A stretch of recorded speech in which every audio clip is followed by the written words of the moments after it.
2 winters ago, a huge black triangle craft hovered over the white pine trees along my farmland. I was probably 100 yards away, staring in awe. It appeared to be maybe 50 feet above the trees, hovering for about 3 to 4 minutes. Slowly hovered across the field for a couple of seconds. It then basically disappeared in front of my eyes. The craft appeared to be about 40 feet long. On each point of the triangles, it had a 3 to 5 diameter round plasma-like burner. It was evening time, but still light out when I witnessed this. It was probably 10 years ago. A year or 2 ago, my son and I witnessed a military fighter jet that came in over our farm at an extremely low altitude. We were in the farm shop and the windows started rattling, extremely loud, from the jet. We ran outside to see what was happening, and as we looked up, we noticed a 6 to 8 foot diameter, silver-gray orb buzzing around the sky at incredible speed. The jet was chasing the orb, but wasn't gaining on it. The jet at one point let about 4 or 5 flares out over our field, and then continued the chase.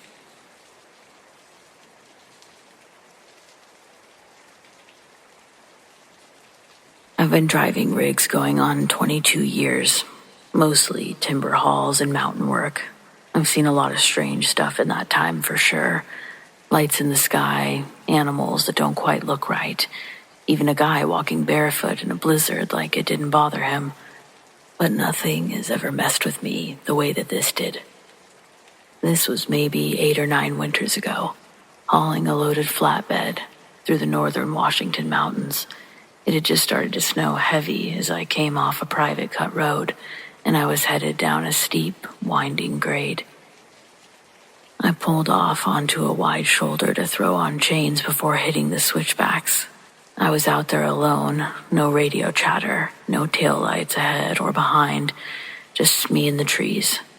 About halfway through chaining the tires, I got that feeling. You know the one, when the air feels wrong, still but heavy. Then the hair on my arm stood up and I swear I could hear nothing. No winds, no birds, not even my own engine ticking as it cooled. Just quiet. I stood up and looked around, and that's when I saw something. Across the road, up on the snow-covered embankment, had to be 15 or 20 feet high. Something was standing there. Tall, broad, darker than the trees behind it. I couldn't make out a face, just the outline of a massive figure, with shoulders as wide as the front of my cab. At first I thought maybe it was a bear, until it jumped, and I considered the season. But its jump, one clean motion, it dropped from the top of the embankment to the road below like it weighed nothing. Then with another jump cleared the opposite bank and vanished into the woods. No sound, just gone. For a second, I was frozen. I didn't finish chaining the last tire. I just climbed back into the cab, locked the doors, and drove slow the rest of the way down the mountain, with the chain slapping the pavement. I didn't stop again until I was 2 counties away, and the snow had turned to rain. To this day, I don't know what I saw.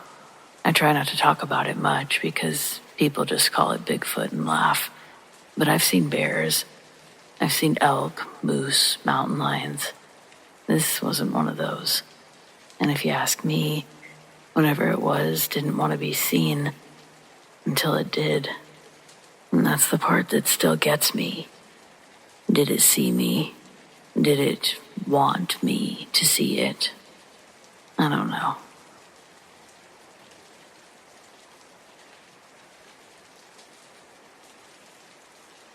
Last winter, I took a solo job hauling feed up near the Canadian border, cutting through some backcountry roads in northern Montana. A blizzard came in hard and fast. Visibility dropped to next to nothing. I slowed to a crawl and kept my eyes glued to the shoulder markers, what few I could see. About 10 miles from the drop point, my dash camera flickered. Then the cab lights dimmed just for a second, and I noticed a shadow. Something was walking alongside the truck. At first, I thought it was an elk, but this thing was taller than the cab and kept perfect pace, even as I slowed. I couldn't see it fully, just its outline in the snowstorm, long arms that dragged near the ground, and a strange rhythm to its steps, almost like it limped. When I hit a patch of cleared road and picked up speed, it stopped, just stood there in the snow. I swear I saw its head turn and just watch me go, like it wasn't bothered by the cold at all or being left out there.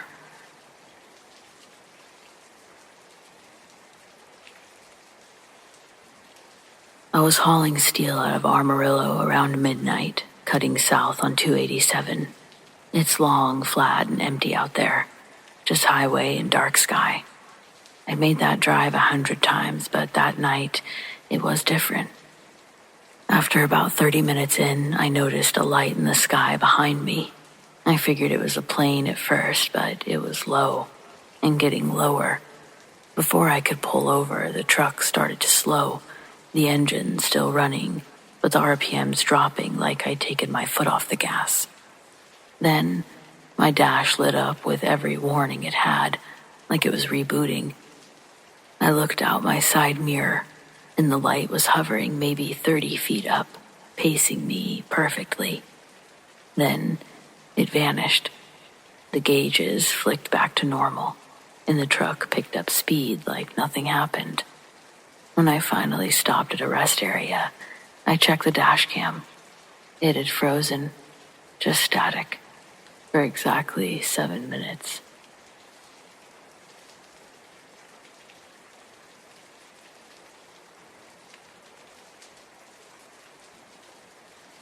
I went to nursing school as a married adult with children. As I was driving home after an evening class midterm, I began to slow down as I was coming near an intersection on a rarely used road.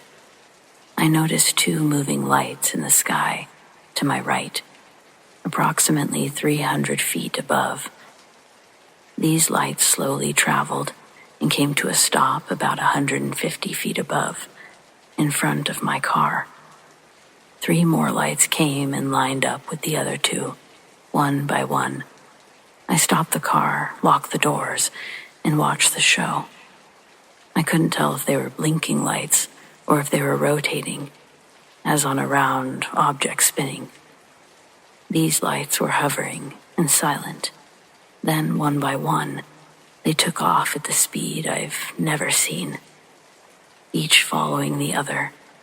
When they left, I started the car, not remembering turning it off, and I noticed that the doors were unlocked.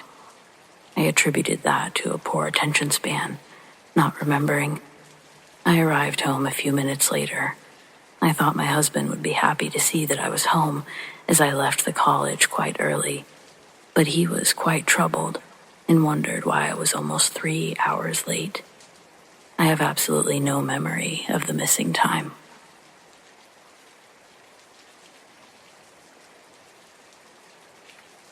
I manage a restaurant in Halifax. One of my cooks takes the bus to work every day. I don't know how I got myself into this situation, but yesterday during his shift, he came up to me in a panic, asking me to drive him to the hospital. "What's wrong?" I asked. The way he came up to me made me think that he'd cut a finger off. Apparently, his mother had just called to tell him his grandmother was dying. It was the real gather around, it's time. So I grabbed my purse, and we sped to get there. Again, I don't know how I get myself into these situations, but I somehow managed to get into the actual hospital room with the dying woman and the crying family. When I was dropping him off in the parking lot, he invited me in, and I felt weird saying no. When we went in, there's barely any standing room. All of the family was gathered as close as they could around the bed. I tried to stay as far back as I could, but as the last few people trickled in after me, I was trapped. It was uncomfortable, and I had to diligently keep on a sad facial expression so as to not look out of place, all while thinking to myself, well, ain't this a wacky predicament you've gotten yourself into? When the chatter in the room goes to a whisper, I can hear the grandmother's voice speak up in a sweet, elderly tone. Her words were spoken with a delicate southern drawl. She had the perfect grandmother voice to read stories. It warmed my heart the moment she began telling everyone, "All right, come on, y'all hush down." When the room went silent, she took a long, deep breath and then said, and I quote, "Now, I want all of you to know how much each of you made my life hell." And those were her last words. Then she died a few seconds later. Her final resting pose looked winced and pained. It was the saddest thing that I'd ever had to see. Each family member in the room shared a tearful yet embarrassed glance around the hospital room like, did she really just go out like that? Well, I had so many questions on our ride home. My coworker's name is Colin, and how he put it was like this. Grandma Lee had always been a handful. He couldn't recall one time in his childhood that she wasn't complaining about something, anything, from the temperature in the house to the way that he'd crunch his cereal as a kid. As Colin reminisced, the stories continued to flow from his mouth, one story after another about unchecked mental illness and the silly situations Grandma Lee got herself into. Unintentional, life-threatening dangers that she'd put Colin in when she babysat. She took him to the zoo, hung him over the guardrails just to get a closer look at the animals. When she pulled him back, Colin could see how upset the other adults looked, and they were all glaring at them. He didn't know why they were asked to leave that day. To him, at that age, Grandma Lee's unstable behavior was normal. There was a point in our road trip, as Colin pulled stories from his memory bank, I could see that he accidentally remembered one he didn't like. He stumbled over his words and then stopped speaking, like his thoughts had just made contact with his words, and he realized he was about to choke up on a story, one that he'd pushed down years ago. I turned to look at him and I saw tears rolling down his cheeks. I asked, "What's wrong?" Just a minute ago he was laughing. I had no clue what had happened. Colin says, "I just remembered something I hadn't thought about since I was a child." He tells me that there was something that happened once at Grandma Lee's that really scared him when he was young. We're talking 5 or 6. Grandma would have probably been in her early 40s. A windstorm had knocked out the power that day, and they had to maneuver around the house by candlelight. The power hadn't come on by the time he went to bed on the living room couch. When he wakes up again, it's still the middle of the night. He doesn't know what time, but it's still fully dark outside, and the house is even darker, all except for a thin blue light that stretched out from under Grandma's bedroom door. With the rest of the house drenched in black, this beautiful glow was the only light source in the house. The light had an almost hypnotizing presence, and without knowing it, Colin got off of his couch bed and wandered over to the bedroom door where the light was coming from. The hinges on his grandma's door were squeaky, so in order to stay quiet, he slowly pushed the door open. Every inch it moved revealed more of the bedroom and let more blue light into the hallway. It was bright enough to hurt his eyes, but the source still eluded him. The light was almost blinding, and Colin had to squint his eyes. Through the shining light, he saw the figure of his grandmother. It looked like she was sitting up in bed, like she was watching TV, but the light was coming from behind and above her, almost silhouetting the front of her that Colin could see. Then he experienced a heart-dropping realization when he noticed that there were more people in that room, more than just his grandma. There were 4 other figures that were also in the room. They'd pressed themselves into the corners of the bedroom, hoping not to be seen by Colin's squinting scan of the room. But when he saw the first one in the corner nearest the bed, The other three stepped out from their hiding spots as well. They were tall. Their heads almost touched the ceiling, and they were all wearing black hooded cloaks, ones that didn't reflect the blue light. One of the entities had their hoods off, and Colin was briefly able to see that its features were not human. It terrified him beyond belief, too afraid to move, too scared to scream. It was also possible that the entities were doing something to control his body, because he remembers desperately trying to move and make any sort of noise, but it was impossible. One of the cloaked figures turned their attention back to Grandma Lee. A white beam of light extended from the sleeve of its cloak, brighter than the indigo blue. She looked asleep, sitting up in bed, and when the white light was focused directly on her, it made her skin look translucent. Colin could see organs and the blood circulating through her veins. When another of the cloaked beings turns its attention toward the bed, Colin can feel whatever was constricting his muscles let go. As soon as the pressure lifted, he ran and locked himself in the bathroom across the hall. He crawled into the bathtub as far away from the door as he could get, but it didn't matter.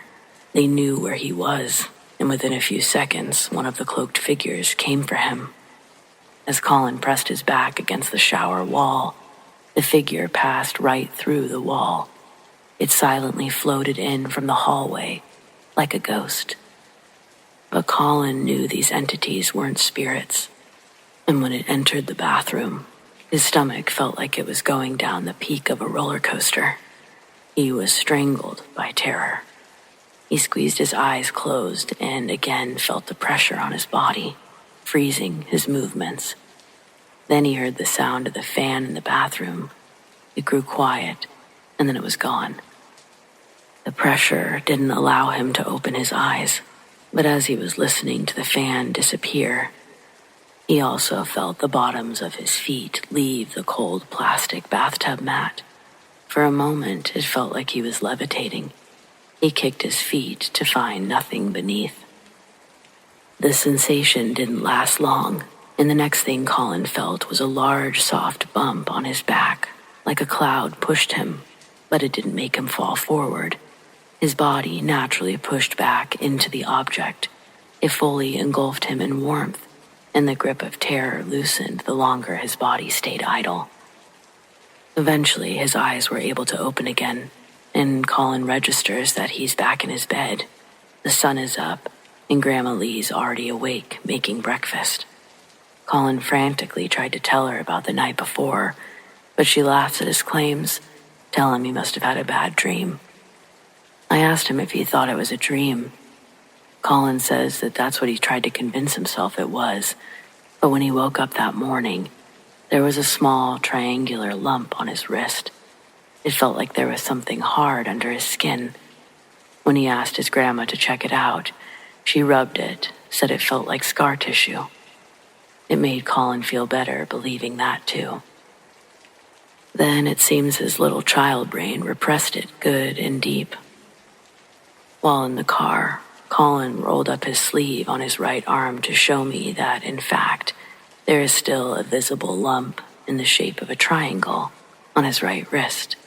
It's not big, probably 2 grains of rice long, but it is in the shape of a perfect triangle.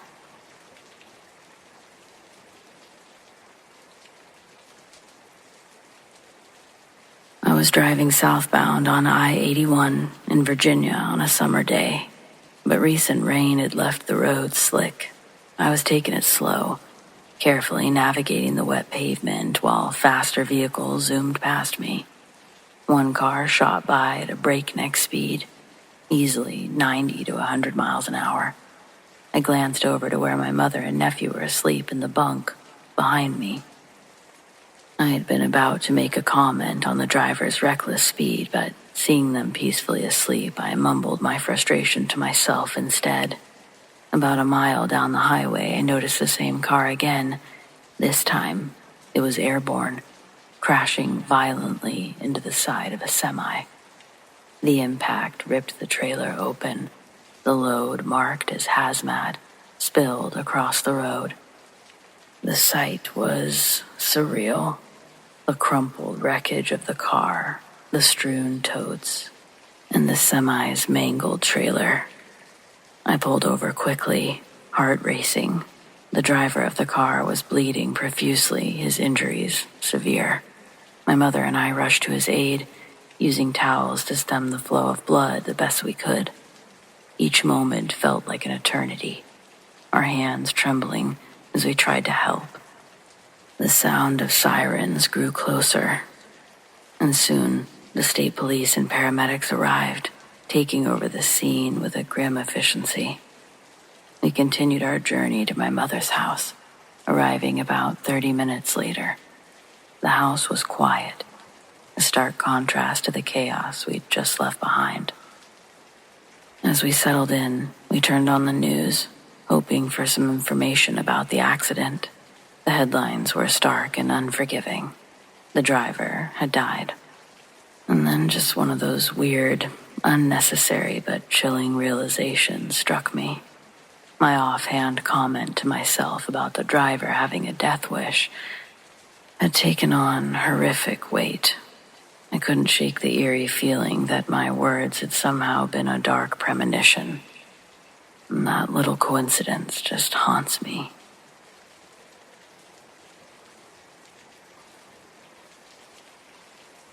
I don't talk about this much, mostly because people either don't believe me or they start looking at me like I'm crazy, but screw it. Maybe someone out there has had the same thing happen to them. Maybe they can back me up. This happened a few years ago when I was staying at a homeless shelter in Holbrook, Arizona. If you've never been, Holbrook is one of those small, middle-of-nowhere towns where weird things just seem to happen. Maybe it's the isolation, maybe it's something else. Either way, I've seen some things in that town I can't explain, but this one tops the list. It was late, probably around midnight, when my friend and I stepped outside for a smoke. We did this most nights just to get some air, escape the stuffiness from inside. The shelter wasn't bad, but you know how it is. People snoring, people talking to themselves, the occasional argument. Outside, at least, it was quiet. So there we were, standing by the side of the building, looking out toward the highway. I-40 runs right past Holbrook, just an endless stretch of road cutting through the desert. Sometimes you'd see truckers rolling through, their headlights the only thing breaking up the darkness. But that night, it wasn't headlights that caught my attention. I saw sparks, a trail of them, way up in the sky. At first, I thought it was a shooting star. Maybe a piece of space junk burning up in the atmosphere. But as I watched, I realized the sparks weren't falling. They were moving across the sky, like something was gliding just above the highway. I squinted, trying to make out what it was, and that's when I saw it. I swear to God, it was exactly what you see in books, in old sci-fi movies. One of those classic flying saucers. A disc, smooth and metallic, with a little raised cockpit at the top. It was just there, floating over the highway, moving way too slowly for anything man-made. No sound, no blinking lights like a plane or a drone, just this eerie, silent presence. My buddy saw it too. He froze for a second, cigarette halfway to his lips, then bolted inside to get the others. I stayed, just staring up at it, trying to wrap my head around what I was seeing. A couple of minutes later, people started spilling out of the shelter, pointing and whispering. Everyone saw it. And then, just like that, it was gone. No acceleration, no sound. One second it was hovering there, and the next, it just wasn't. Like someone flipped a switch and erased it from the sky. We all stood there for a while, trying to process what had just happened. A few people laughed it off, made jokes about aliens coming to Holbrook of all places, but I could tell some of them were freaked out. I know I was. The thing is, that wasn't the only weird thing I saw in Holbrook, but that's a story for another time.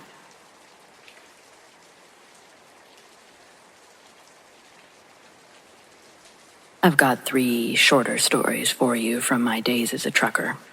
Now, they're all different, so I've labeled them as such. The first, creepiest. Driving I-40 to I-30 through Texas and Arkansas. I would see what looked like animals or faces popping out of the bushes, but longer than a glance proved that nothing was there. They had just paved the highway. There was hardly any traffic. I was dead tired. It was super dark. Highway hypnosis, I suppose. But I've never really believed that. I guess this next one I would consider paranormal. When I switched to local driving, my route ran near an air reserve base in Indiana, so you'd see planes and helicopters pretty often. One night, about 2 a.m., I was headed to pick up another load when I saw a bright green light in the corner of my windshield. It was too low to be an aircraft.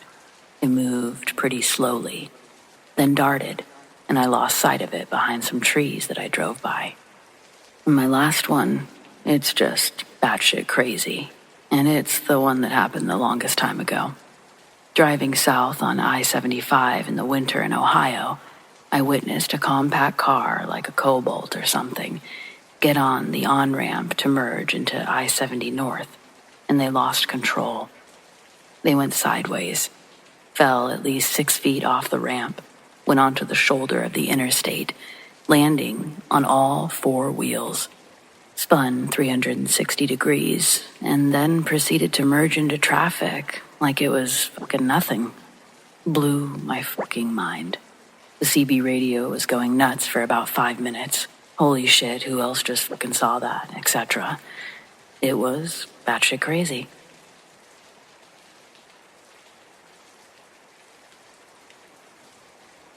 So my name is Tucker, and people call me Tucker the Trucker, and I can't say that I hate it.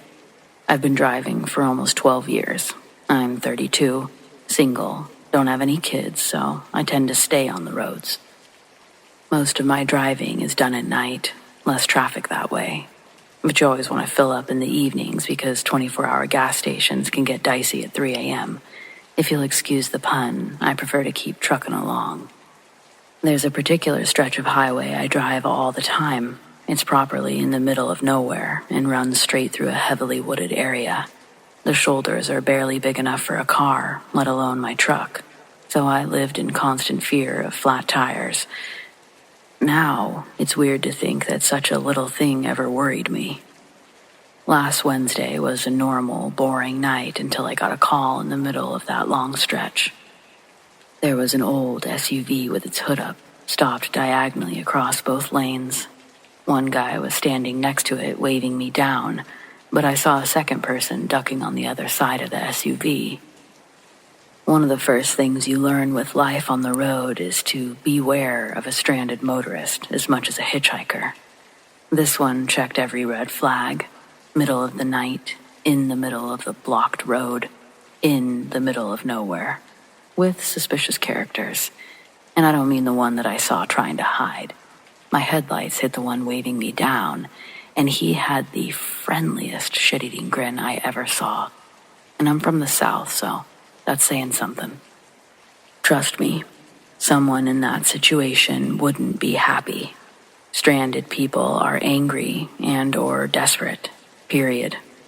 I've heard horror stories of truckers stopping to help someone and getting robbed or worse, so nothing was getting me out of that truck. I tried to dial 911 right then, let the cops handle whatever the situation turned out to be, but we were, surprise, surprise, also conveniently stopped in one of the highway's dead zones. When I got a little closer, I could see 2 more shadows, one on either side of the road, trying to get behind me. I'm always armed. You have to be in my line of work. But I still wasn't sticking around for a shootout if I could avoid it. I'd been slowing down, but now there were at least 4 road pirates against just me, and it takes big trucks a second to get going. If they had weapons, I didn't stand much of a chance, so I made a split-second decision to keep going. I pulled as far into the shoulder as I could fit, but I still clipped the back of the SUV pretty good. Just a tip, if you ever find yourself in this situation, Always aim for the back end. You never want to go head-on with an engine. Right before I made contact with the rear end, I saw the guy who'd been crouching behind it dive out of the way. He was wearing all black, with a hood pulled over his head. I didn't see where the grinning idiot went, but he was probably the one who shot at me. I don't know how many shots were actually fired because they started when the metal was still scraping, but it was at least 3. One came through the driver's side window and struck the windshield. I felt the wind on my cheek as it flew by. I almost swerved off the road, but managed to get back straight. 2 more shots hit the trailer as I sped off. I drove fast as I dared in case they tried to come after me. There was a second that I thought I saw lights behind me, but they were gone as fast as they appeared. I called the police about 2 miles later when I got service back. Later on, I was informed that they'd found the SUV abandoned in a ditch a little further up the road. It looks like they tried to drive it, but bailed when they realized how bad it was. The license plates were gone, and the VIN number was partially scratched off, but they were in a hurry and did a poor job.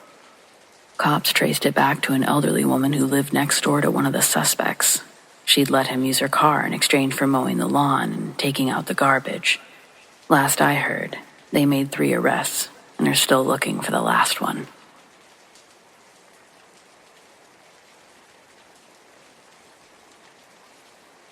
I'm a pilot, and I've been flying for years. Nothing fancy, mostly small aircrafts, regional stuff.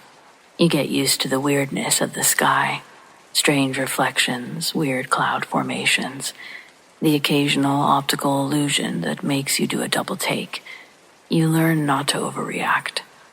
But there was this one time that still sticks with me. I was flying solo, just a routine trip, middle of the day, clear skies, smooth air, one of those perfect flying days. I was cruising at a few thousand feet over a pretty rural area, forested with patches of farmland here and there, the kind of terrain that you might go 20 minutes without seeing more than a single farmhouse. And then I saw something, not a farmhouse. At first, it looked like a weird orange glow above the treetops.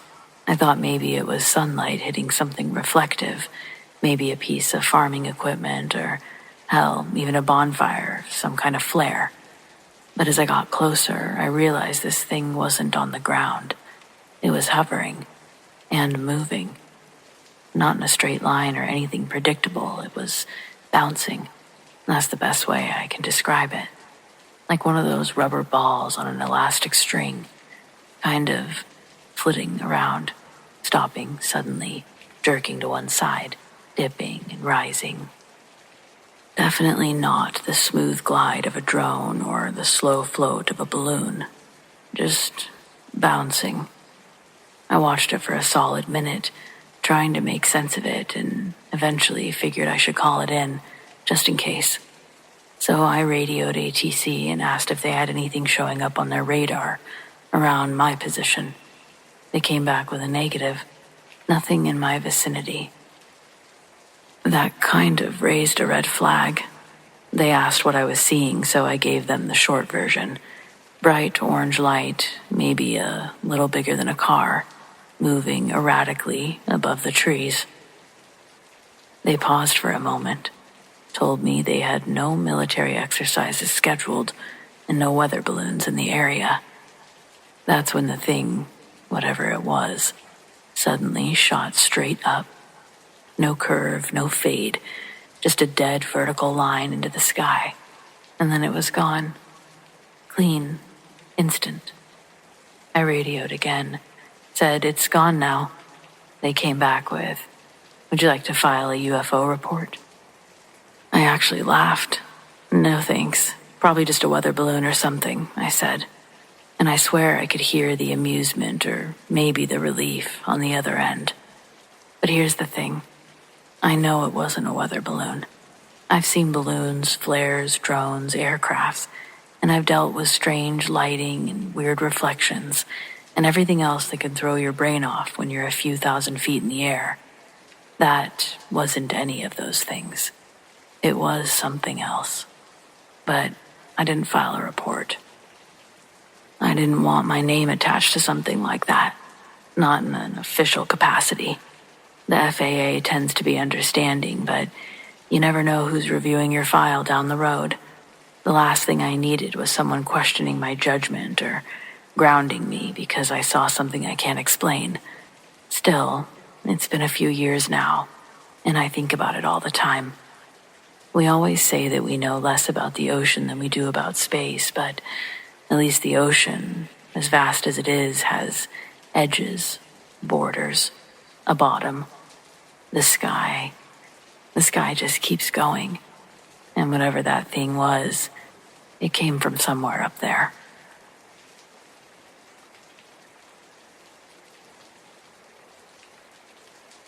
I service fire equipment, so I drive a box truck and cover parts of Pennsylvania, New York, Ohio, Maryland, West Virginia. I was in rural northwest Pennsylvania, returning from a service call and heading towards the interstate to go home. On my way to this customer, I saw a small pickup truck on the interstate whose right rear tire was steadily deflating. A mile or so before my exit, they pulled off to the side. I didn't stop to see if they needed help, and I felt a little bad about it. As I drove down this dark, twisty road, I passed a Dodge Durango pulled over into a barn driveway. There was a person lying on the ground behind it, struggling with something. It looked like a guy was trying to change a tire or get a spare out from under the Durango. Remembering the pickup from earlier, I decided to turn around and see if he needed some help. I pulled into the first driveway I saw, about a fourth a mile down the road, turned around and headed back. Halfway back, the Durango passed me, going the direction I had originally been headed. I got back to where I had seen the Durango, planning to turn around again, but as I swung into the driveway, my headlights caught a figure lying motionless in the snow. I stopped and jumped out just as the figure sat up. It was a woman, maybe in her 40s, in a thin, torn black skirt and top. Her hair was messy. Her eyes were starting to swell. She had red marks on her throat, and her lip was bleeding. I helped her up, got her into my truck, cranked up the heat. I'd taken my jacket off, so I gave it to her, and she covered her arms and torso. She didn't want to say anything. Her throat was sore, and she was badly frightened. I called 911, and they dispatched a police car. I gave her a bottle of water, and she whispered, "Thank you," then sat with her head bowed and her eyes closed. It took about 15 minutes for the police car to get there, and she stayed silent. As the car pulled in, she said mostly to herself, "He's gonna arrest me." The trooper walked up and motioned me to exit, asked her if she needed an ambulance. She declined, then asked me what had happened. I explained what I'd seen. He wrote everything down, then talked to her for a few minutes. He helped her out of the truck and into his car. She quietly thanked me for coming back because she thought that guy meant to kill her. As far as I know, she wasn't arrested. She was pretty beaten up, and the trooper spoke and handled her as if she were a victim of the assault. It was almost certainly a transaction, sex or drugs, that had gone very badly, which is why I think she believed she would be arrested. I never found out what happened. I watched the news outlets for that area for a while, but never found anything.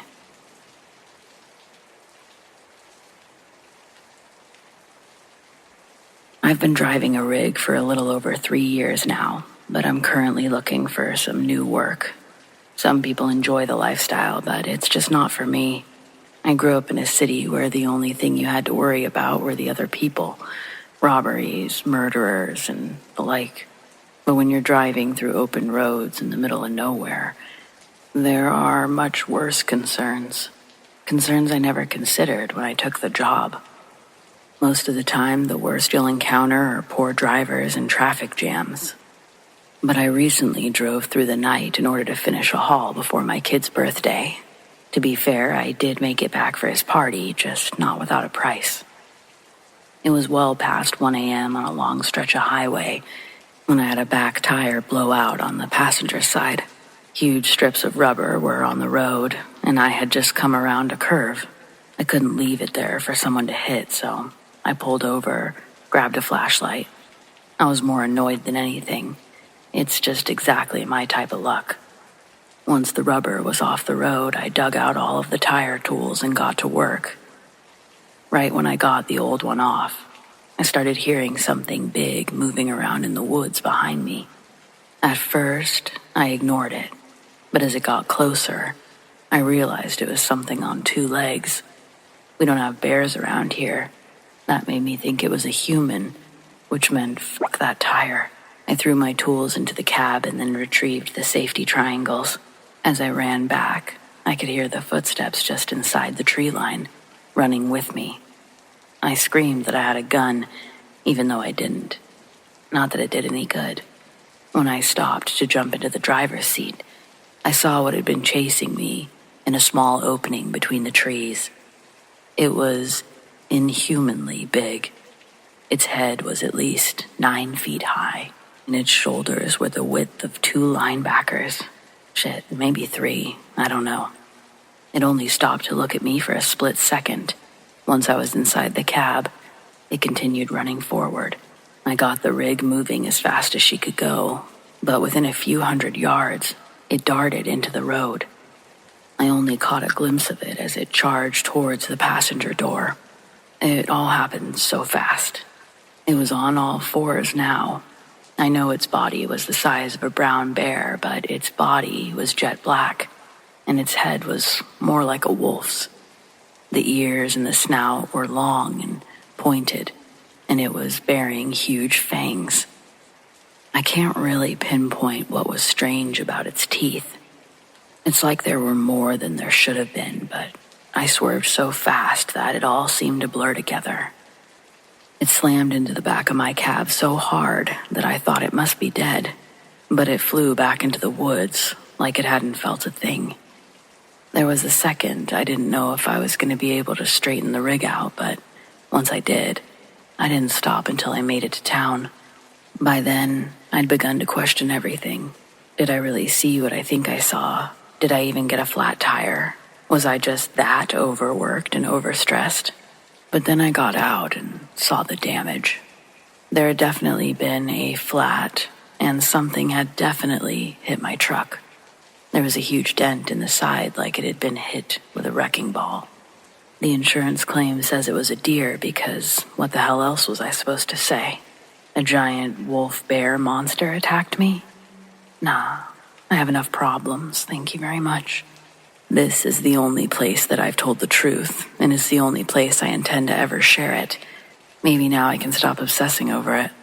One thing is for sure.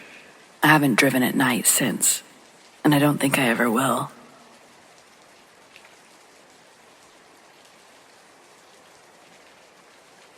A good friend of mine told me this story years ago. He's the stereotypical old big bad trucker. I've seen some weird stuff with him while driving in South Texas along the border. He never batted an eye, but while telling me this story, he had goosebumps and a concerned expression, which from this guy is about the equivalent of a trembling lip. I'll tell this story in the first person as he told it to me. Years ago in the late 90s, I was on my way from the house in Central Texas, heading to Laredo to pick up a load. It was early morning, around 4 or 5. I had just come off a string of days at home, so I know I wasn't tired.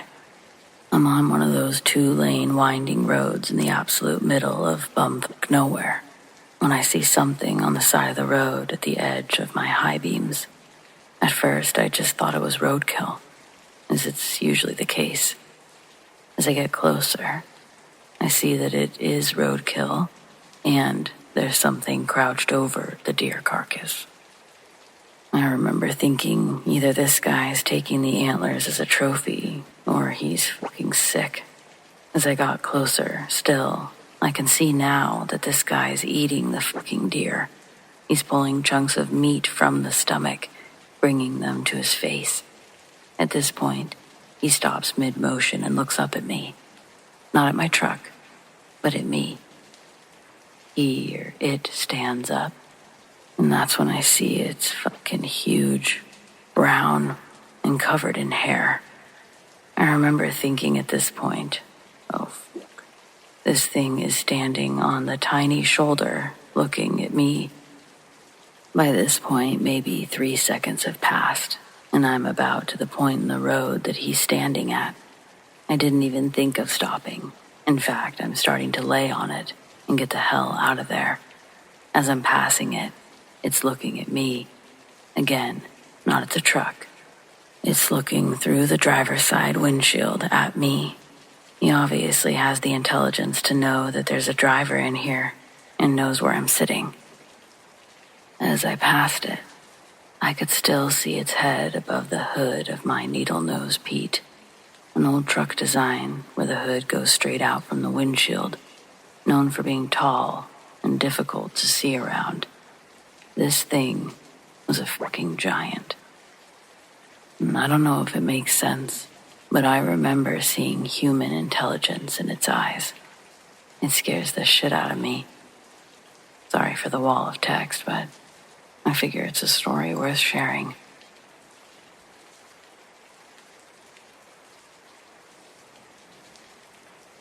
My dad has several stories from hauling logs in Idaho and driving trucks through Utah and Nevada. But my favorite is actually from his days just driving his pickup truck through Utah. He said that there was a light keeping pace with him out in the desert on a moonless night. It kept pace for a minute before it disappeared, and then his truck turned off. He was stopped. He turned it back on and pulled off at the next diner. The folks in the diner called it a common occurrence. I always liked that one. Now the creepiest one is when he was hauling logs in Idaho and was coming down from Coeur d'Alene area during a snowy winter night. He was putting on chains before heading down steep grade and said that all of the hair stood up on his body. It felt like there was something watching him. Halfway down the switchbacks, he saw a large figure standing on a 20-foot tall embankment. As he got closer, it jumped down and then leaped over to the other side of the embankment. At the time, he thought that it was a Sasquatch. Now, he says it was probably a demon trying to make him crash. He didn't stop to remove the chains until he was well away from the mountain.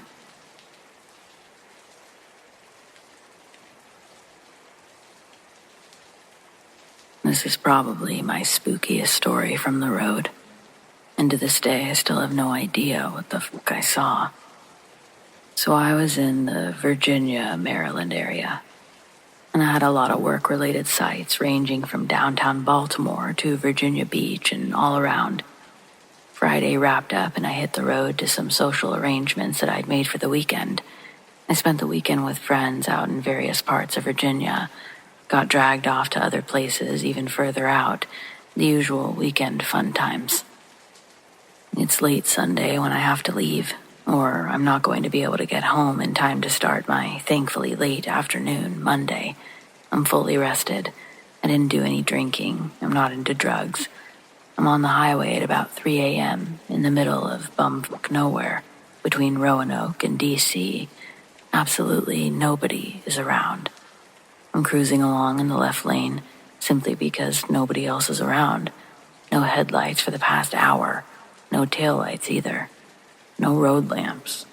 It's dark. It's mildly damp. It's foggy. I have the music up. I'm feeling good. All is fine. And then I just happen to look to the left, and there's a fucking dog barking at me. A German Shepherd in a car passenger seat. Somewhat blue glow from the instruments inside the car, and it's got its face to the window, and it's barking its head off at me. I got a good hard look at it too, because at first my brain is not registering cop car dummy. I'm doing 90 in a 75. I promptly have an oh shit moment when the dog, the instruments, the white Crown Vic light bar all click in my brain after a second hard look. I put my foot on the brakes and I start slowing down hard but safe to pull over. I even put my blinker on to start shifting lanes over to the right to pull over because Wait, there's no shoulder on the left side of this road. I look back to my left, where there's still no shoulder or room for another car, and it's just gone. No trace. I slammed my brakes and stopped in the middle of the fucking highway. Flipped on all my light bars. I even looked around with my handheld spot. There was nothing. No tail lights, no headlights, no engine sounds, nothing. There are no other tire marks in the damp but mine, and I can see for a nice long distance both ways, too. Nothing. My vehicle had great visibility and a lot of extra lighting. There's no possible way someone pulled a sneaky, let alone drove that fast on wet sloped grass and rocks on my left side. So, there you have it. Ghost cop and his dog didn't like me speeding, apparently.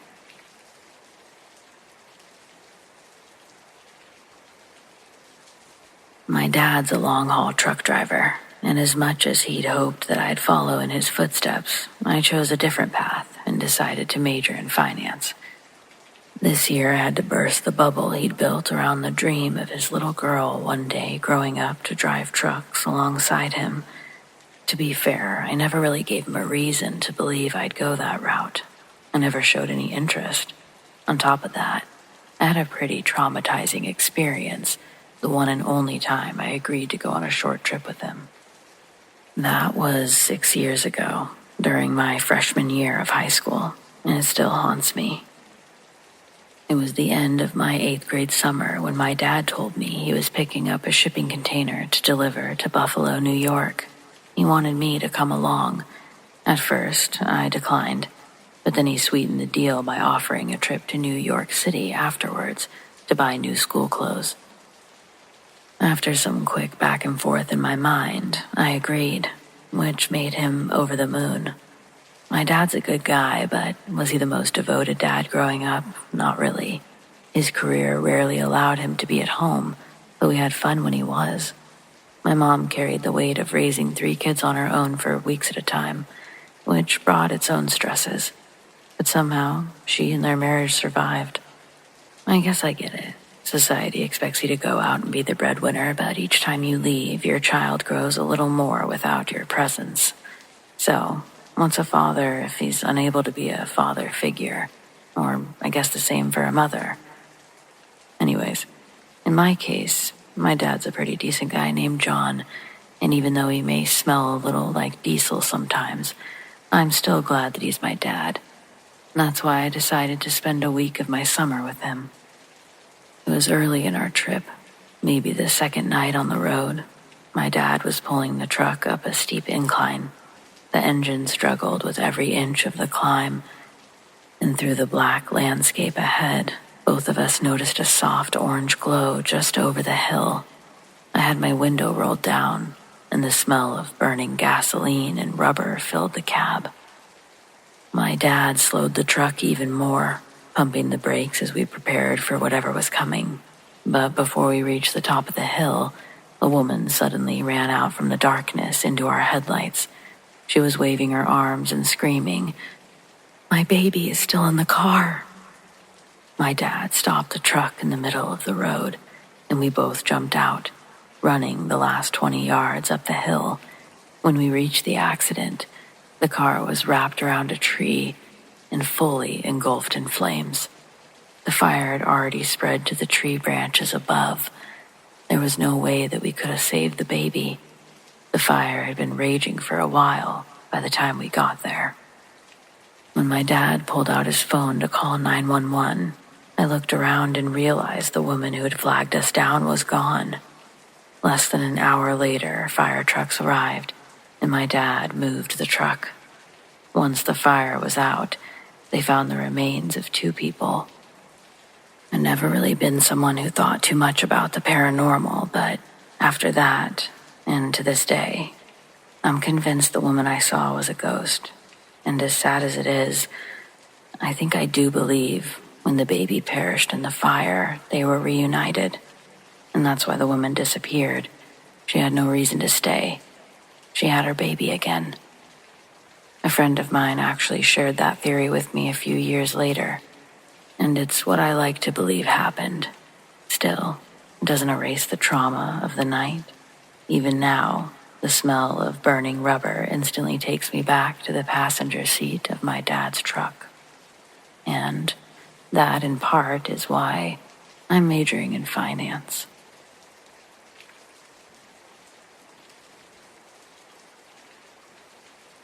To start off, I'm not a superstitious person, or overly paranoid for that matter. I'm skeptical about ghosts and spirits and all that, but as I write this, regardless of what it was, I have chills.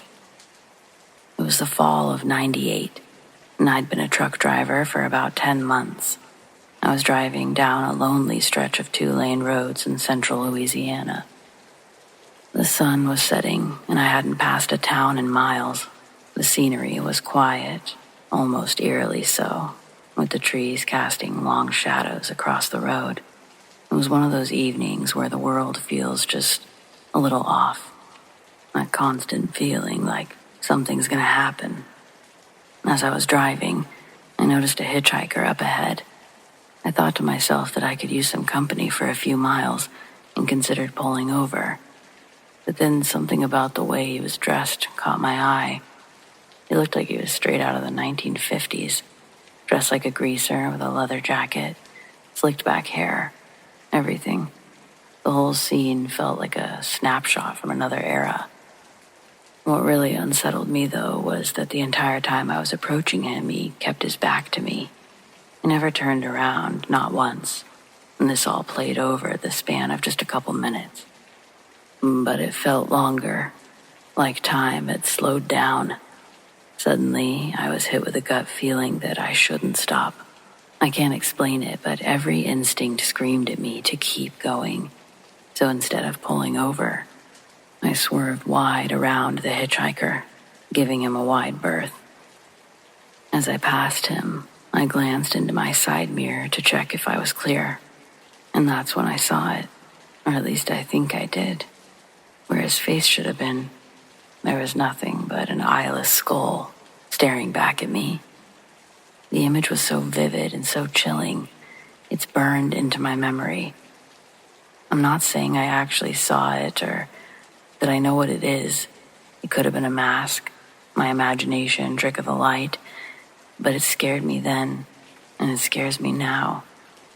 He had clearly been hitchhiking, so what was his intention if it was a mask? And if it wasn't a mask, what the hell was it?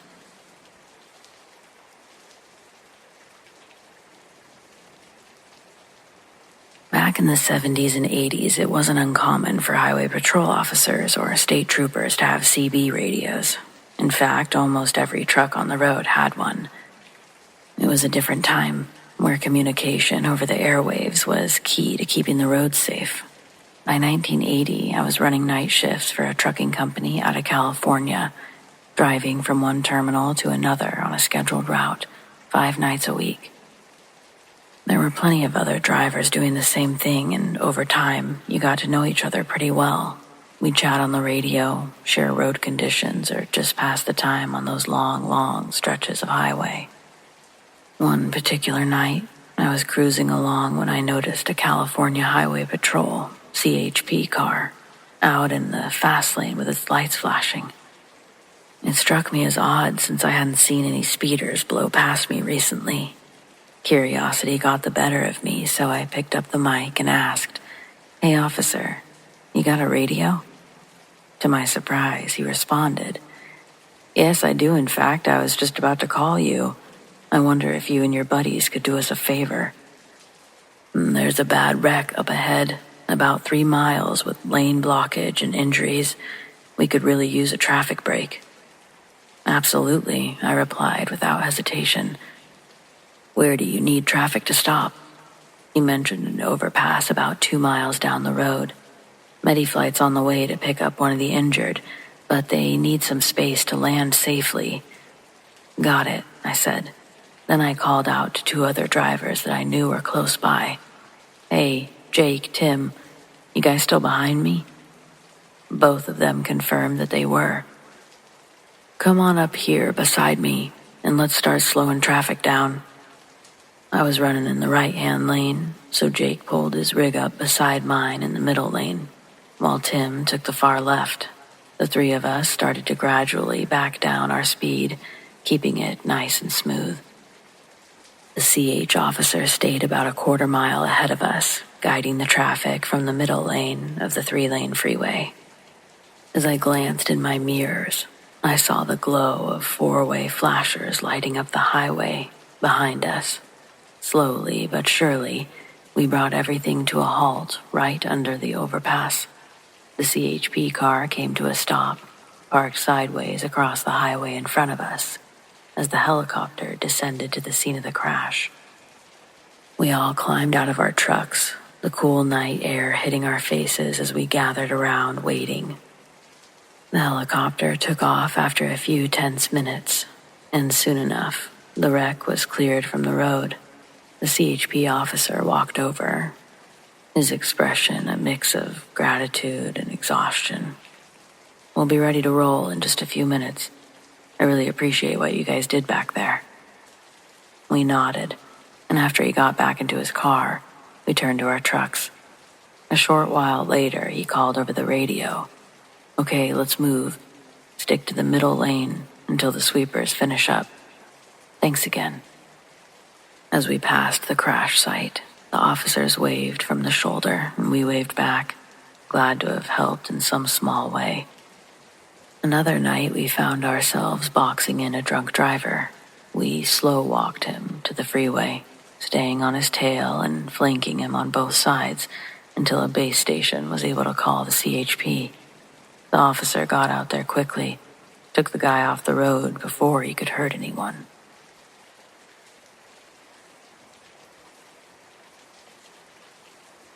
Senior year, 2011, my dad and I are driving home one late night after one of my volleyball tournaments. We live in Elma, Washington, which, if you don't know, it's rural as hell. With rural comes a lot of long roads, usually leading to nothing but houses and farmland. Our house is down one of those long roads. We've driven it 1,000 times, I'd have to guess. I even learned to drive on this road. It's not incredibly wide, that's for sure, or well lit, though it's rarely populated. We're never driving that fast because we don't hate our community. Plus, that night it was raining, and that's another reason to drive slower. Anyway, it was dark, raining. We'd been driving for over 2 hours, and I'd been dozing in and out most of that time. But now that we were on our road, I was bright-eyed and bushy-tailed. My dad was driving slowly, but I couldn't wait to be home, and I was already gathering my stuff, looking for my phone. My dad telling me to just wait a second when we have some light. I don't listen, turn on the cab light briefly. I go to unbuckle my seatbelt, and he asks me sternly if I'm serious, and tells me, "Don't even think about unbuckling that." This time I listened. I found my phone, so I turned off the light. As I switch the light off, I'm looking forward out the window. My dad and I both gasp at the exact same time. There's a man standing in the middle of the road. He only becomes visible just before there's no time to stop. Suddenly, my dad is swerving hard to the left, going clear into the other lane. He tried to overcorrect, and the combination of the rain and last-minute maneuvering, we didn't make a full 360, landed ourselves in the ditch. My dad checks to see if I'm okay, and thankfully, I'm fine. Once he confirms this, he immediately leaves the car and runs to the road. I grab my phone and follow him up the embankment. Just as my dad is about to reach the road, a blinding blue light flashes in front of us, lights up the whole area like it's daytime, just for a second, before darkness takes over again. My dad had sort of stumbled back, and I was there to help brace his fall. I asked him, even though I knew the answer, "Was that lightning?" He keeps going up towards the road. We search for the man on the road, but it's like he'd vanished into thin air. There's no driveways close enough. We were on the only side of the road that someone could be walking on. The surrounding area, it's nothing but scattered trees and open land. no man anywhere. My dad holds his phone over the road where we'd seen the man. He tells me to look at it. When I do, I can see there's a blackened piece of the road, like someone had burned it, similar to when you light off a firework. It didn't seem incredibly significant, but my dad was sure hyper-focused on it. Then suddenly his phone rings, and it breaks his concentration after giving both of us the jump scare of our lives. Already too many for one night. It's my mom. So my dad quickly explains he needs her to come pull us out of the ditch with the other rig. While waiting for her, my dad says to me, "You know that wasn't lightning, right?" I had a feeling, I told him, especially when no thunder rolled in. I asked what he thought it was. He just told me he didn't really know, but that the mark on the road, the guy, and the light, they all seemed to appear in the exact same spot. Once my mom showed up, we used the headlights of the truck to scan the area, see if we'd missed anything in the vicinity. But there was nothing or no one out there with us. My parents were talking about it when we got home. My dad was still fired up about the whole thing, kept wondering if he should go out there and look for the guy or what. My mom convinced him to stay inside, saying that she's going to report what we saw to the police and let them check it out. When she asks us what he was wearing, what we saw, we both just sort of look at each other. What had they been wearing? I told my dad I couldn't be sure, but it looked like maybe he was wearing all one color. He sort of shook his head, no, but agreed verbally that, yeah, maybe all one color, like gray or some sort of blue. We couldn't seem to agree on the color. In fact, the more we thought about it, the less we could recall. Also, now sitting in the light of the dining room, it's obvious that my dad has some sort of markings or burns on his forearms and face. They look like sunburns, but in a line going horizontally across his upper body.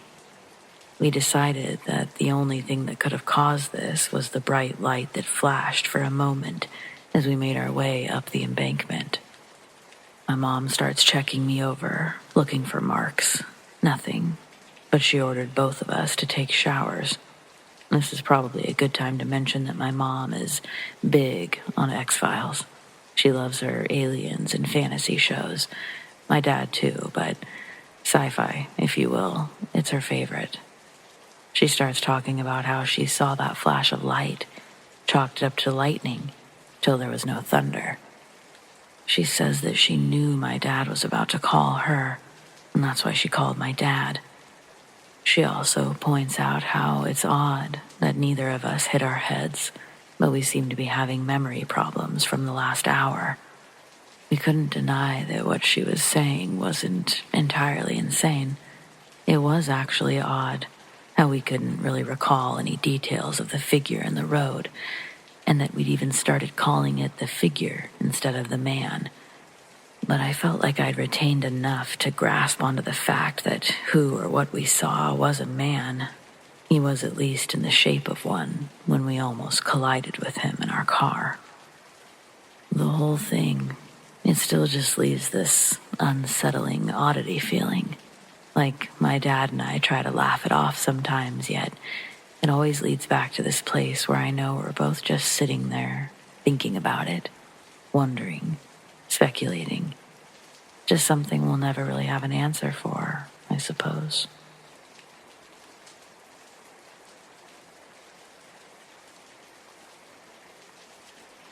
There's a house a few doors down that's been sitting vacant for years. Now its decay has become an eyesore on our street and probably brings the house value of our own neighborhood down. It's one of the first things you see when you pull into our cul-de-sac. The house is in shambles from years of neglect. The yard's overgrown with tall grass and weeds. A large part of a tree had fallen through the roof long ago, and the house was never fixed. My dad used to golf with the man that lived there. Then one day, cop cars filled up our little dead-end road. All of us stood pressed against the window to watch my dad's golf buddy get let out in handcuffs. We'd later find out that he murdered his wife a few months prior. My dad had hung out with this man multiple times during those months. His name was Eric. I remember my dad was genuinely shook to the core about this. My dad said that when Eric's wife would get brought into the conversation, he talked proudly about all the plans he and his wife Rachel were attending to the following days. All the while, her body was stuffed into the hollow of an oak tree that touched their bedroom terrace. Same oak tree that set a branch through the ceiling years later. The HOA board that Rachel used to be a part of helped organize the funeral with the family. Everyone in the neighborhood showed up to pay their respects. The murder felt so out of nowhere. There had to be more to the story, but nobody had a bad word to say about Eric. It caught the whole community off guard. He was a 5-star dentist and a member of the church. Eric and Rachel were both held with high regard in the community. Now, everything had changed. The next HOA meeting would happen on a Sunday afternoon the following month. My dad would talk to a man named David. He'd been a mutual friend with Eric. David and Eric were close friends and worked at the church together. Out of everyone, David took the news the hardest. He was in denial that his friend could commit such atrocities. David would actually visit Eric in prison, if only to get some closure. All David wanted was for his friend to say he didn't do it. He was looking for any sign of hope that his friend wasn't the monster everyone thought he was. But I don't think the story David told my dad gave anyone any sort of peace of mind. David said that when he went into the visitation area, he was on a phone behind glass. The guards led Eric into the room. He'd lost a lot of weight, and the dark rings around his eyes, they led David to believe he wasn't doing too well in his new conditions. When Eric saw David, however, he smiled a big, joyful smile, almost a creepy smile, at David. Given the circumstances, he thought Eric would be acting as somber and exhausted as he looked. But when David picked up his end of the phone, his voice was chipper. Eric told David that he was hopeful about his release. In the same positive tone, Eric fully admits to murdering his wife. David asks, why? Eric explains that his actions were forced upon him by a higher power. Since Eric's childhood, he said that angels in blue light would visit him, describing them as 3 tall, magnificent beings in white robes. They had large black eyes that he could see his reflection in when they got close. These beings visited Eric multiple times throughout his adolescence. He'd be woken up by a large orb of blue light that would float into his room, divide itself into 3 separate orbs. Then those orbs would stretch into angels in his room. This even happened once when Eric had a friend stay the night in his room. No matter what Eric did, he couldn't wake him up until they were gone, and the blue glow had finally extinguished from the room. On his later encounter, they implanted a triangular chip into the back of his neck.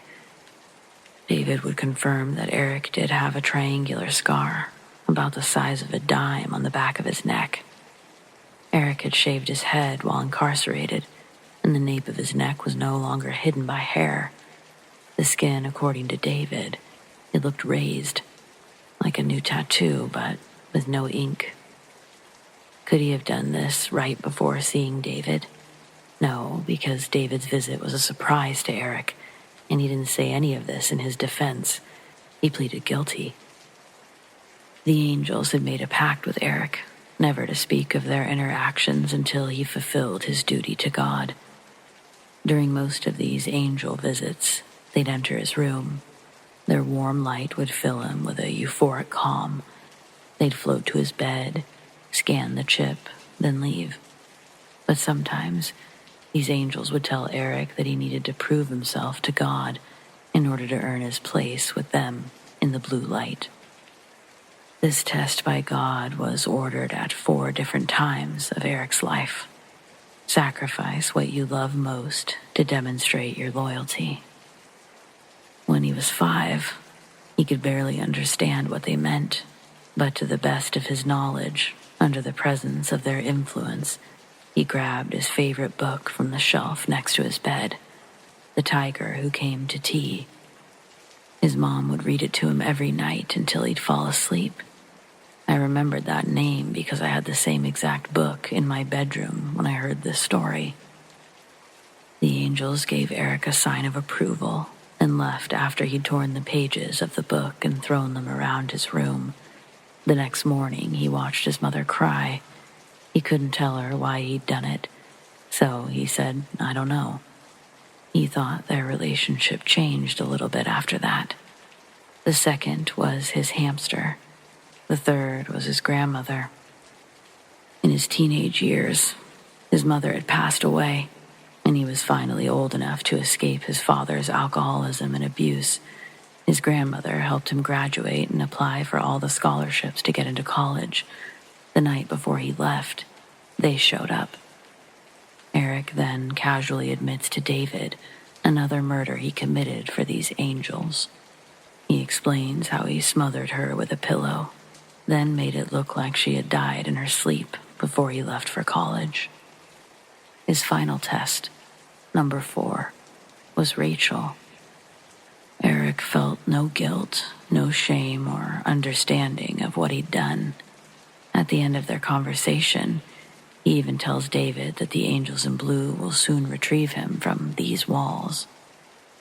David hangs up the phone, and he can't help but cry because he knew that was the last time he was going to hear Eric's voice on the phone. Eric stands up with a grin, but as he's being led away, he notices David's tears, and he gives him a confused look, like he doesn't understand why David would be upset. But he's quickly turned and pushed out by a guard. Out of respect for the family and to deter any vandals thinking of destroying that house, visiting the neighborhood, etc., names have been changed. But this story and that house are 100% real existing lore we have in our neighborhood. A story we'd all much rather forget than embrace, but happened nonetheless. The housing market right now is tough as it is. I'm sure as hell not going to be able to sell this property if people know what happened a few doors down.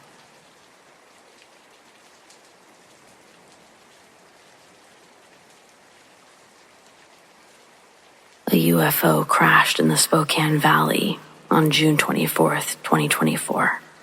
In the hills near Deer Lake, 2 military jets were flying close behind. They zoomed by maybe 10, 20 seconds later. I couldn't tell if they were the ones who downed the craft. All of it happened so fast. My husband Dobbs was driving us out to visit his uncle over in Clayton. Then, a silver object in the shape of a sideways teardrop appeared to burst out of a flash of light. It moved in the direction that the big end was on. At the thin, pointed end, it was swinging in a figure 8 pattern. Then we saw it fall behind a hill. We knew there was only ground past that hill. Then the jets flew by. Ignoring my wishes not to go look for the crash, Dobbs hit his blinker and changed course, and gives me the task of calling his uncle to tell him we'll be late, then to call the newspaper. By the time we got anywhere close to where it landed, big army trucks blocked the roads leading there. For our safety, I'll use the name B when I refer to our daughter-in-law. B works for a local paper in or around the Spokane Valley. She told me that multiple people called in from Ponderay to report the crash. Most of their stories were the same, and none of them ended with any more information. The big trucks surrounded that town, blocking off the roads to and from for over an hour. Then, someone in the Sand Creek area called in. They claimed to have been on Mountain Road. That call would be the closest to the actual crash site. The man called in to talk about what they'd seen. He was suspicious the local police were involved, and he wanted to get on record what he saw. When the UFO crashed in the valley below the road, the man pulled over his work truck and looked off the edge of the road to see the silver drop at rest in the long grass. It was almost immediately next that a round of pops echo off the mountains, and the area below is covered with smoke bombs that fully engulf the craft and surrounding area. A black helicopter then came from the north and dropped a humongous opaque net over the craft. For a quick moment, the man could see everything as the air from the net pushed the fog around when it landed.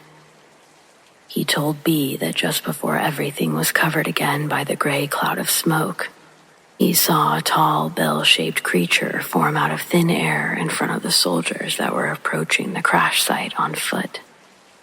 Though the man tried to drive away, law enforcement caught up with him. He was detained, and all of his belongings were confiscated. His camera, journal, even his phone were taken. After the reports started coming into the office, so did 4 men from the government.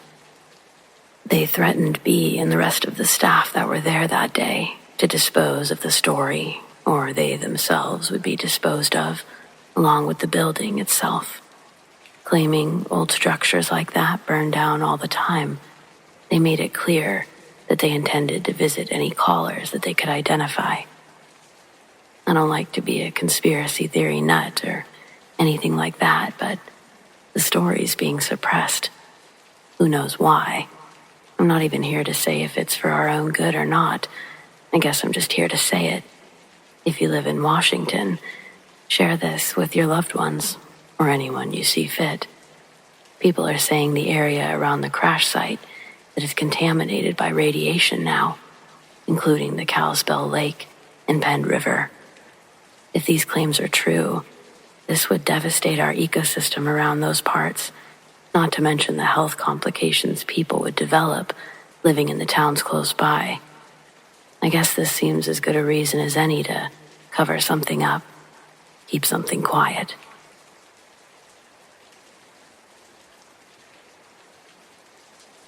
Craziest thing I've seen as a trucker would most definitely be the night I'd pulled into a gas station to fuel up. I'd also planned on just sleeping there for the night, but my sleeping arrangements would soon change for reasons you'll soon find out. It's late. I pulled in, gas up before reparking in the nearest spot, next to a few other trucks. Then I get on my flip-flops, gather my towel, soap, a couple of bucks from the dash, and I head in to take a shower. By the time I'm out, the parking lot is filled with police cars, lights, sirens, police dogs barking. There's a cop inside the station telling everyone to stay inside. I'm holding my shit like, what the fuck is happening? I'm pretty tall, and I can see directly out of the windows of the gas station. I notice that the majority of the action going on right now seems kind of close to where I'd parked. So I shuffle closer to the window. I'm able to see that it's the semi parked 2 spots down from mine that's getting all the attention. The truck has its driver's side door open, with a young man using it as a shield while he exchanges gunfire with the police, who are in turn also using their vehicles as shields and firing back. The whole time I was thinking, please don't shoot my truck. Please don't shoot my truck. And thank God, not a single scratch came to it that night. I can't say the same for the other guy and his truck. They lit them both up like a Christmas tree in that parking lot. I don't feel too bad, though.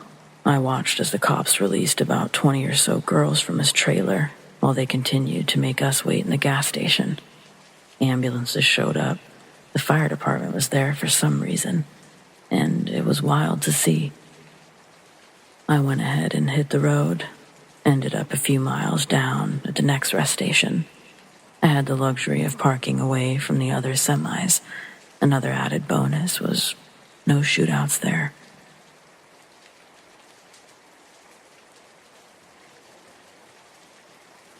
My granddad used to drive big rigs, and after pleading and begging my mom and dad, they allowed me to go on a delivery with him during the summer.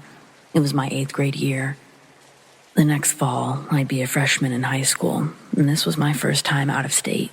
It was a 4-day round trip, 2 days down, 2 days back. My first day on the road, I got to see another side of my granddad I'd never seen.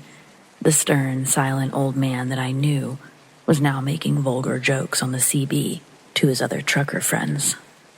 Then a short beep would be followed by someone else on the transmission with an equally offensive joke to match my granddad's. And he chain-smoked, another mind-blowing surprise he'd casually put on display every 20 minutes or so. We talked about girls and the fears I had about going into my freshman year, and I was given advice that I'll carry with me forever. Day 1, we'd head through Arizona and most of New Mexico before stopping to rest at the biggest gas station I'd ever seen. The back of his truck, there was a lifted bed with cabinets underneath it. On the floor in front of the cabinets, I'd slept with 2 sleeping bags, one under me for padding, and then inside one. It was uncomfortable, but Granddad warned me ahead of time that the trucker life wasn't that glamorous. Next morning, right at the crack of dawn, we're filling up the tank and hitting the road. Early in, the CB keeps beeping like someone's about to speak, but a voice doesn't come through. Granddad gets on his talkie to let whoever's broadcasting know they don't have a good signal. But almost right after he releases his finger, the CB comes back on, and a woman's voice says, "Hola, hello?" GD looks at me, his eyebrows raised, and gets on his most charming voice before replying, "Why, howdy, darlin'." This gets both of us to giggle until the woman beeps in again. Through chipped static, her voice had a soft accent, and she spoke slow with composure. But what she'd said was alarming. Pleading for our help, saying her semi had been turned over, run off the road somewhere around I-35 in Texas. Most of her tires had been shredded in her swerving and tipping. She said she nearly turned the entire thing over. Florida plates. Granddad looks at me again before getting back on, telling me the CB radios are only supposed to reach up to 20 miles. He gets back on and says, "Well, we've just gotten to Oklahoma right now, which is a couple 100 miles north." She says that this is the only transmission that she's been able to pick up, and that she's afraid. After long hesitation, Granddad grabs the talkie and tells her that we'll take the 35 after Oklahoma City to see if we could spot her. Then he asks what kind of vehicle ran her off the road, thinking that he could report it when we got to the next town. She says, "Witches." We both think we misheard the vehicle model, but regardless, Granddad assures her that we'll be in the area near dusk, and that we keep our eyes open for her, adding that she should try other frequencies to see if she could pick up anyone closer. We'd keep the CB on our station so she could come back to it. Once more, the beep signaled a reply. Her last transmission was short, saying, "Soon they'll find me, and soon I'll die." Sitting there, next to Granddad, we were 2 generations, so far apart in age, but sharing the exact same feeling of fear and discomfort during that moment. I'm pretty sure to fear is the first encoding your brain learns when you grow. Scary is scary, and the calmness of her voice when she was telling us these things was hair-raising goosebump status. So, probably goes without saying, day 2 wasn't filled with the laughter of the previous day. We'd drive in silence for hours, with Granddad periodically sliding through the frequencies, trying to catch a blip of that girl's voice. It was the epitome of hitting a microscopic bullseye that's potentially also moving around like you are. We both knew there wasn't going to be resolution, not until we at least tried to look for her. We'd be adding another day to our trip, but Granddad yet again impressed me with his old guy swag by lying to my parents, calling from the gas station saying we'd won tickets to a Dallas Cowboys game. He said we'd be returning later. He'd also buy me a blue Cowboys hat and a relatively expensive adult-sized Emmitt Smith jersey from the truck stop, just to throw the whole lie together.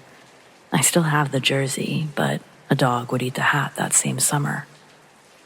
When we get to Oklahoma City, Granddad's obviously distracted in thought as he scribbled signatures on clipboards of paperwork he was handed. When the second container was loaded onto my granddad's trailer, I thought it was a mistake, but Granddad tells me that we're scheduled to drop this one off in Albuquerque on our way back.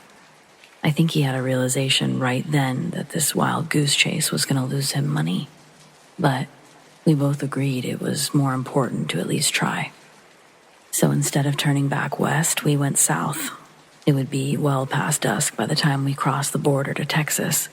Granddad said that we'd turn west near Waco. I think our collective hopelessness for a happy ending, it led us in a delusional search. We'd passed the Waco exit and multiple others while telling ourselves her semi could be right around the bend. Finally, as we drove through Austin, Granddad knew San Antonio was our last chance to turn off. It was around 2 a.m. by this point, and Granddad had already verbally given up hope near Temple. But as we're leaving Austin, the CB starts to beep again. It was only 2 or 3 times, but it was enough to get Granddad less slumped over in his seat. Then we saw it. In the middle of a long stretch between Austin and San Antonio, our headlights landed on a semi, surrounded by a number of emergency vehicles. Granddad taps the brakes. We begin to slow down, coasting our approach towards the officers working to redirect traffic. Pulling around the mess, I can see the semi's front end. The lights reflecting off the license plate show me clearly. Florida plates. I couldn't tell you how almost excited I was to see that license plate, and I could tell my granddad was in complete astonishment that we'd found this thing. You could see that all of the tires were, as the woman said, shredded. We continue coasting, and we're horrified to see the driver's side door has been completely ripped off. There's no sign of the woman.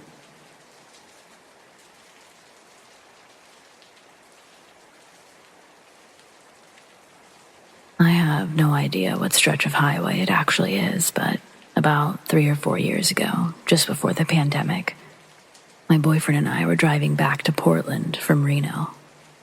It was probably around sunset, so not even fully dark, not fully light either.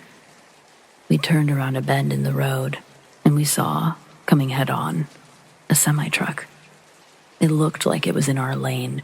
It looked real. Completely caught off guard and terrified, my boyfriend swerves into the other lane, which would be otherwise oncoming traffic, to avoid this semi-truck. Before he can even fully make it into the other lane and we get closer, it just disappears. There was no sound, no wind. Everything other than us now being on the other side of the road was normal. My boyfriend quickly corrected himself to get to the right side of the road. I turn my head. He looks in the rear view. Nothing. No truck. No anyone.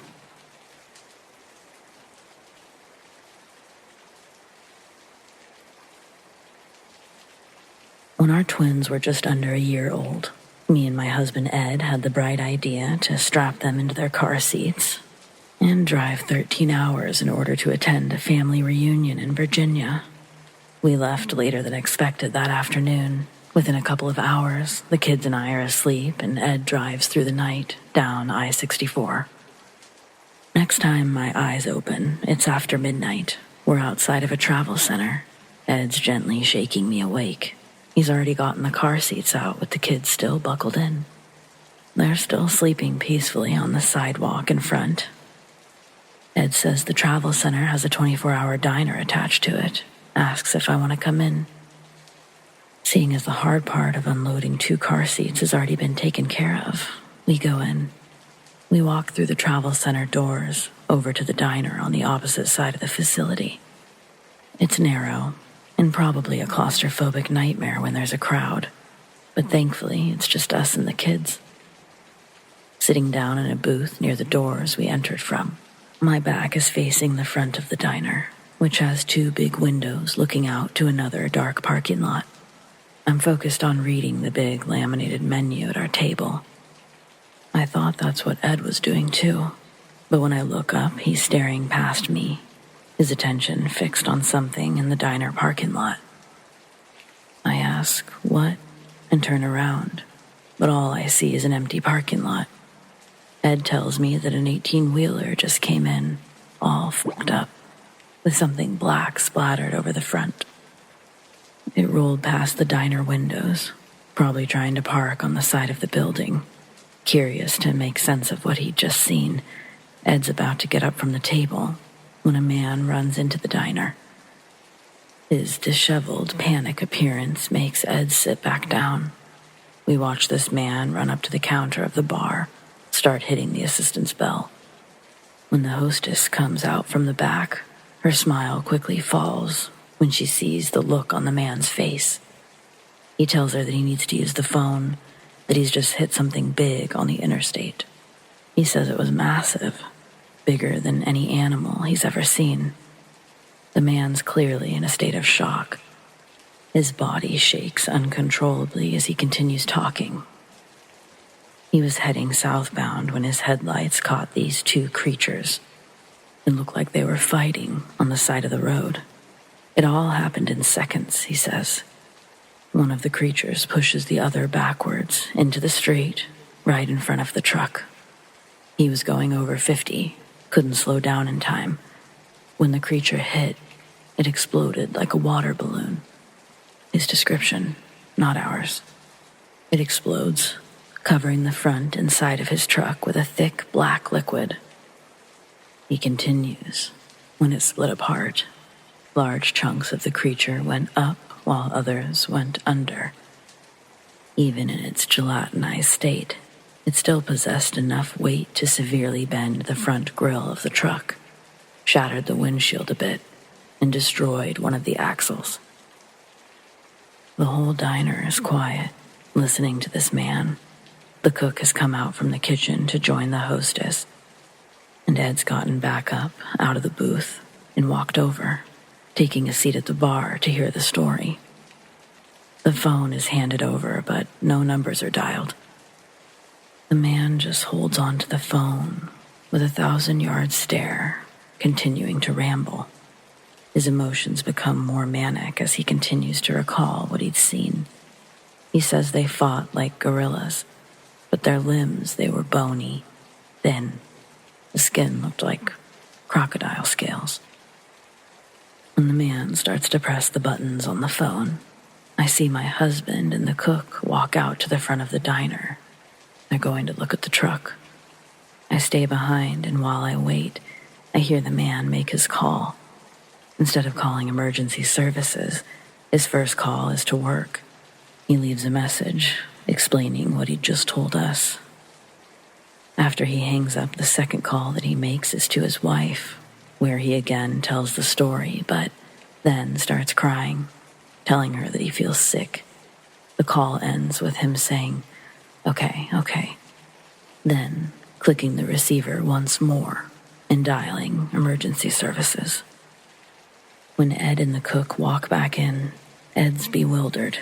His mouth hangs open as we make eye contact on his way back to the table. He doesn't sit down, picking up the kids in the car seats. He tells me that we should leave. We hadn't ordered yet, and the hostess already had her hands full with the crying truck driver at the bar, so I grabbed our coats. We went out the back of the diner, back to our car. Exiting the travel center doors, Ed's walk turns into a jog as he gets to the car, and he quickly buckles up the kids. Right when the car doors shut, he's already in drive. If I hadn't been wearing a seatbelt, the inertia would have sent me into his lap when we pulled out of that parking lot. Back on the road, Ed tells me that when he and the cook went out to look at the truck, he didn't know how it could have driven to the diner with that amount of damage. Impossible, were his words. And he said whatever was on the truck smelled horrible, like sulfur and vomit. The smell gave Ed a headache. It was throbbing and persistent hours after we left. Adding to this whole thing, later that night, Ed points out 3 military helicopters in the distance, zooming opposite to us. Nothing on the news the next morning. When we check into our hotel, I'm still a little weirded out by the night, and Ed's still feeling ill. I find the diner's number in the phone book. I try to call to see if I can get any updates. Curious about what had happened to the trucker after we left. But the phone went straight to an automated answering machine. After a few times of trying that, I decided to call the travel center's number, but their lines were down too. Ed stays in bed all that day. I end up having to go alone to the reunion with the kids. Ed's family is wonderful, but it's always a little uncomfortable attending a family reunion that's not your family's. However, it does give you an excuse to leave early, and thank God I did. When me and the kids got back to our hotel room, I find Ed on the bathroom floor. He's soiled himself. The paramedics that treat him suspect he had a seizure, take tests on him in the ambulance on the way to the hospital. There, after extensive amounts of blood work and several tests, the doctors tell us they think he's got radiation poisoning. They prescribe some potassium iodide capsules. It takes over a month for Ed to start feeling better.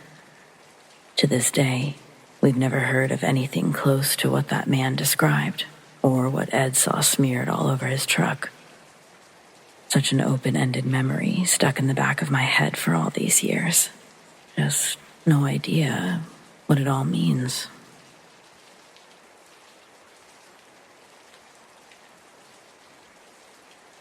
I'm a female trucker from Tennessee, and I've seen some crazy shit in the last 20 years, but nothing like what I just experienced. I prefer to get my sleep during the day and do my traveling at night. Less traffic and lunatics that way.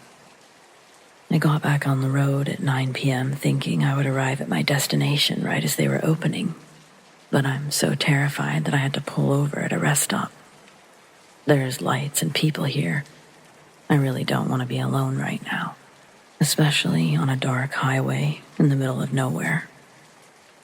It was around 1 a.m. when things started getting weird. I don't know how to explain it, but it's like I had this feeling of dread or impending doom. I'm not a paranoid person. I turned 46 last week, and I can't name a single other instance where I felt anything like that. It bothered me so much I had to call my partner and kids to make sure they were okay. They didn't really appreciate it. They assumed something must have happened to me because I forgot what time it was. But I couldn't help myself. I should have at least felt better once I'd spoken to everyone, but I didn't. If anything, the feeling only got worse. I even tried distracting myself with podcasts, but there was no shaking it. The only thing I could think to do next was to check with other drivers. So I grabbed the CB. I only glanced away from the road for a fraction of a second, but when I looked up again, there was a huge, hulking figure on the side of the road. I only caught a glimpse before passing it entirely. It happened so fast, I immediately began to wonder if I even correctly interpreted what I saw.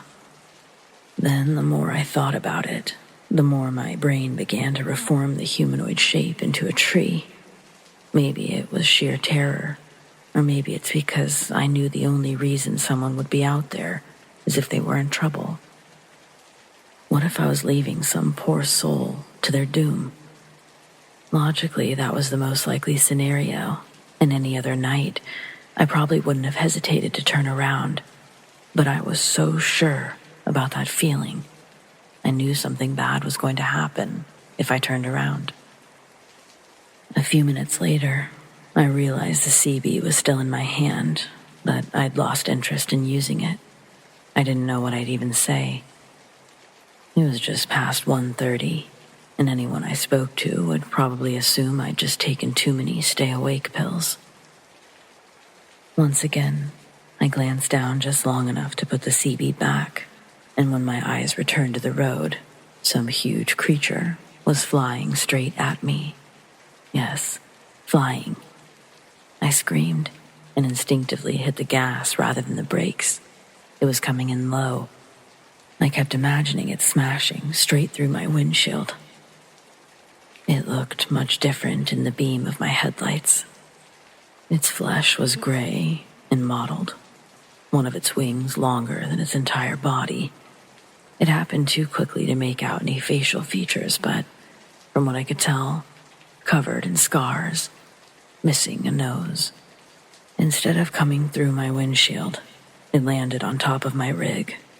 I felt the whole thing shake with its impact, and had I been a less experienced driver, I probably would have panicked, and it would have caused the whole thing to flip over. I didn't know what to do, but I couldn't imagine stopping. So I just kept going as the sound of its heavy, thudding footsteps made their way towards the cab. When it finally came to a stop, there was a screeching sound, like knives scraping against metal, just above my head. I thought it was going to rip open the cab and yank me out right there on the spot. But I still didn't stop. I couldn't. It probably only lasted a few seconds, but it felt like an eternity before the noise finally stopped.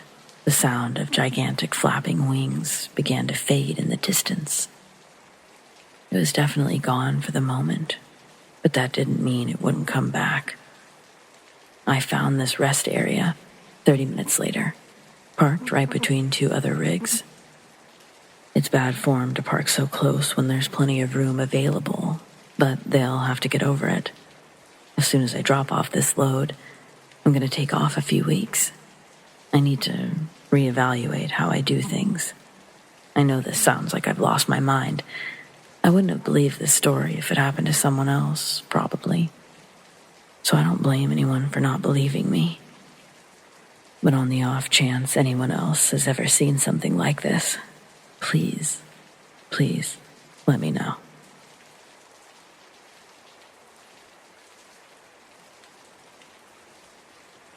By now, I've been a trucker for longer than I can rightly remember, hauling goods from one corner of this great country to the other. This story is about the night I saw something peculiar up in the skies. It was a moonless, dark night on a lonesome stretch of highway that us truckers know all too well. I was hauling a load of who knows what towards the Midwest, feeling the weight of the world on my shoulders at the time. The radio buzzed with chatter as usual, but otherwise, it was a silent night. As I cruised along, I couldn't help but notice something mighty strange. Out of the corner of my eye, I caught a glimpse of something in the sky. When I looked, something moving in a way that no plane ever could. It was like a firefly on steroids, dancing and zipping through the sky. I squinted my eyes, figuring it was my tired mind playing tricks on me. But I couldn't shake the feeling that something was off, like I was catching a glimpse into a world I wasn't meant to see. And it hadn't disappeared right away like things may, had I just been seeing it wrong. The strangest part, though, was how danged silent it all was. I turned down the radio, rolled my windows down. Sure didn't sound like a plane. I could hear my rig, but I heard nothing outside of that. No rumbling of engines, no screeching, nothing. Nothing but the sound of my own truck and my own breathing. Yet it danced in the sky. It was enough to give this full-grown man the heebie-jeebies. But then, all of a sudden, the thing touched down, like a mile or so ahead of me. I nearly choked on my coffee. It was like a burst of light, illuminating the darkness. For a moment, time stood still. My heart slammed against my chest as I watched it shoot back up into the sky with unnatural speed. I blinked once, twice, hoping my eyes hadn't betrayed me. But I could still see the residue of light from where it had just been, until that was gone too. There I was, alone, on the deserted highway, quivering in my seat. That eerie feeling of being watched crept up my spine, and I couldn't shake it. I swear I could almost hear something beckoning me to come closer to what I'd seen. I rolled up my windows, turned up the radio. And I sure as heck didn't stick around to find out anything else, tell you that much. I stomped on the gas, putting as much distance between me and that spot as my old rig could muster. The whole way to my destination, fear gnawing at me like a damn rat. Was it something otherworldly, or just a trick of the mind? Now, you can call me crazy or a liar, but there's something out there, something we can't rightfully explain. The world's a mysterious place, and sometimes it shows us just how small or insignificant we are. So the next time you find yourself on a desolate stretch of road, keep your eyes peeled and your wits about you. You never know what you'll run into out there.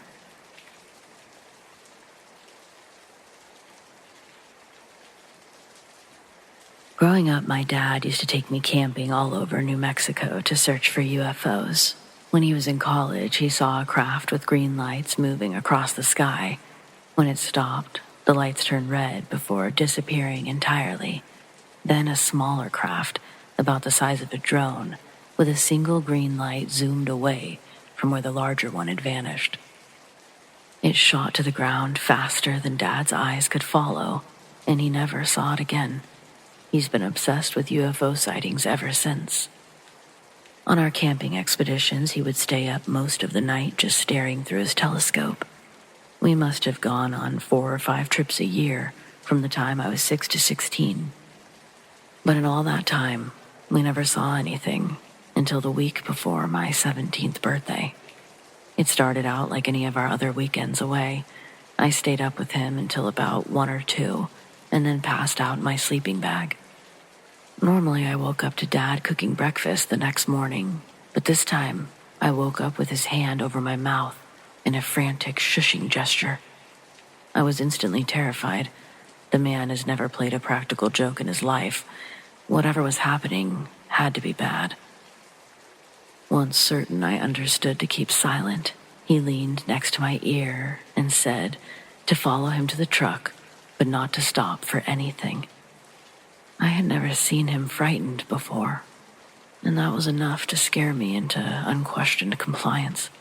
I tried using my phone for light, but he snatched it away and put it in his pocket with no more than a shake of his head. I barely had enough time to grab my bag before he was dragging me out of the tent. The fire had been put out, but the stars provided just enough light to see our way to the truck. We ran the whole way and jumped inside like someone was chasing us. The second the door closed behind me, Dad was already pressing the lock button. Once he put the key in the ignition, the headlights came to life and illuminated a sickly gray figure, complete with bulbous eyes, right by our tent. It was peeking inside the flap, but as soon as the lights came on, it darted all the way inside. I screamed. Dad yelled for me to get on the floor, and I did. He threw the truck into gear and we took off, but then something with a green light shot into the air and began following us. He drove like mad to get away, never taking his eyes off the road, while I never took my eyes off of whatever that green light was. I couldn't make out the shape behind it, but it stayed with us through every turn until just before reaching the highway. Then it suddenly shot higher into the sky and flew back the way it came. That was the last time Dad ever took me camping. We might take the occasional hike together, but for the most part, we bond over movie nights now.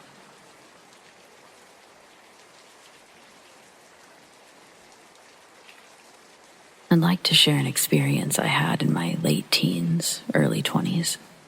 I'll try to keep it short, but it may be connected with previous experiences from my parents' first home. That place was definitely haunted, and so was our second home. That's where I experienced the most activity. I had difficulty sleeping for years, which resulted in a bunch of other problems. One night, I had my craziest experience, but I was never able to determine what it was. At one point, I believed it was an astral projection, but after watching some documentaries, it felt more like an alien abduction. or something demonic. That night, I got home late, immediately tried going to sleep. I wasn't mentally tired, but I was physically exhausted from work and spending the evening with friends. While falling asleep, I heard a piercing white noise that rose in volume by the second, and suddenly, I was above my bed, entirely awake and aware. I could still see myself in bed. I also felt completely paralyzed. The white noise became so loud that it felt like the whole room was shaking. Then, a beam of white light shot through my ceiling and lifted me into the air. In the corner of the room, I could see black shadow figures coming closer, surrounding me. I was terrified and screaming at the top of my lungs, but it didn't matter. The white noise seemed to block my desperate cries for help, but I kept screaming, and eventually, I just woke up, extremely terrified. I know most people will think I'm crazy or say it was a nightmare, but I've had lots of nightmares. This was definitely not one of them. I wanted to know if anyone else had similar experiences and see what they believe it to be.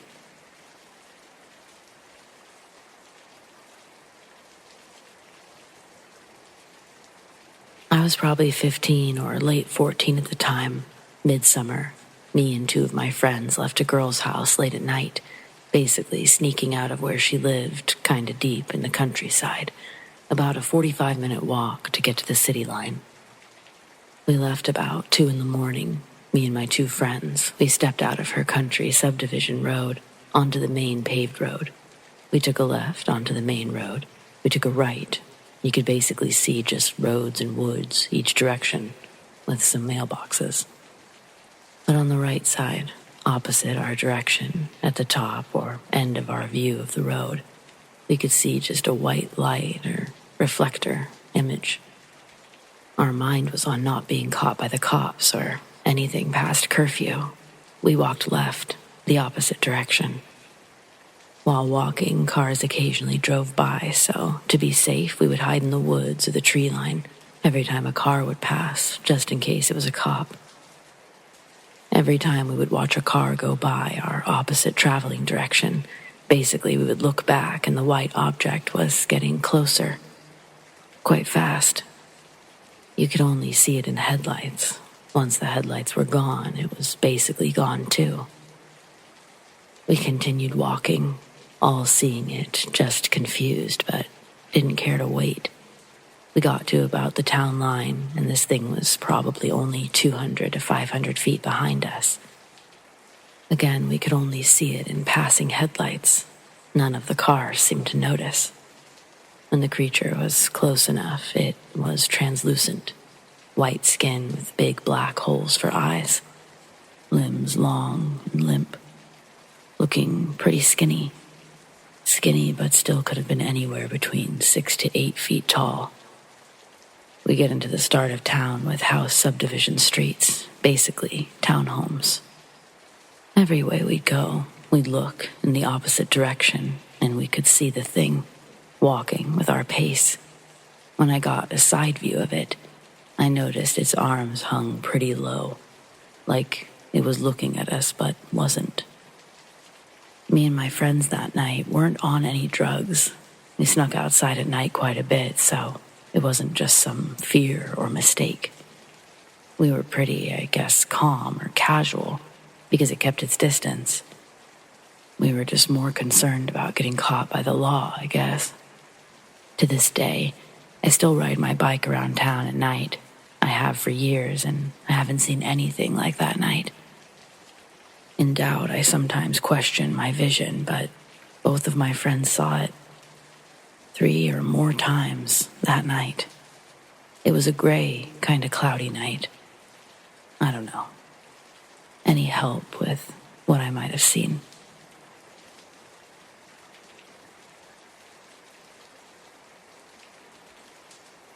This is something I'll probably never forget. I'm 18 now, but I was 14 at the time. and my friend was 13. We lived in a small, normal village where nothing weird ever happened. My friend was staying the night, so we played games and had a good time. This was during the winter, so it was already pitch black outside by basically noon. From where we sat, there was the door on our right and 2 big windows to our left. Suddenly, the whole room flashed light blue. I barely saw it while looking down at my phone, but it was unmistakable. I looked around, wondering what it could have been, but I didn't see anything. So we continued playing. I didn't know if my friend saw it, but he didn't react, so I didn't ask. About 20 seconds later, the room flashed blue again, and the radiator beneath the windows began vibrating. I could feel it on the couch, too. It wasn't loud, but we clearly heard it. The rest of the house was completely silent. I was a little frightened, but mostly curious, so my friend and I looked out the windows. Everything was normal at first, but then the whole sky flashed a bright blue color, like it was daylight again. And that's when I became really frightened. We kept watching until it happened again. Then we ran back to the couch. I hid under the covers. The radiator continued vibrating, and I could barely see the room turning bright blue. We looked outside once more, this time towards the neighbor's house, and we saw a big blue light beam coming from the sky, straight down into the ground, filling the dark night with a bright blue color. It was terrifying. I've never seen anything like it. We ran to the kitchen to look, and it happened once more. We don't know what it could have been, and I don't know anyone else who saw it. I would love to have some kind of explanation.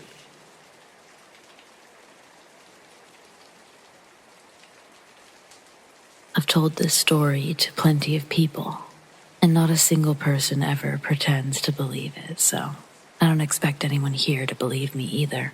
But I still have to share this shit to see if anyone else has had similar experiences. At age 8, I was often sent to my grandparents' house on the weekends. When Grandma ran errands, she would bring me with her.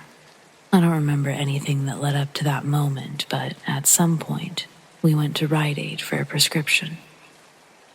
Back then, I was heavily into UFOs and the supernatural, so my eyes were always fixed on the sky. I remember this part clear as day. I looked up at the clear sky, and I saw what can only be described as a living, purple, fleshy cloud thing. It was circular, like a flat disc, but it had several moving rings at different intervals, and each one held a claw or tooth. I tried to get Grandma's attention, but she was already talking to the pharmacist at the drive-through window. I kept my eyes on it until it was out of sight. To this day, I've never seen anything similar or heard of anyone who has. Because of the specific details I remember, I really don't think it was a dream. It still freaks me the fuck out when I think about what it looked like.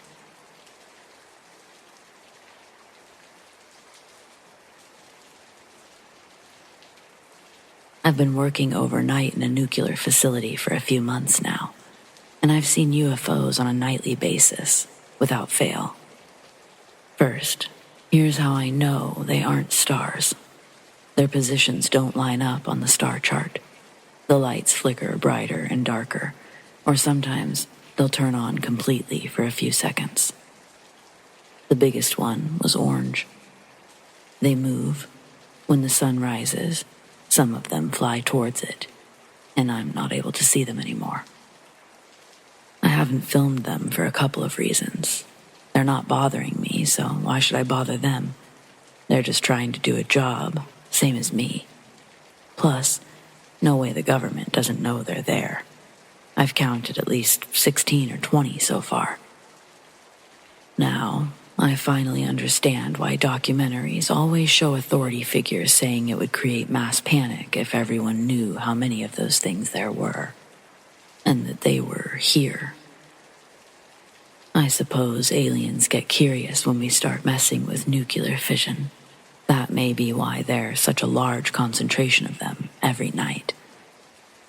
But above all, the reason I don't record them is because no one would believe me anyway.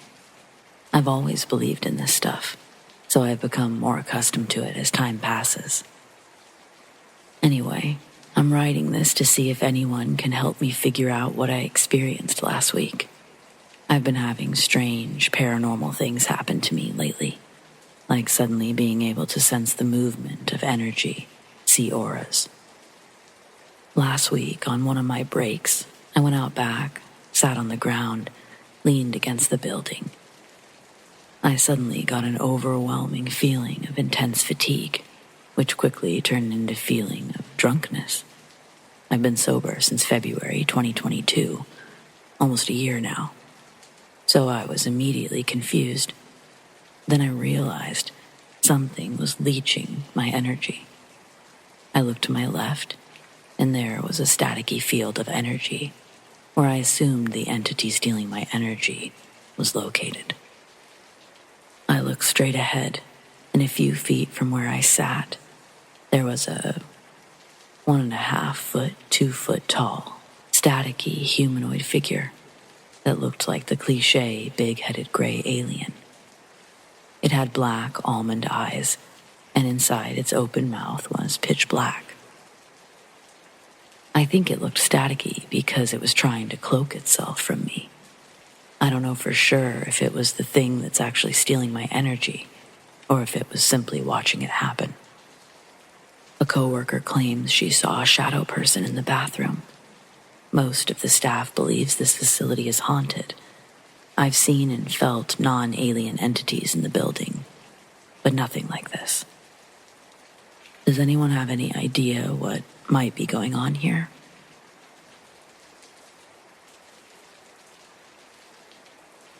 This happened when I was 5, and I'm in my 30s now. It's been a long time, but I can remember it like yesterday. That's how much it terrified me.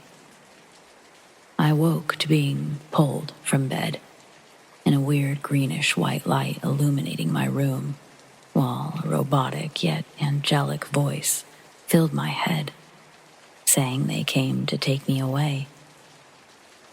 I was confused, and I tried to look back, but they kept pushing me forward. Then, like it never happened, I was suddenly back in bed, facing the wall. I stayed that way, too terrified to roll over. I know it happened, but it was gone with the snap of a finger, like waking from a dream. I'm not sure if it's connected, but after playing outside, I noticed a weird tiny shard in my toe. It looked like a shard from a broken beer bottle, but I had no cuts. I removed it years later. It was soft and bendy. I've seen tons of UFOs where I grew up. I saw one zigzag across the sky very fast before disappearing. On another occasion, I watched a big, round object that resembled a Christmas tree bulb rotate in the sky. It turned in different directions and shot off in the blink of an eye. I've also experienced some weird time lapses. One night during summer vacation, I was watching TV when I turned to look out the window and back again. It happened in a split second. Only a different program was on the TV, and suddenly it was daylight. A year later, I had another weird experience like the first one. I was paralyzed, and that weird green light was back, along with the robotic yet angelic voice in my head. This time it said,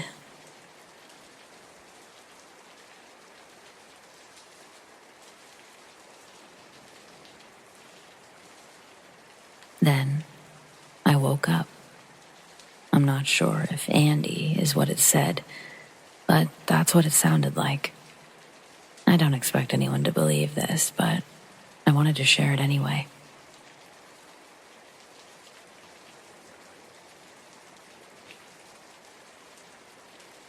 When I was 15 or 16, my family and I were driving along the interstate on our way to a beach in San Diego. I was listening to music, looking out at the clouds, when I noticed a weird, black, triangular object in the sky. It was difficult to keep track of, but I originally thought that it must be a plane. You don't hear about many UFO sightings happening in the middle of the day. And then I noticed how odd it was moving. The tip was pointing down towards the earth, and it was slowly moving closer to the ground. I was still trying to convince myself that it was a plane or weather balloon, but planes don't usually fly downwards. As we continued driving, the clouds moved across the sky, and I lost it for a few minutes. I thought that was the end of it, but I finally spotted it again. Except now, it was dropping faster. Only then did I think to alert my family of this weird object. But it very abruptly stopped its descent and shot back into the sky at lightning speed. I never saw it again. Afterwards, I frantically tried to tell my family what I saw. My father pointed to a small fleet of jets shooting across the sky. It seemed weird at the time, but I didn't think much of it. Still, to this day, I don't really know what I saw.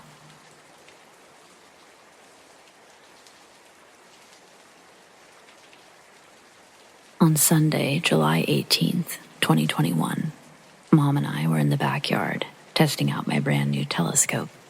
It was the first clear night since I bought it, and after setting it up, I was finally able to admire the glorious details of the moon's bright surface. I called Mom over to look through the small lens, but she wanted to see Jupiter. I told her that might take a while, since I was still trying to figure out how the telescope worked. And while readjusting the tripod, a weird feeling came over me. I felt like I was being stared at, almost as if someone's eyes were literally burning into the back of your head. My instincts said to turn around, and that's when I saw a huge, glowing orange orb, just sitting in the sky, roughly a block away from my house. As I stood frozen in disbelief, my mind tried to convince me that it was only a plane or helicopter. But all logical reasoning fled when the orb began moving in a bizarre, zigzagging motion. Also, just to clarify, this all transpired within 10 seconds or less. The exact moment I turned my head, it became frightened because I noticed it watching me. It freaked out, and within seconds, it shot away, gone without a sound. If I'd blinked, I probably would have missed the whole thing. I was so confused. I started to panic. I couldn't believe what I'd just witnessed. I still have so many questions. What was that? Why was it watching me? If it was extraterrestrial beings, what were they planning to do? This experience gives me chills every time I think about it, but it also makes me very curious.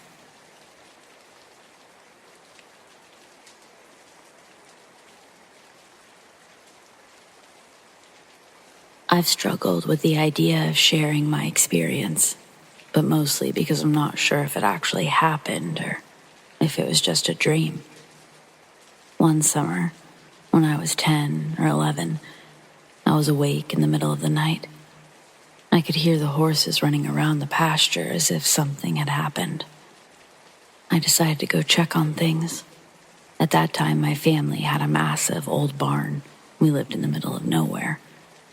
I walked through the barn door and found a very large man, as white as snow, climbing into the hayloft.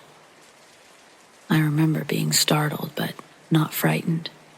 He turned around, looked at me, and slowly lowered himself back down.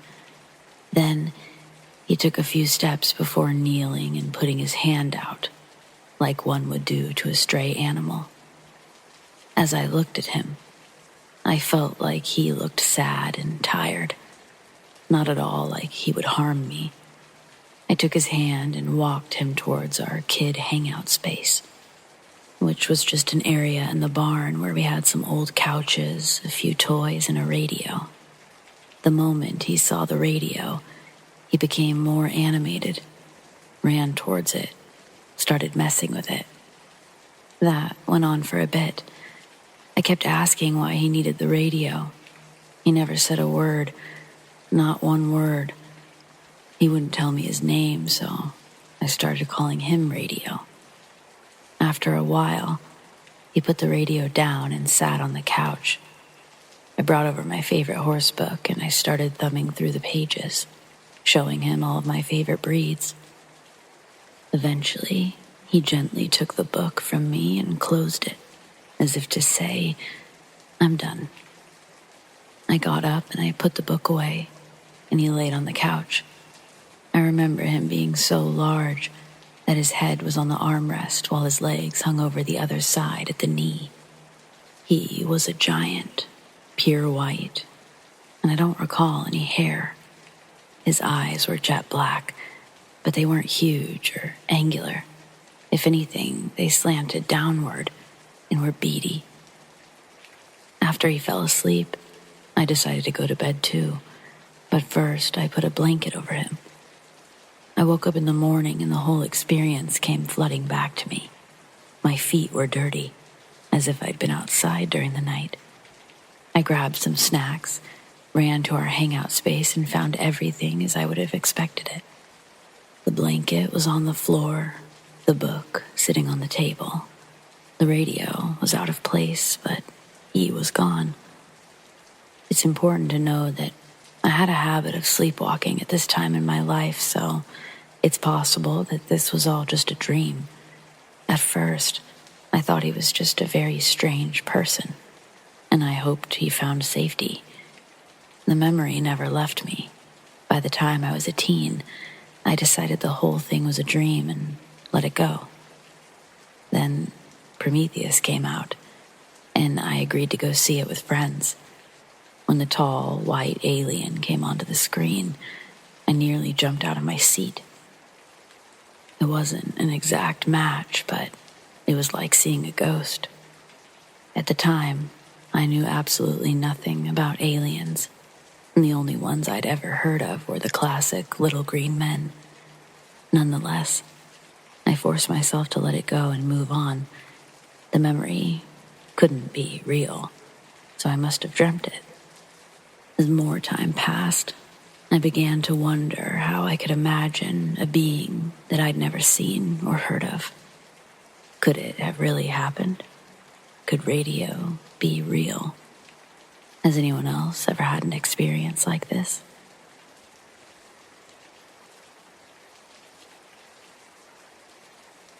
My mother has told us this story about her childhood a few times when we were kids. The story never changed. When she was about 8 or so, in the early 80s, she'd experienced a type of sleep paralysis where she couldn't move, speak, or shout, but was fully awake. My mother said that she was able to look around and see the window, where this gray owl would be perched on the exterior of her window, looking at her, staring, every time. Her sister and her father, my Grandpa Bob and my Aunt Nat, they'd seen the owl for themselves. And my mother would be paralyzed up until the owl flew away. It would land on a nearby telephone pole each time. Grandpa Bob had had enough. He waited until the owl would show up. He scared it away from my mother's window, and he told the girls to stay inside. He then took his rifle, went outside, and aimed at the usual spot where the owl would land, and he pulled the trigger.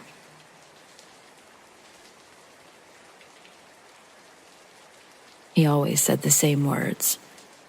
It had sparks coming from it as it fell to the ground, and it was nowhere to be found. No traces, no blood or feathers. It had vanished after I shot it, whatever it was. Keep in mind that this is during winter, when this had happened. There should have been tracks of some sort, in the snow, at the base of the pole, but there were none. It's like it never hit the ground. Now, in my culture, some people say owls are a bad omen. Others say the opposite. Some say they're demons, where some say they're signs of good luck. Who really knows for sure what's out there?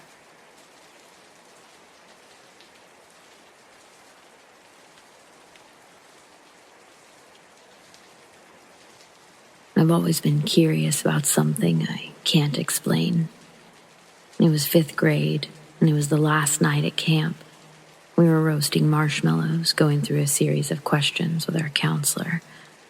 The questions we came up with would be presented the following day at our farewell breakfast. Honestly, I don't remember any of the questions other than, what was your favorite food at camp? I remember my answer was French toast because they literally had the best I've ever had. I thought about it ever since. Anyway, the experience. After we'd all finished shouting answers at our counselor, everyone started to settle down and continued to eat their s'mores in peace. I had to pee, and my camp BFF had to pee.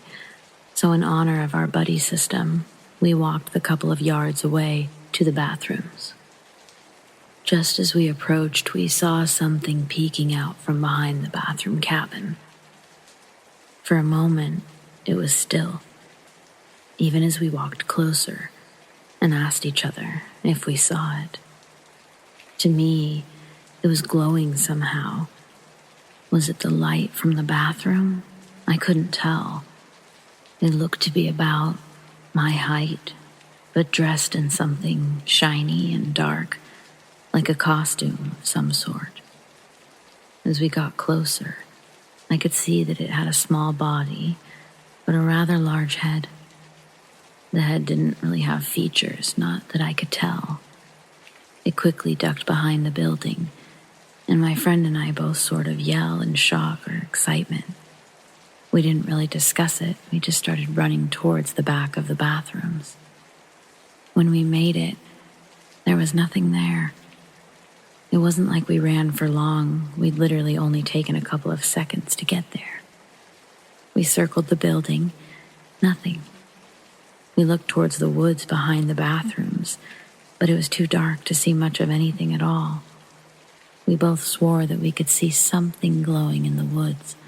As we stood there, it got further and further away, until we saw just darkness again. We both thought that it was so strange that we saw nothing back there so quickly after definitely seeing something back there. I don't know if it's paranormal, but it's definitely unexplained.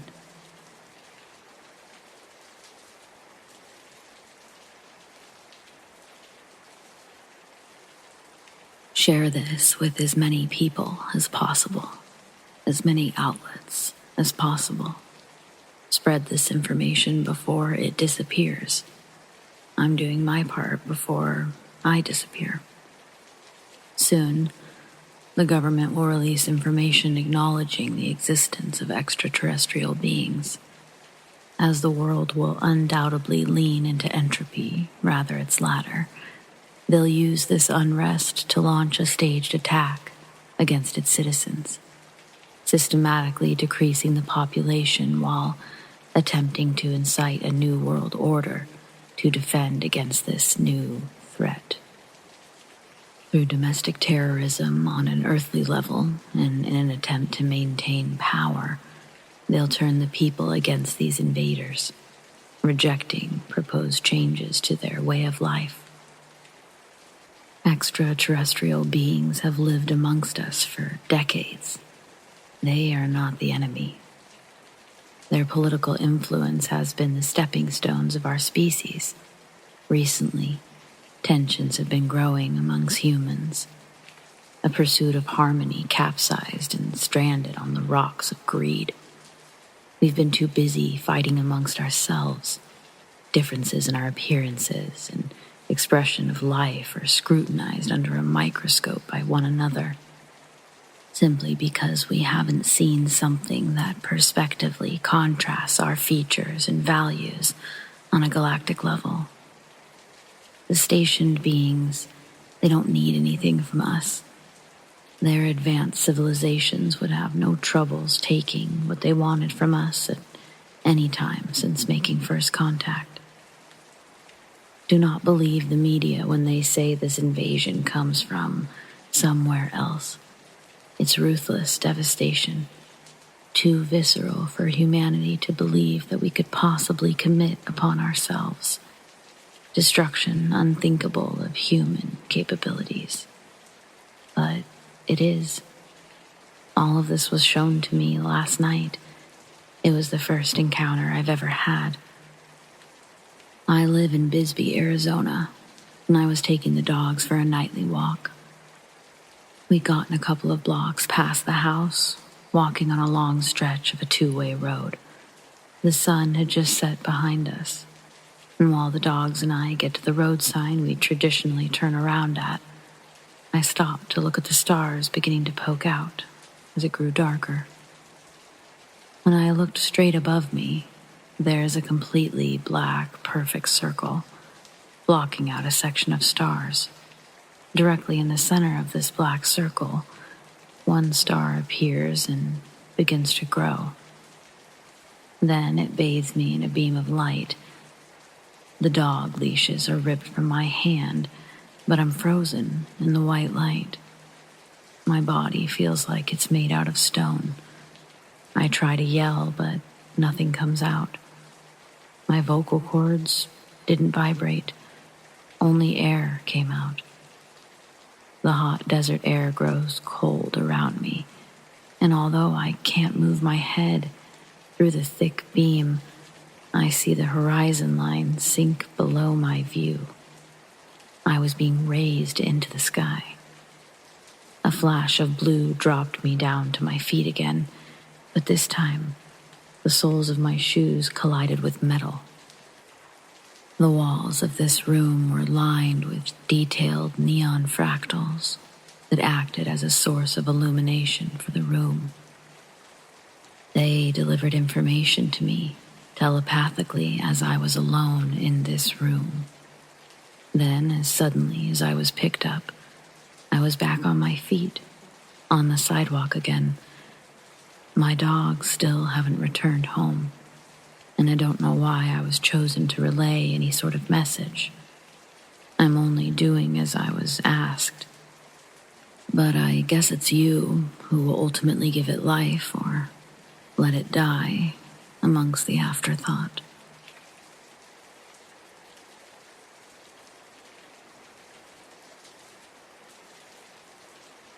When I was younger, there were several years my family lived in a small town outside of Yosemite National Park, a town called Arnold.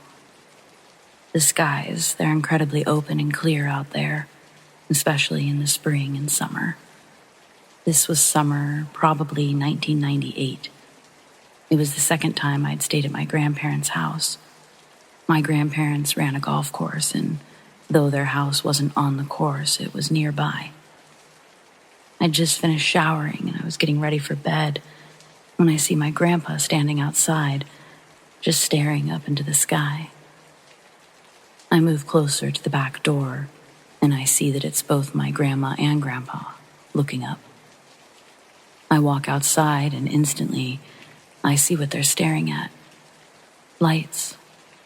Not just lights though, like that you'd see on a plane. These were 3 perfectly round balls of light, almost blue, forming a triangle shape and pulsating several feet above our heads. "What the heck is that?" I asked. No response.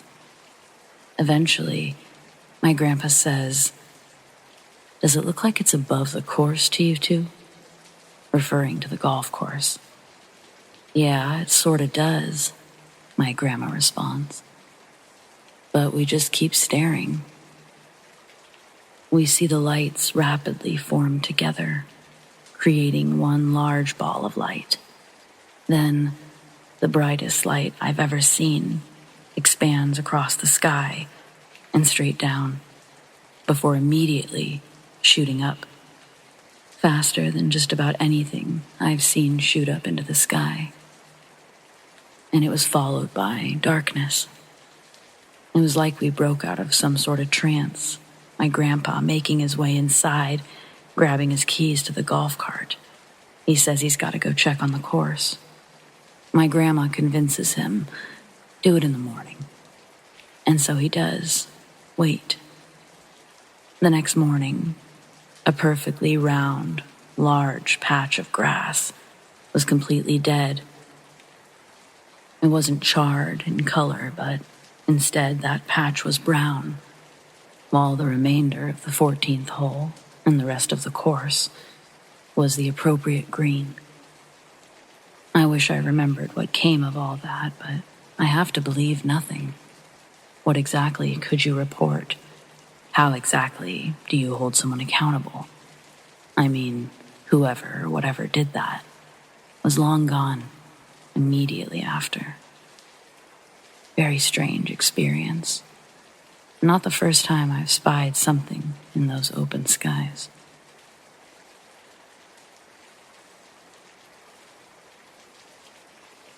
I'm not sure if this is on topic or not, but 4 years back, I woke up at night, laying in my bed for a few minutes. For context, my bed is facing 2 tall windows with 2 curtains, and there was a small crack in the middle of the curtains where you could slightly see outside. Suddenly, what I can only describe as floodlights turned on, flooding into my bedroom from the outside. Except the light was purple, and there was no noise at all. Not sure if it was from pure shock or not, but my body started to shake, to vibrate. I got out of bed, and I ran to my parents' room, and I didn't turn back. I didn't see the light vanish, but when my parents went to look in my room, it was gone. I stayed up with my parents the rest of the night, which felt like 10 minutes, and then it was daylight again. Not sure, like I said, if it fits here, but I wanted to share this and see if anyone else has experienced something like this before. The only kind of proof I have is that the purple light, it stained the middle of my curtains purple, while the others in the house have a faded white color from the sun. The curtain is still purple to this day. Here's a photo I took today.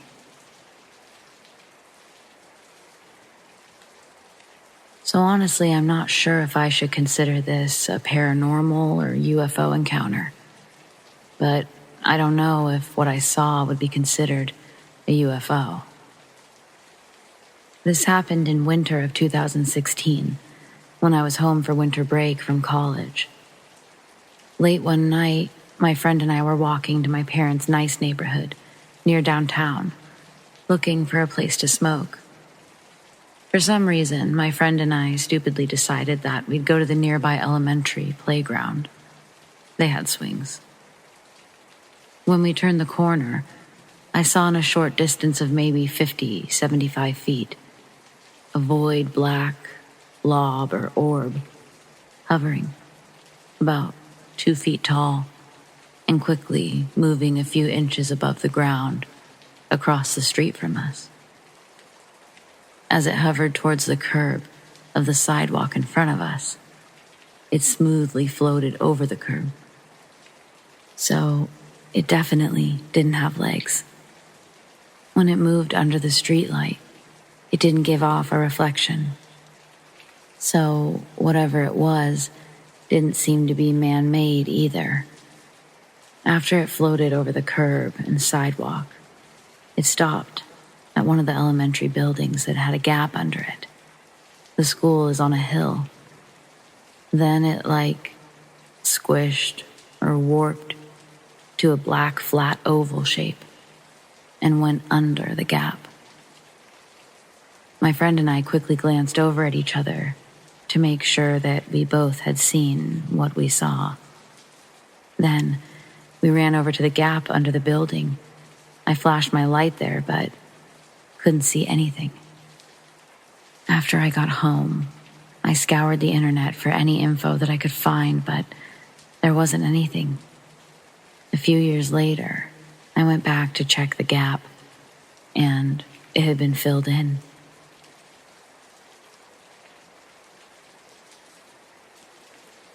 This happened to me about 10 years ago, when I was 14. It was a warm summer night in 2012. I was walking around the city with my friends, R, who was 16, and his older cousin Jay, 24. We'd all been neighbors for about 4 years now. Our families knew each other, so it was quite normal for us to all be hanging out together, despite the age gaps. During our walk, we decided to take a shortcut through the cemetery. It was after hours, and I'm pretty sure it was illegal for us to be there, but at the time, we weren't going to do anything other than just cut through, which we would often do during the day as well. As we were walking down the path, I saw headlights turn into the cemetery, and the boys, of course, darted away ahead of me into the trees.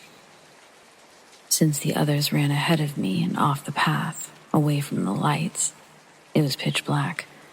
There was residual light twinkling through the branches as I made my way down into the trees, but it dropped down to a slight hill, and the light was lost. I was walking along, trying to be as quiet as possible, almost blind due to my eyes not adjusting yet, and that's when the feeling of dread sets in. I had no idea where the guys were. I couldn't see, and I didn't want to be caught by the police by myself. But there was something else, almost a chill in the air on a warm July night. I tried to brush it off, the uneasy feeling, thinking it was just my nerves being scared because the guys took off without me. But alarms were going off in my head, like something was very, very wrong, and apart from legal reasons, I should not be there. I make out a shape to the left of me. As I'm walking, I take a couple of steps towards it. Guys, is that you? Nothing. No response.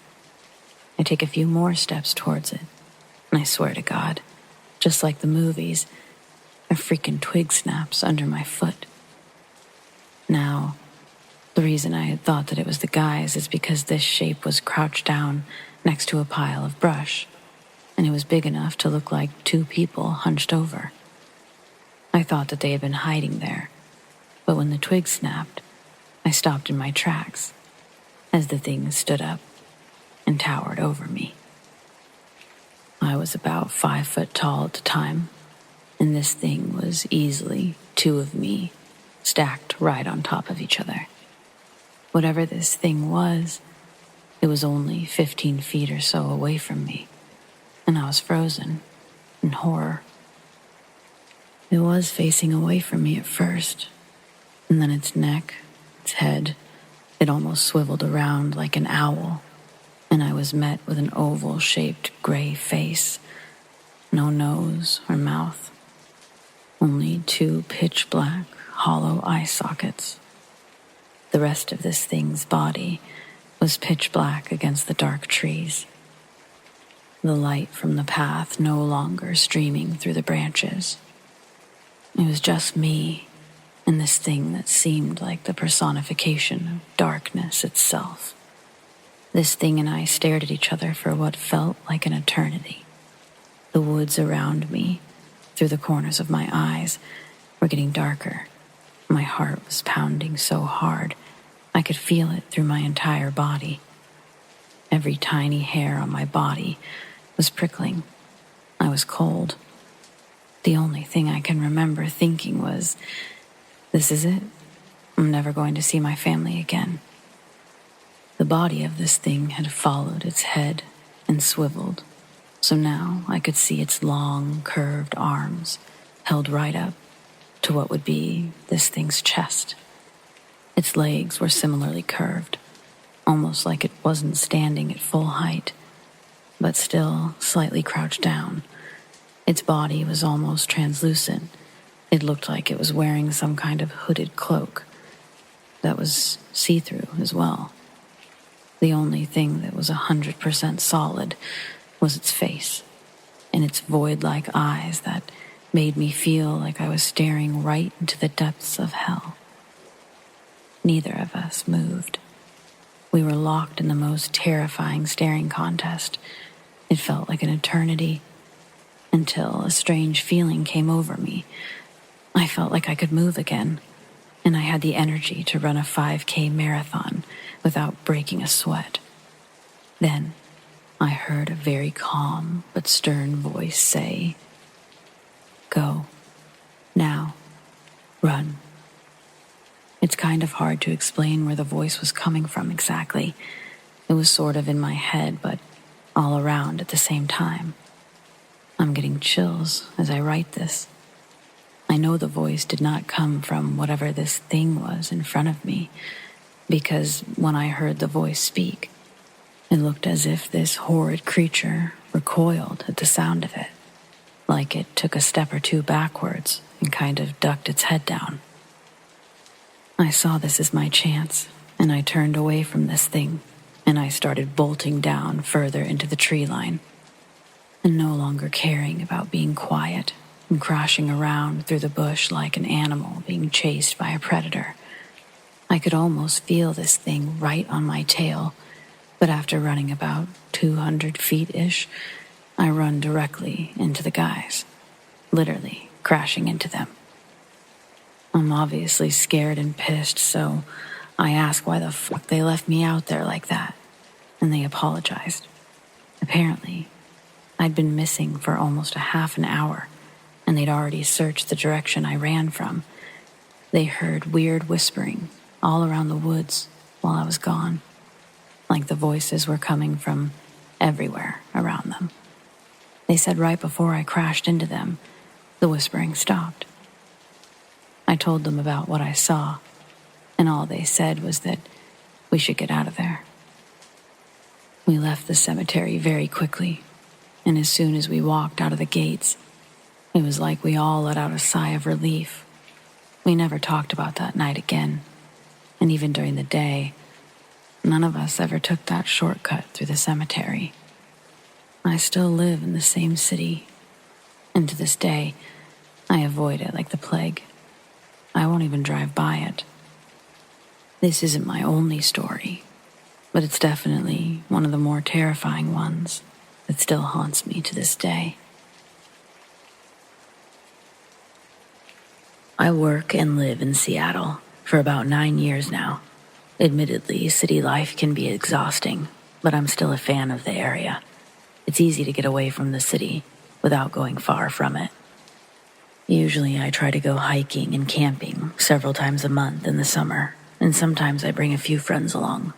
But this particular weekend, I was out on Bainbridge Island alone, which, for those of you who don't know, is a small island west of Seattle. You can hop on a ferry from the busy city and enter nature's paradise in all of 35 minutes. I wasn't worried about being alone. Done that part many times, and I happen to have spent a good amount of time as a starving artist, so hiking out in the middle of nowhere has kind of become my way of finding inspiration. I always do my best work out there.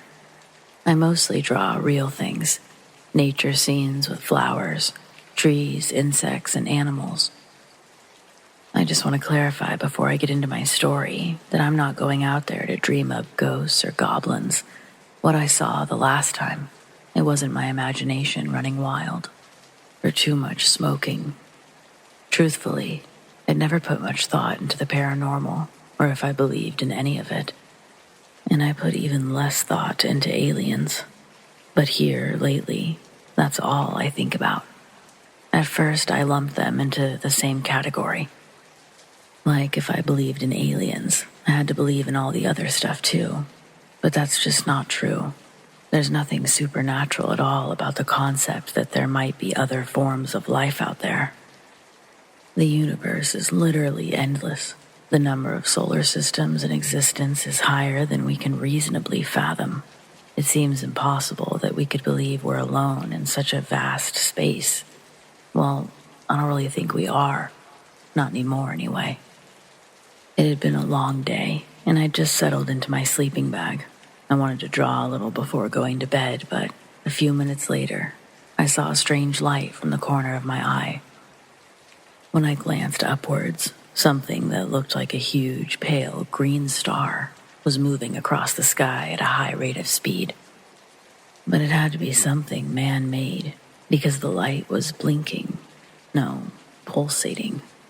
It passed directly over me and continued until it was almost out of sight. But at the last second, the object stopped and the light became solid. For a moment, I was afraid that something had noticed me and it was going to come back. But then I watched in utter amazement as an identical green light sprang to life. Where there had been only darkness, there were two of them.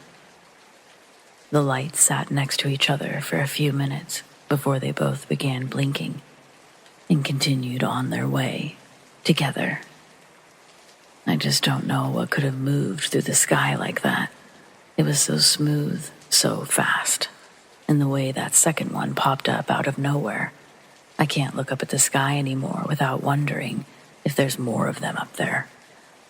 I've spent a lot of time reading about other people's experiences with UFOs. And at first, it seemed like no one else in Seattle or Washington were talking about these glowing green orbs. But then I dug deeper, and people have been reporting on orbs for a long time. Maybe they aren't always green, but one that caught my attention was someone in Seattle. They reported seeing something on June 24th, the evening I was out there, and it kind of gave me chills. Quote, pair of iridescent ovals with tendrils and halos travel rapidly at high altitude on southern course across Seattle. Unquote. So I just started searching Bainbridge Island orbs and Seattle orbs, and I got over 286 hits. Things like, quote, 2 glowing reddish, almost see-through orbs flying over the island last night. They stopped in synchronicity mid-flight. Then they continued with immeasurable speed. End quote. Quote, 2 high-flying bright orbs flew over us tonight. Anyone else see those? End quote. And then I found something I'd missed in my initial search for green. Quote, very pretty, bright, lime green, spherical objects moving very fast, in tandem. Sea Bridge Ferry Terminal, halfway across Puget Sound. Look to my right, facing south, to determine ferry's location en route. I observed 2 lights in the night sky, 50 degrees above horizon. 2 lights in formation, stationary. They mirrored the movements of one another, slowly bobbing back and forth, up and down. Became still for only seconds. Then, one sphere shot off onto the direction of the island, while the other remained still for a few seconds before proceeding to do the same. Both spheres appeared and disappeared within seconds. End quote. Could be related, could be absolutely unrelated. Either way, I haven't been able to stop researching, basically. But I don't love everything I read. Meaning, I don't know how I feel about the different alien races, like the Greys, the tall whites, or any of those. But I don't think the concept of other species is all that far-fetched of an idea, and that's kind of unsettling. Even if what I saw wasn't a UFO, I still think there's a good chance that some people have had genuine encounters. I wouldn't be surprised if the world's governments really were covering up their existence. If these races already have the technology to freely travel through space and study other planets, just think about what their weapons can do. They probably have resources we haven't even dreamed of yet. Really gives you something to think about, doesn't it?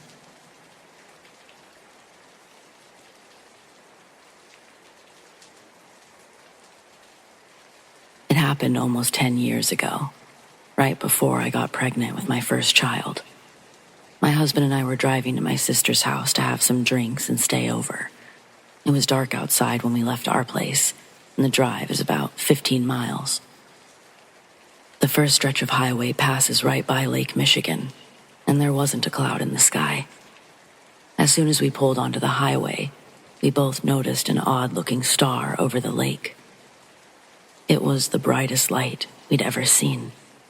It would have been extremely hard for others to miss, but I'm not sure if anyone else was on the road. My attention was solely focused on the giant, blinding star. We thought it was amazing, but then it started moving. It went up, down, left, right. It seemed to be following us into town. My husband and I were transfixed. After we made it into town, we watched in disbelief as it rose even higher, shooting across the sky and out of sight. I was sad that it left and desperately hoping to catch another glimpse. It was such an indescribable feeling to see a giant light do all these impossible maneuvers, just dart across the sky and leave us in awe. The excitement and impossibility of it all made me feel like a kid again, full of wonder and joy. I couldn't stop thinking about what we'd seen, and that's not even the best part.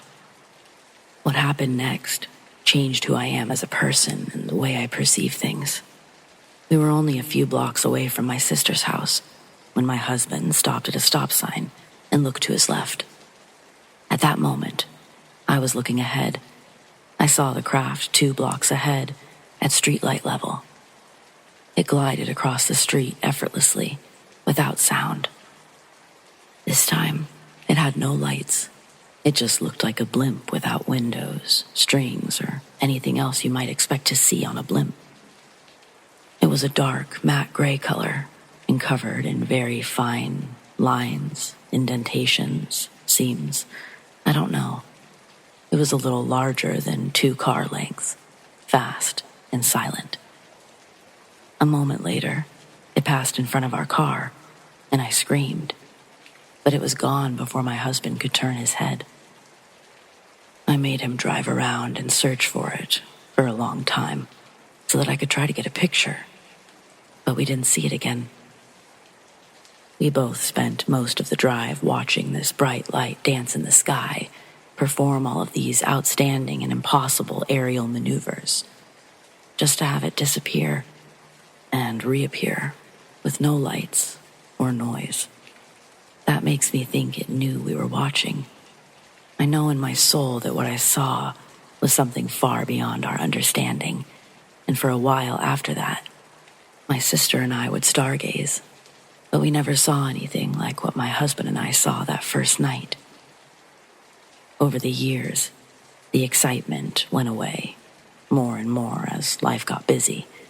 But last week, I was driving home when, out of nowhere, an unusually bright light appeared in the sky. It was almost like the other one I saw, but I hadn't quite made the connection yet. At first, I thought it must be a plane, but then I noticed the lights weren't flashing, and I couldn't hear anything. Then, it suddenly started to descend, as if it were falling, but it stopped just above the tree line. I pulled over to a gas station so I could watch it, but nothing happened for 15 minutes, so I decided to go home. It was almost a straight shot home. I just needed to take one left turn off the highway. I was about to take that turn when I looked to my right. I saw the bright light again. Instead of continuing home, I changed course to drive straight towards that light and FaceTimed my husband. It was a one-way road that you've got to drive all the way through to get out, so I couldn't change direction once I started following the light, and I was freaking out. It was now right in front of me. I drove too far in, and the trees covered my view. But when I fell back, it was gone. I've also recently watched the 5E documentary before my most recent sighting, and it made me wonder if the reason I saw the light again after so many years was because it had been on my mind, like when I first saw it. The documentary speculates that they can be summoned with our thoughts and consciousness. Before I'd even heard of that theory, I felt like the reason I saw the craft was due to my elevated awareness from watching the light over the lake. The only thing going through my mind were huge amounts of wonder and excitement.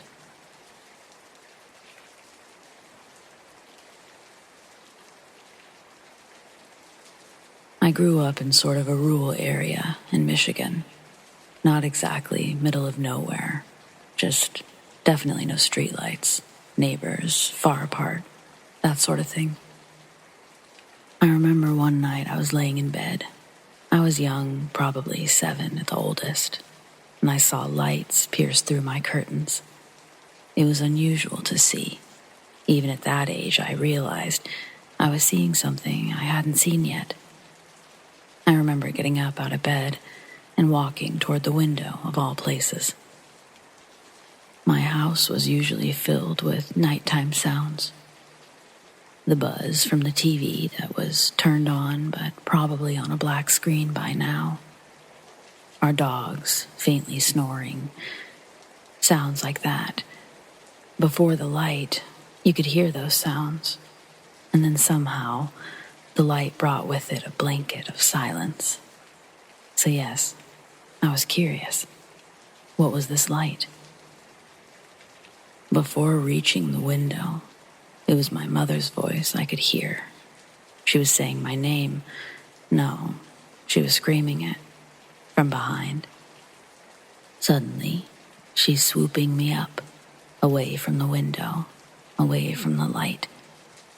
She ran me through the house, and I could see this bright light shining through every single window, brightest in the living room, as we had a large front window, which sat behind the couch.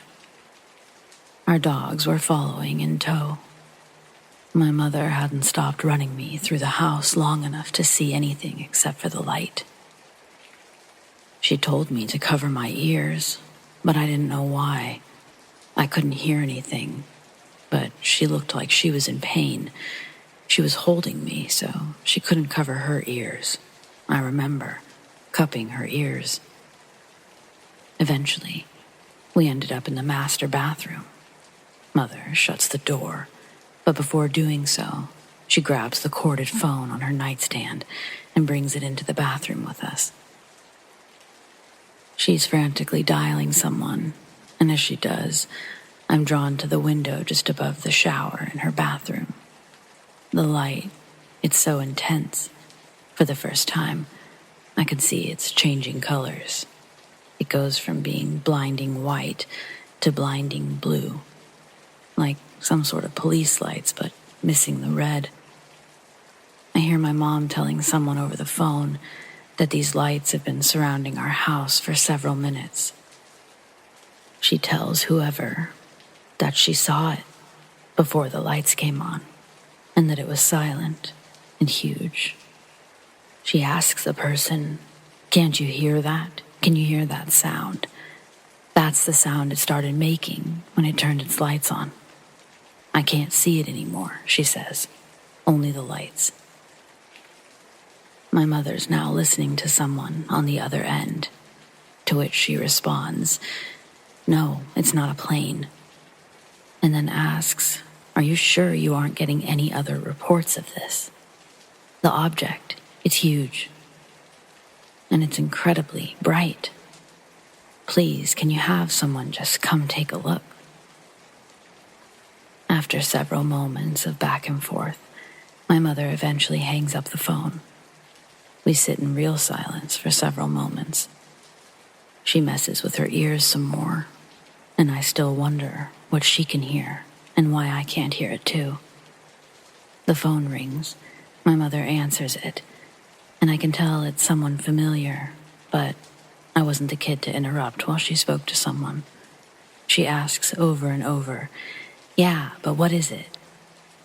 Finally, she says, "But Terry, it's huge, and I could see it before all the lights happened." Terry's my uncle. "A UFO," my mother shrieks. I didn't know the term, and I wouldn't learn it until the following Monday at school. We stayed in the bathroom for what seemed like forever. I remember sitting in the bathtub, looking up at the lights, still bright, still changing. I actually don't remember leaving the bathroom. I do remember when everything went dark, though. I must have fallen asleep because the darkness woke me up. I was now laying in my mother's bed, her laying next to me. She was awake, and she tells me to go back to sleep. Everything's fine. Just a bad dream, she says. It wasn't a dream, though. She said this to try to resolve any unsettling feelings I must have had, but her telling me it was a dream somehow scared me more. I looked at her bedside table.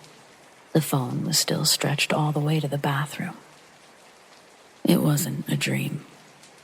She may have convinced me if I hadn't gone to school Monday and at least 3 other kids having similar tales to tell. Our teacher even referenced the movie E.T. while talking to another teacher. A couple of kids overheard and asked if we could watch the movie. We didn't, but I asked my mom about it. The movie, that is. And even that, she didn't want to talk about. I came to the conclusion at a very young age I saw something wild. Or more so, experienced something wild because all I really saw were bright lights. My mother, on the other hand, saw something far more. Something that she made some sort of silent agreement with herself not to indulge. She passed away in 2009, never really sharing her thoughts on the matter, ignoring it almost entirely. Sometimes, I really do wish I could do the same. Unfortunately, I am forever curious about what goes on up there in the sky. What exactly were those lights? The sound, or the lack of sound? I don't know.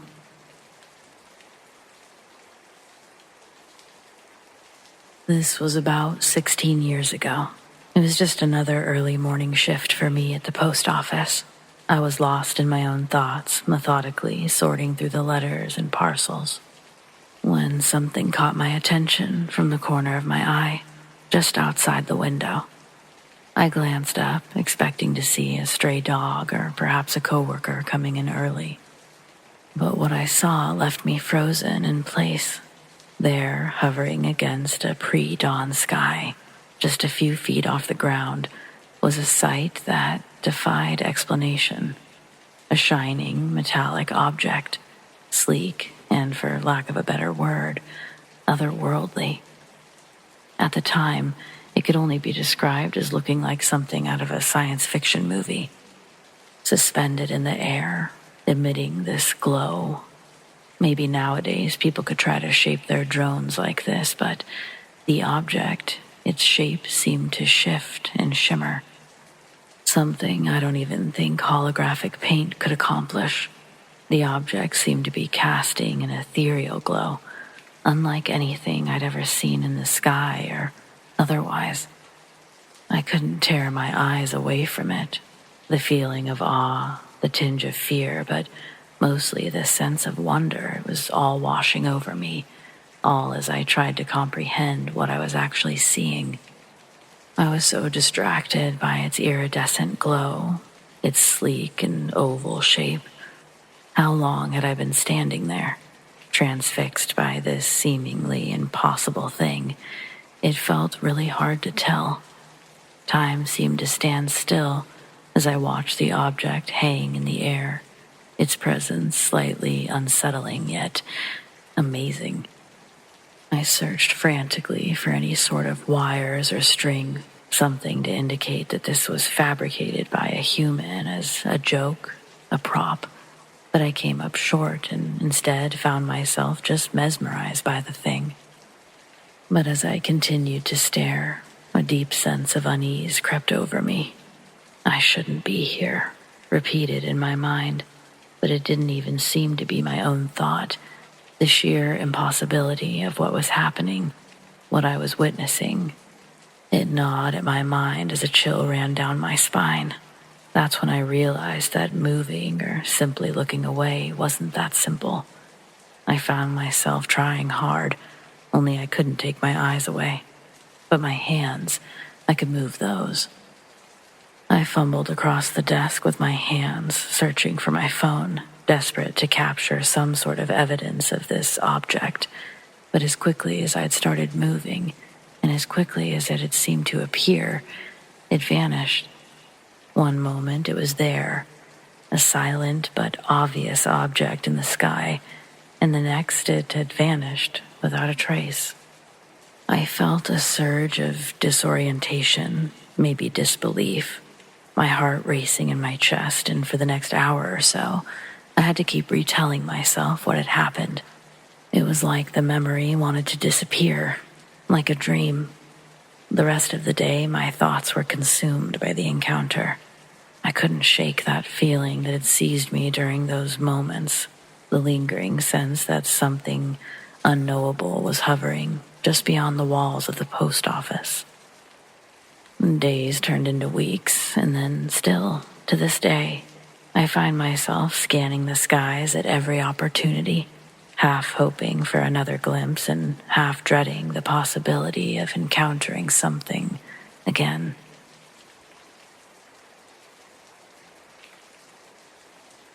In '98, I was 10 and living with my family in Illinois.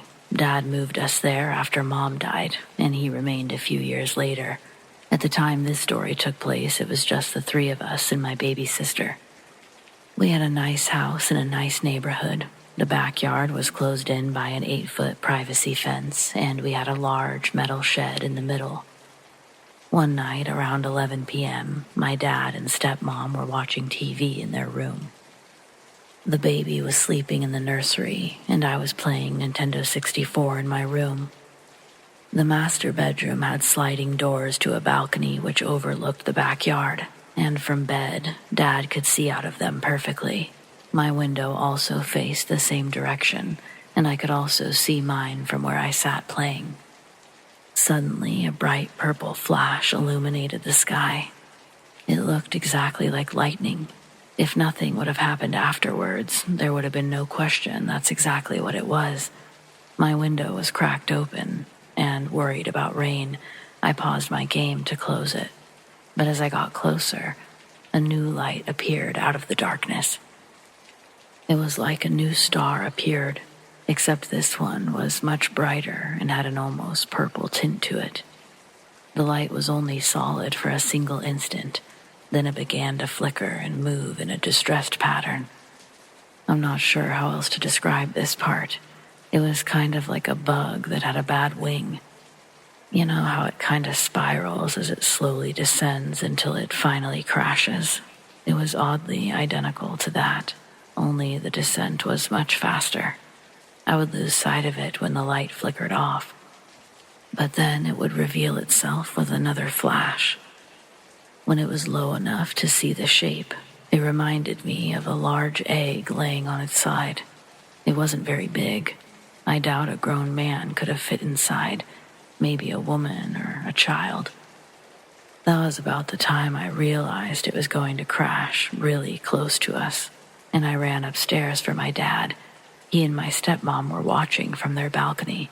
I started to ask him what it was, but when he turned towards me, I saw how frightened he looked.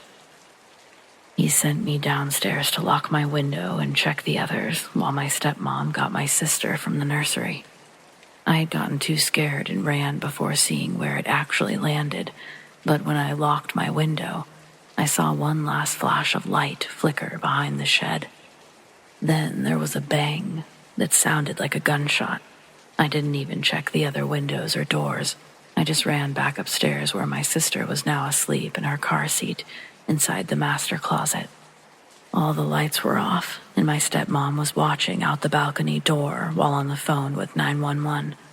Dad was loading his shotgun and, without looking up, told me to get in the closet with my sister.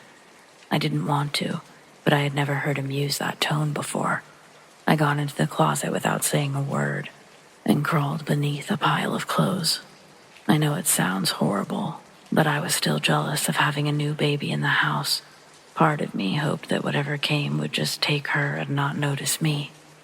I'm not sure how long I had been there when I heard my stepmom scream, but Dad shushed her right away. In and I didn't hear another sound until they got us out of the closet hours later. I'm not sure how long we were actually there, but it wasn't daylight yet. I was told that a weather balloon had landed behind our shed, and then the police came to take it away. But I never believed that story. I didn't even know what a weather balloon was, but I knew Dad was lying. I tried asking about it a few times over the years, but I got a different story until a few days ago. I didn't really expect to tell anyone else, but I just can't let this thing go, and I don't have anyone else to talk to. Dad just got divorced, and he's been staying with me while his wife moves out. This last weekend is when the paperwork was finalized, so he got pretty drunk, and I seized an opportunity. This mystery has plagued me for 25 years, and I just wanted a real answer. Or I thought I did. Now I actually kind of regret knowing. When my stepmom screamed, it was because she saw some kind of mutated creature peek out from behind the shed. It had a weirdly shaped head, large hands, but tiny arms, and it was the size of a child. When she screamed, it looked right at her and ducked back behind the shed. But before it went, it blinked sideways, meaning its eyelids closed to a vertical slit instead of horizontal like ours. She and Dad both saw it. That bang that I had heard, it was some kind of mini implosion. We couldn't see it because of the shed, but it left a small crater where the object seemed to have collapsed in on itself. Nothing was left except for a small hole and a few scorch marks. But one of the things that frightened Dad the most was how quick the government covered it up. Real police were only there for a few minutes, and they refused to go into the backyard. They said that their orders were to only secure the location.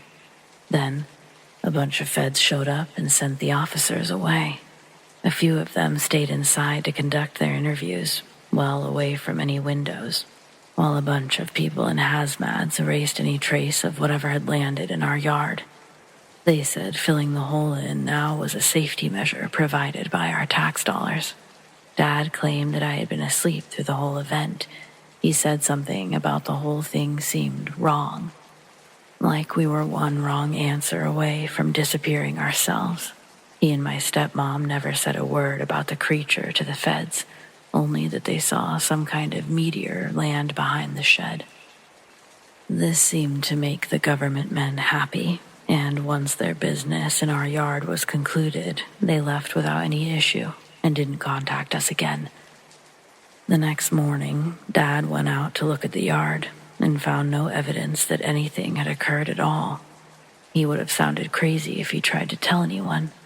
We kept a closer eye on the sky after that, but other than the few times I tried asking for the truth, the whole thing might as well have been a dream.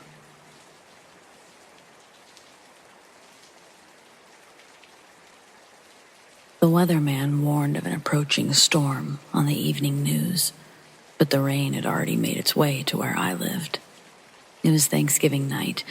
My brother and his friends were at the school playing 4-on-4 football on the practice field behind the gym.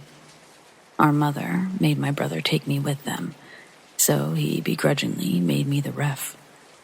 I sat on the sidelines and watched them toss the ball around for a little over an hour. As the field grew darker and the football became more difficult to see, my brother's team wanted to finish their last drive before calling it a game.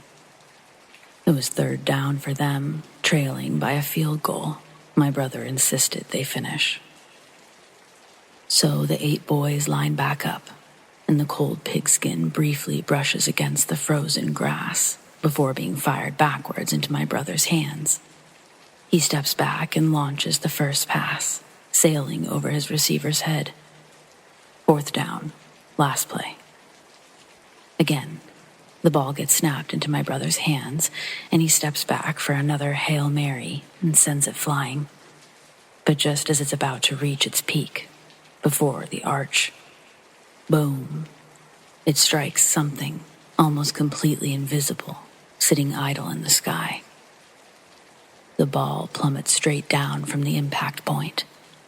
All of us just stood there staring at this object. barely visible and completely silent, aside from the metallic thunk from the football. The only way to follow it with your eyes would be to focus and watch the stars disappear and reappear behind it as it flew by. I saw my brother pick up the ball and drop it. It stunk like sulfur, and the smell transferred to his hands when he picked it up. No one else attempted to pick it up, but we could all smell the smell. It wasn't long after that we decided to get the hell out of there. It started as a quick walk in the direction we came, towards our house, and that transitioned into running in a matter of seconds. Call it a knee-jerk reaction, but once we reached the front steps of our house, we all started laughing. Well, not everyone. My brother was just staring at the sky. After several moments of catching our breath, laughing and not laughing, my brother grabs my arm and says, "We gotta go inside. You all should too. Bye, guys." And he rushes us inside, closing the door on his friends. I wish there was a little more to the story, but the rest of the night, my brother just made us stay inside. My parents couldn't understand why he was paranoid, and my father, mostly upset that we'd lost a perfectly good football, asking why we couldn't just be honest about what happened. Of course, we were being honest. You expect your parents to just believe you when you lie, believe you when you tell the truth. They should just believe you. But our parents just didn't. They didn't believe anything they couldn't see for themselves, apparently. My brother is still a bit sour at this point. He knows what we saw. He knows that there was more to see if my parents would just listen and even go look at the football. They refused. My brother remains convinced of this stuff. UFOs, aliens, but he also seems a bit hesitant to talk about it, saying that the older he gets, the less he feels like putting himself out there, whatever that means. It shows as him being interested, being a believer, but never wanting to personally put himself, his story, our story, in the mix. I don't know. Has anyone else ever experienced something like this?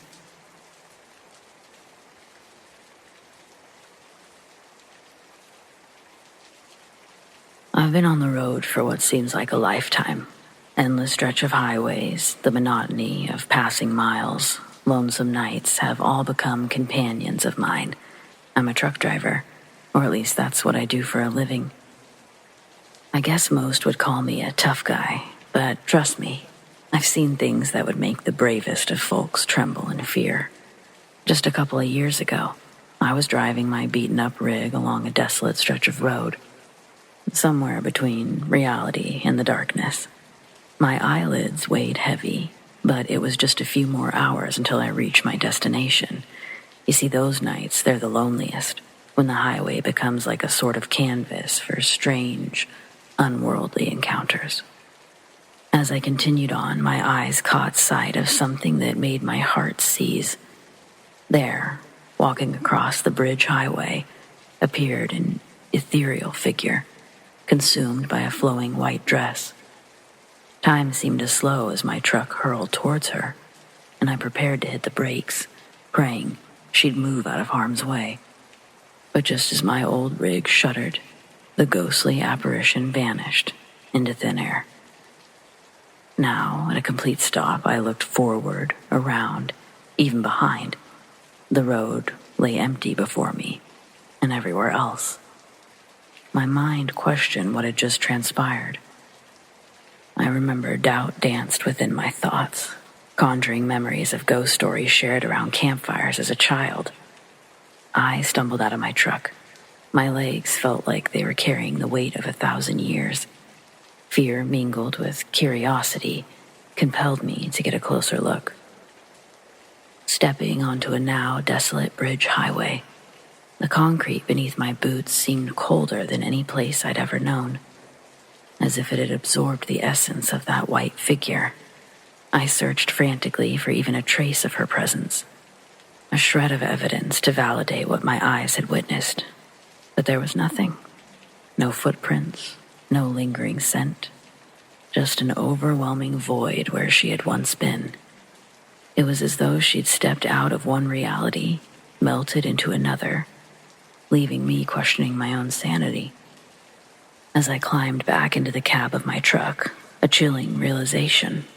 The woman in white, or whatever she was, couldn't be real. It defied all logic, all reason. No living being could just vanish without a trace, without a flicker of evidence. Yet, she had. Now, whenever I journey across those dark, lonesome highways, an eerie feeling never really leaves me. It's as if the invisible veil between the worlds has been lifted, revealing the existence of the inexplicable. Who was she? Why did she choose to haunt that bridge highway, briefly entering my reality and then vanishing forever?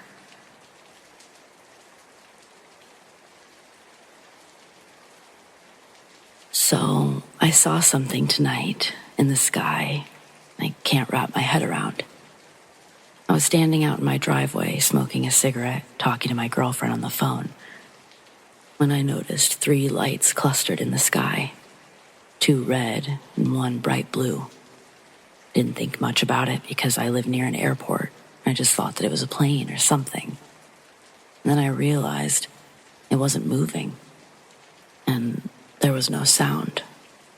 I said something about it to my girlfriend, who cracked a joke about, if it's aliens, you're not allowed to get abducted while you're on the phone with me.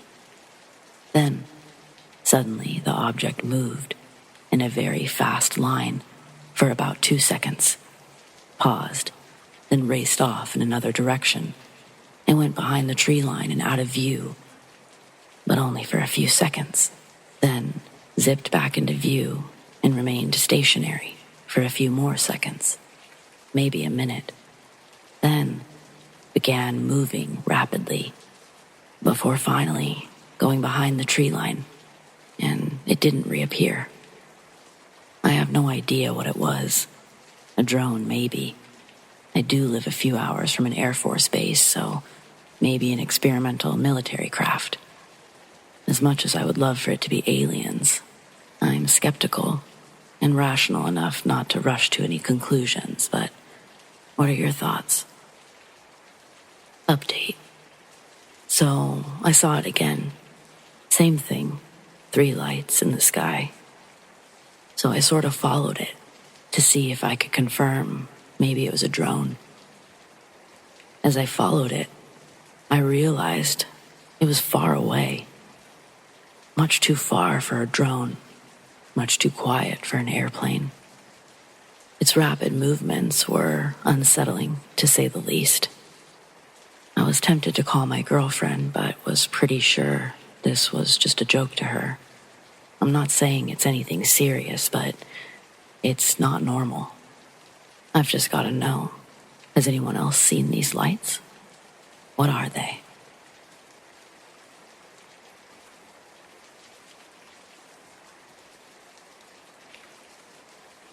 Late last night, I was smoking a cigarette on my back deck. The sky was clear, the stars were bright, everything was normal. Then a small, bright green light suddenly shot through the sky and fell to the ground somewhere in the forest behind my house. I couldn't believe my eyes. I stood there wondering how much people paid for meteorites, how hard it would be to break into pieces. I was already thinking about little meteor earrings and keychains, along with what name I would use on Etsy. I thought they'd for sure sell like hotcakes. Once your mind starts adding up pretend money, it gets really easy to explain away any hurdles. That weird green light I saw? That was merely the color of flame that crash-landing space rocks always produce. Nothing more. I tell myself. Had it been daytime, or if I hadn't been alone or terrified of the dark forest, I probably would have gone looking for it right that minute. But I decided to wait for morning. I don't have any neighbors, and it was already close to 1 a.m. I saw no risk in letting it cool for a few hours. After making a mental note of the direction it landed, I went inside and excitedly finished preparing for bed. But it was useless. I tossed and turned for almost 2 hours before accepting that I was too excited to sleep. It was almost 4 by then, so I went to make some coffee while scouring eBay and Etsy for other meteorite sellers. Had I thought to do that from the start, I probably would have gotten some sleep. I'm not sure why I believed that prices would be so much higher, but I was way off the mark. It was still worth doing, but it wasn't the cash cow I'd worked myself up to thinking it would be. After finishing my coffee, I placed my mug in the sink and stood looking out the kitchen window for a moment, just lost in thought. It faces the back deck in the spot where I was planning to enter the forest. As I was turning away, I saw movement behind the tree line. It made me realize that I hadn't thought about the fact that I might run into a bear. I tried to locate the source of movement, but it was still too dark to see well. There was only enough light to make out the most basic shapes and shadows through the dense overgrowth, but that was enough. I almost gave up at one point, but thank God I didn't. I still can't think about how close I was to going out there without having a full-blown panic attack.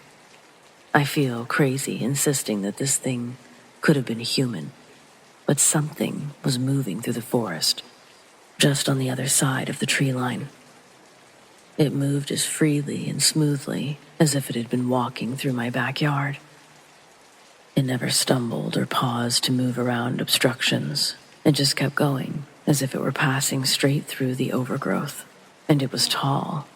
Oh my God, it was so tall. It had to be well over 7 feet, if not more. And thin, too. Unnaturally thin. Had there been more light, I feel like I could have seen every bone in its body. It was definitely walking on 2 legs, and I think it had 2 long arms, but again, it was just too hard to see to be certain. Its flesh, or whatever covers its body, was as white as the bones I should have been able to see. I only saw it from a side profile, but if it had a nose, it was so small you couldn't see it from that angle. It just kept walking, straight past my house without stopping or looking around, and once it was out of sight, I didn't see it again. Of course, I didn't go looking for it either. I knew that no one would believe me. I would sound like a lunatic if I tried to call the police or tell my friends. So I closed all the blinds, didn't leave my house for 3 days. I've lived here for almost 20 years. I've never seen or experienced anything remotely close to this before now.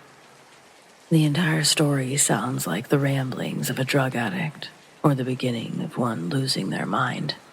But I haven't so much as smoked weed in over 10 years, and I've never touched any other drugs in my life. As far as being senile, well, I'm getting old, but I'm not even 50 yet, so what does that leave? I feel like the creature and the thing falling from the sky, they could have been connected, right? Because what are the odds that they aren't? What are the chances that both impossible things just so happen to occur within a few hours of each other? I hate to actually come out and say it, but the only explanation I can think of is that an alien crashed its ship near my house. However, I would really like if that weren't the case, so any alternative theories would be greatly appreciated. Seriously, any at all.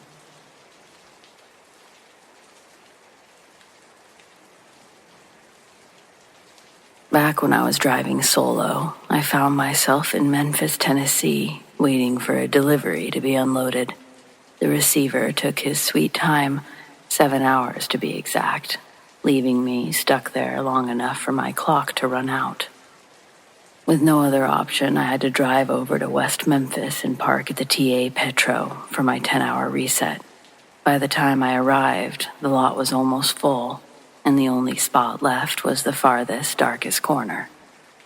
It wasn't exactly the kind of place you'd choose to park if you had a choice, but I didn't.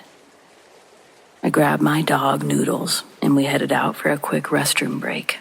As we walked, I noticed a man standing at the back of a trailer, just lingering there. Something about him made the hairs on the back of my neck stand up. I couldn't put my finger on it, but there was an unease to him. I wasn't about to stick around and find out what his deal was. I hurried Noodles, practically pulling him back to the truck, and once we were safely inside, I locked the doors. After a few minutes, I decided to head to the store and grab some dinner. I figured a good meal might settle my nerves. As I walked, I suddenly heard footsteps behind me. When I glanced back, my stomach dropped. It was the same man from the trailer. He was trailing behind me, keeping pace no matter how much I tried to lose him by taking different paths. My pulse quickened. I wasn't exactly scared yet, just unnerved. When I finally made it inside the store, the place was packed. People everywhere, the noise, the bustle. I thought I'd feel safer with the crowd around, so I snagged a seat at the bar before someone else could take it. I ordered my food and tried to relax, but halfway through my meal, nature called. I told the waitress I wasn't finished. I'd be back in a minute. But when I returned, something wasn't right. My fork, which I always placed on the left side of my plate because I'm left-handed, was now on the right. That uneasy feeling in my gut returned, but with vengeance. I looked around the room, scanning for the man who had followed me, but he was nowhere to be seen. I didn't want to jump to conclusions, but everything in me was screaming that something had been done to my food. I flagged down the waitress, still standing behind my chair, and I asked if she'd messed with my food. She shook her head, confused, and when I asked if she saw anyone else touch it, she told me she was too busy to notice. My heart was racing as she went to get the manager. When he came over, I told him about the man who had been following me, how he disappeared when I walked inside, and now this strange switch with my utensils. The manager's face grew serious. He offered me a new meal and moved me to a seat closer to the office. Then he excused himself, saying he needed to check something. A few minutes later, he returned, sat down across from me, his expression grave as he spoke. I looked through the camera feed, he said, and a man did approach your plate while you were gone. He put something in your mashed potatoes, stirred it, and then left the building. Unfortunately, we don't have cameras in the truck lot, so I have no idea where he went after that. I don't want you to leave the store alone, and I need to report this to the police. Do you mind if I call them? I nodded, still trying to process what he had just told me. Go ahead, I said, my voice, I'm sure, a little shaky. The manager went ahead and called the police, and I stayed put, finishing up my meal while keeping an eye on the door. A few minutes later, he brought me a piece of pie on the house, which was a small comfort and delicious. When the police arrived, they took my statement and searched the grounds for the man, but they couldn't find him. After a couple of hours, one of the officers offered to drive me back to my truck. As we had walked out, he told me he was going to ask his boss if they could station an officer near my truck for the night. Sure enough, they got permission. And that entire night, the police car parked in that dark corner of the lot, keeping watch. The man was never caught, and I never found out what he put in my food, but nothing bad happened to me or anyone else that night. To this day, I'm still thankful for those officers who went out of their way to make sure I was safe.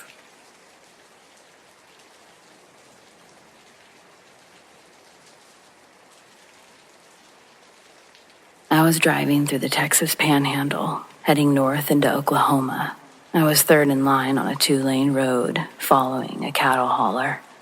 The wind was fierce, a strong headwind that made it impossible to shift into top gear.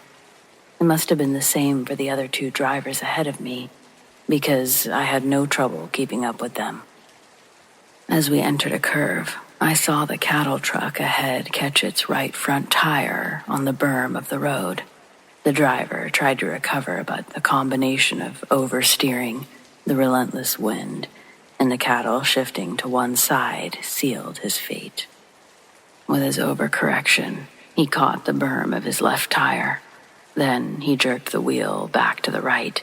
At that point, my view was blocked by the truck in front of me and the curvature of the road. Suddenly, the CB crackled to life. Shit, he's going over, man. The cattle hauler came back into view, but it was leaning dangerously to the left. None of the wheels on the driver's side were touching the ground. The truck teetered for a moment before tipping completely over on the passenger side, skidding to a halt in the gully alongside the road. I don't think either of our trucks had fully stopped before the driver in front of me and I sprinted out of the cabs, running towards the overturned cattle truck. The first thing I noticed were that 2 or 3 cows had been ejected through the aluminum roof. They were either dead or in the process of dying, their bodies scattered across the road. My main concern was the driver of the cattle truck. The other driver and I exchanged a glance, silently asking, "How are we going to climb up there?" Just then, the driver's side door creaked open, and the driver began to climb out, disoriented but alive. We scrambled to help him down. As much as I didn't want to, I had to look inside the trailer. The scene was worse than I'd imagined. Several of the cattle were already dead. Others were barely clinging to life, and the rest bellowing in terror. The smell of blood and fear was overwhelming, and there was nothing I could do for them. This was the mid-90s, long before everyone had cell phones. The driver of the second truck offered to run for help while I stayed behind with the cattle truck driver, who was on the verge of shock. I helped him to my truck, where we waited for what felt like an eternity, though in reality, help arrived in record time. A deputy soon showed up and took my statement. He was polite but firm when he asked me to leave. Before I left, I asked him what would happen to the surviving cattle. He patted his gun, and the realization hit me hard. I wish I hadn't asked. As I climbed back into my truck, I couldn't shake the feeling that I had just witnessed something that I'd carry with me for a long time.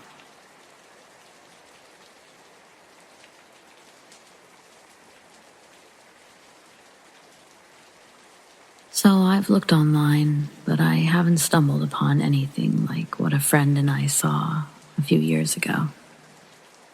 Maybe someone here can provide insight or point me in the right direction. I'm gonna say that it was summer about 1990. I lived in a small town in Pennsylvania. A friend and I were heading to the next town over, and we were taking a shortcut on a rural road.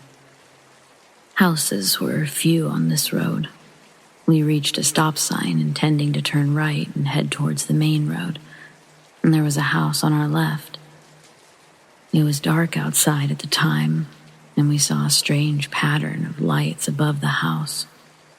We thought maybe they were having a get-together in the back, and we were seeing some sort of dance lights.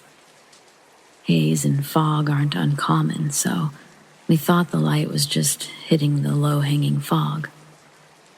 The light pattern was ghostly pale, not bright at all. It consisted of a central round light, surrounded by smaller circular round balls, smaller than the center one. It was like 20 feet over the top of the house. The outer balls would rotate around the center, slow to a stop, converge towards the center ball, and then return to their former position and begin to rotate again. We sat there for about 2 minutes watching, debating what it was. The owner must have seen us sitting at the top, and they turned the porch light on and opened the front door. We just left at that point. As we reached the main road, we saw the light moving across the sky. It was dim, and the mountain terrain made it difficult to keep in sight. We saw it off in the distance, not a very high altitude, but a fair distance from us. We eventually lost sight of it as the road ran downhill and never saw it again. To this day, still have no idea what we saw. It didn't appear to be solid, but rather ghostly, glowing balls of light. We told some friends what we saw, and, of course, we were laughed at. I still talk to my buddy. We're 1,200 miles apart now, but he remembers too. I'm not making any claims in the least, just saying I have no idea.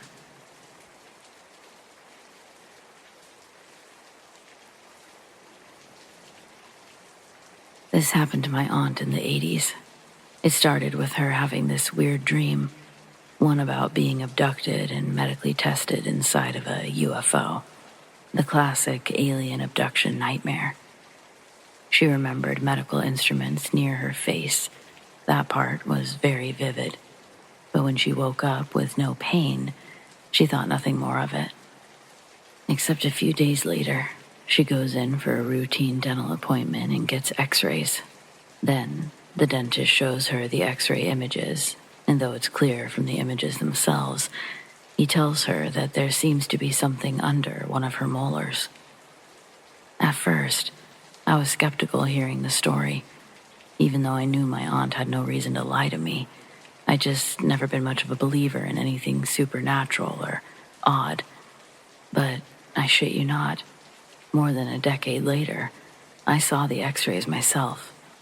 It's clear from the initial x-ray that something was there, something I assumed to be metal, rectangular, almost tubular in shape, just sitting under one of her molars.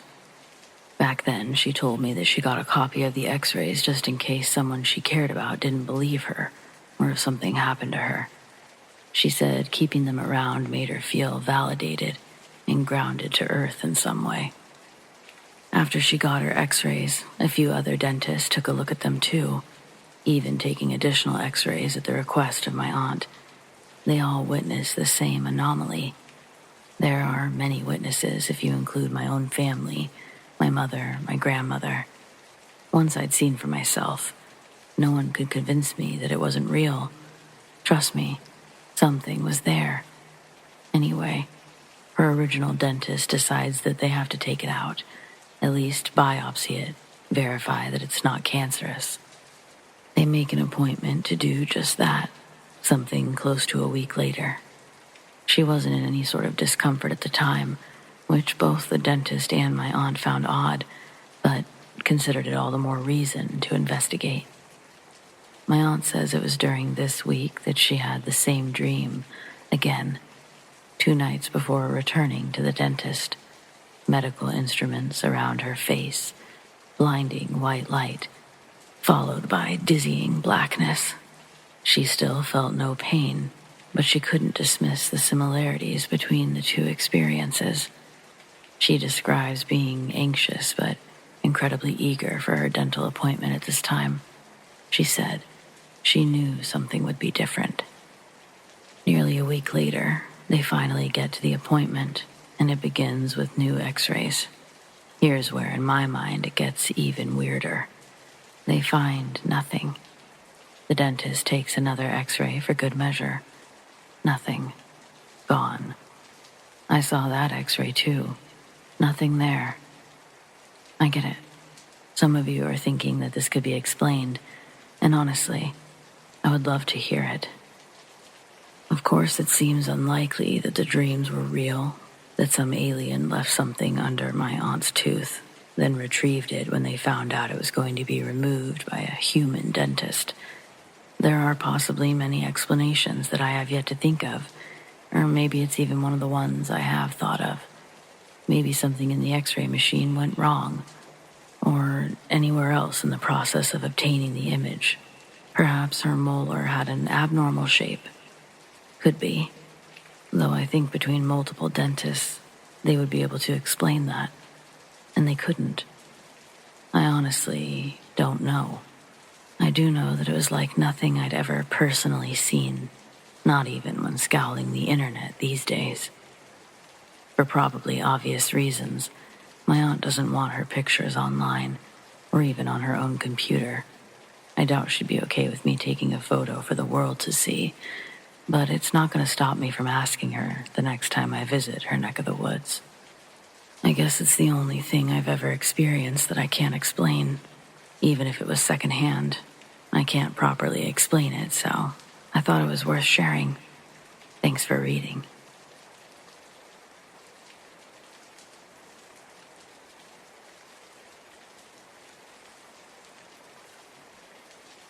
I was homeless in my 20s thanks to a gambling addiction, but then I found a job cleaning up at an old bar in the middle of nowhere.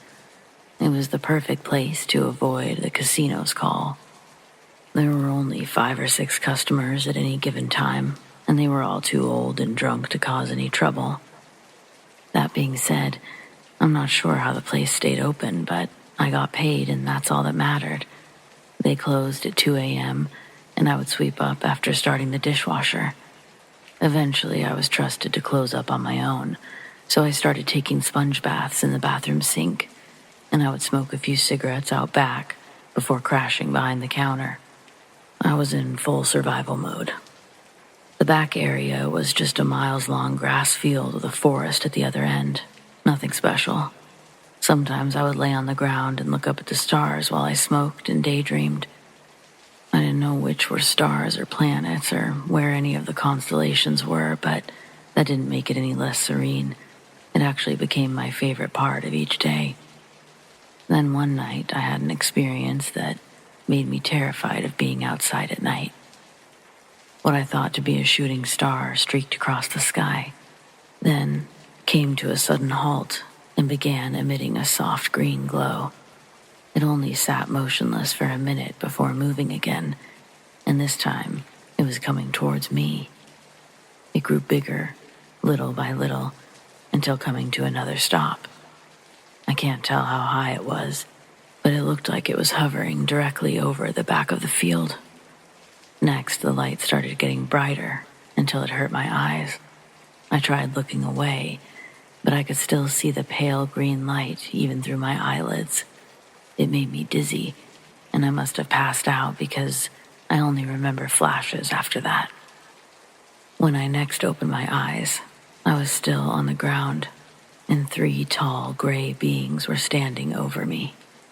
They were humanoid in shape, but very different in appearance. Their heads were huge, with big, bulbous black eyes, straight out of something from an old sci-fi movie, and they only had small slits for nostrils and mouths. Before I could even register more or even comprehend my situation, everything went black. The next time I regained consciousness, I was lying on something cold and metallic inside of a white room. Or maybe the lights were so bright it only looked white. I can't be sure. It's almost like a fever dream. Then a voice began to speak in my mind, telling me to sleep, and the world went black yet again. There was also a flash of being taken back into the bar. I have the vaguest memory of being carried up the porch steps, the sound of padded feet on the wooden deck. The final time I woke, it was 9 a.m., and I was in my sleeping bag behind the counter. My head hurt like the worst hangover of my life, and I spent 10 minutes in the bathroom, puking up a bunch of thick, clear liquid. I was still nauseous for most of the day afterwards, but there was no more mystery fluid spewing out of me. That night, when I cleaned myself, there were small, quarter-sized bruises on my chest, abdomen, thighs, and biceps. They were sore to the touch, but faded a few days later, along with the random dizziness that would suddenly overtake me. There was nowhere I could go. I had to continue working at the bar for another 6 months before I could buy a car and get out of the backwoods. But I never smoked after dark again. I don't know what the hell happened to me in that field, and I honestly don't want to know. I just don't think my mind would recover if I knew everything. This is the first time I've even thought about it in over 15 years, and I just couldn't stop, so I decided to share the experience. I have a life with a real family and a good job now. I didn't feel comfortable telling any of them about my ordeal, lest I sound crazy. But this seemed like a safe place to put it. I almost prefer that I was crazy, but it was all just far too real.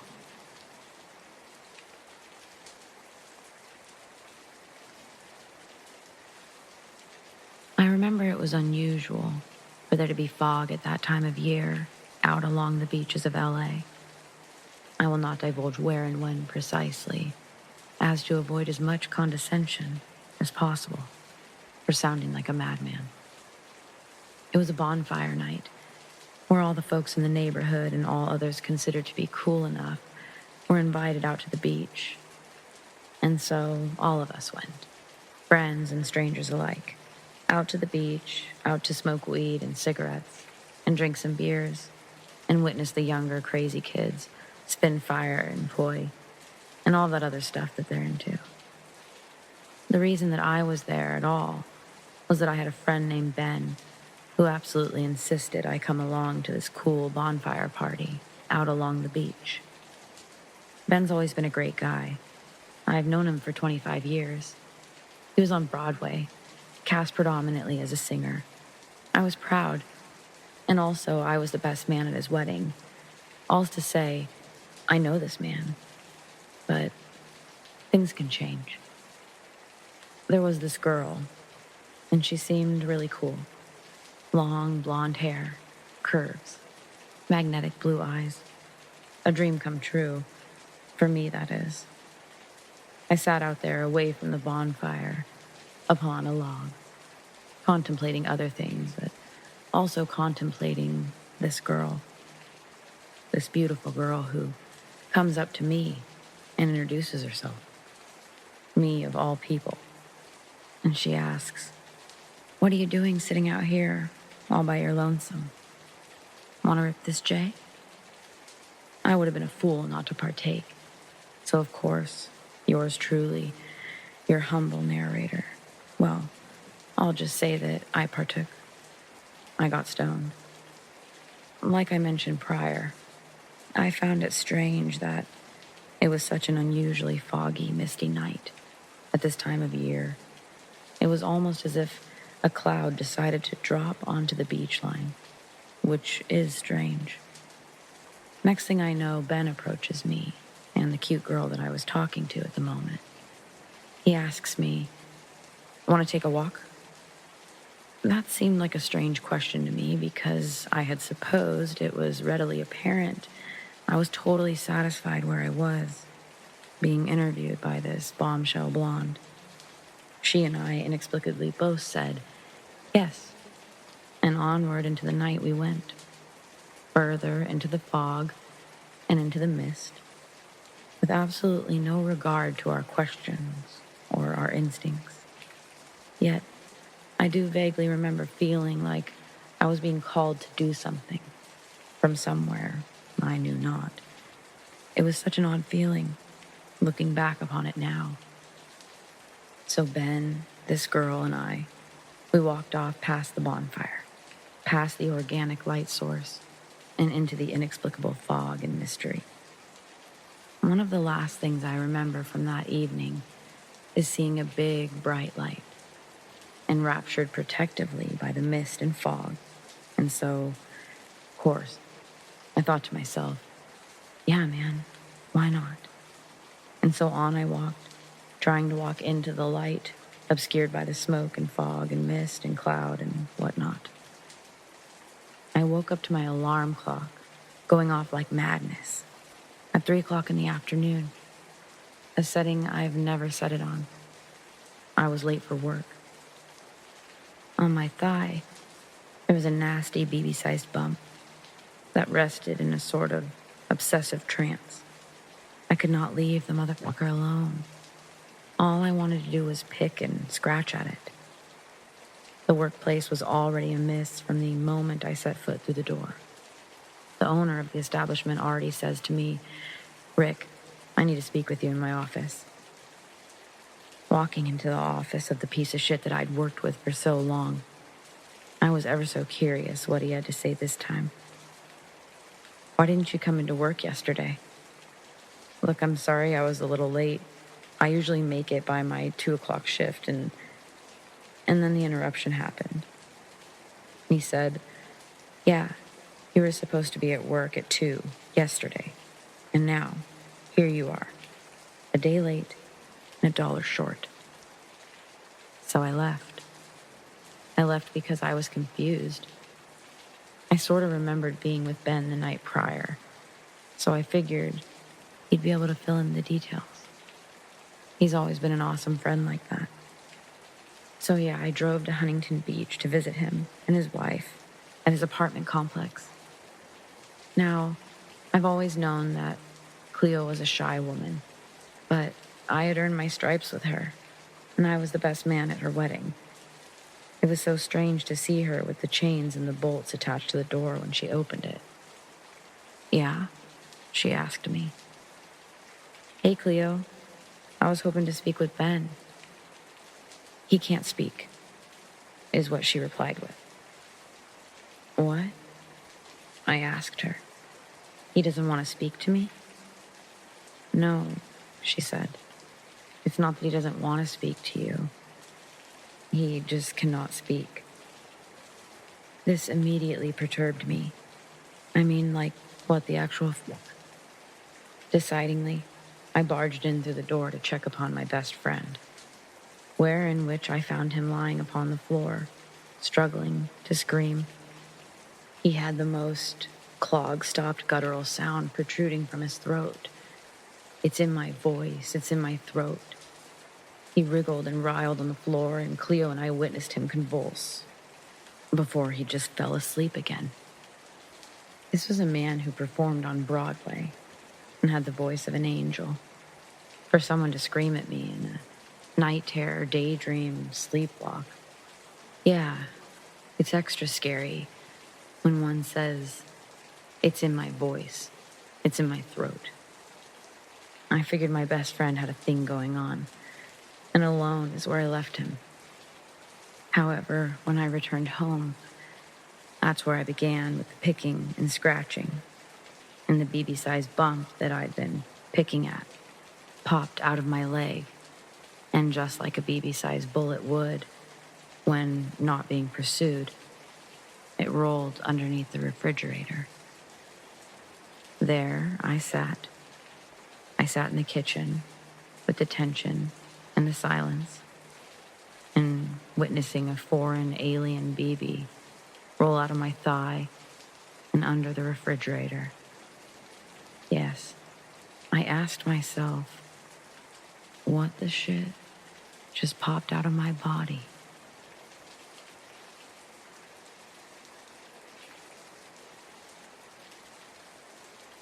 It was the early 90s, and I was 17 or 18. I'd moved out of my parents' house not long before to not the safest of cities. I was a handful at the time and clashing heads a lot with my parents. I had a great paying job for my age, $16 an hour, and rent was low, $350, so I moved out.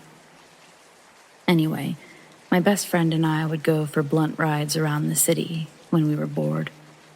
Back in the early 90s, the streets were pretty scenic with crackheads and corner boys.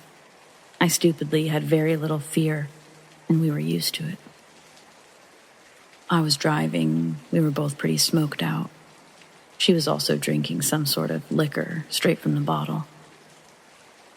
We'd gone through a yellow light on one of the main roads when I noticed the car behind us had a police light on the roof and was flashing their headlights at me. Oh, fuck. My friend starts freaking out, shoving the bottle under her seat, almost already in tears. Back then, there were undercovers everywhere, so I didn't think twice about it. I pulled to the side of the pretty busy street. I was hiding the blunt and watching the driver take the light off of his roof and start walking towards us. He tells me that he's seen us driving up and down the streets looking for drugs and demands our IDs. He's leaning in and he's close to my face, looking back and forth at the both of us and sniffing the air. Really big guy, kinda unkempt. We fish out our IDs and hand them to him. He tells us that we're in big trouble. In my rebellious, dumb head, I'm thinking, what the fuck for what? We weren't looking for drugs, just joyriding around smoking some weed. He goes back to his car. By then, my friend is a puddle of tears. She's no angel either. She was just drunk and high and freaking out. He finally comes back and tells us that he talked to his partner. There's another man in his car. And his partner decided to take it easy on us. He said he would let us go with a warning if we gave him all of our weed and went home. I remember quickly calculating the situation. Plain clothes, undercover car, just wants our weed. Shit didn't add up. Just at that moment, an actual police car was driving by on the other side of the street.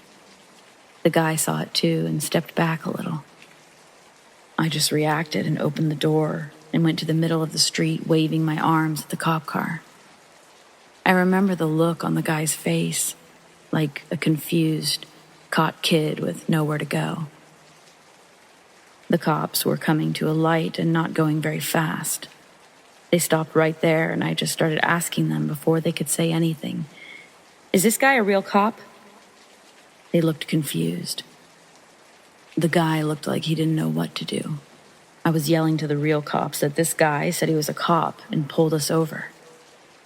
Guy started fast walking back to his car and partner. The cops left their car in the middle of the street and went after him. They got him. More cops showed up.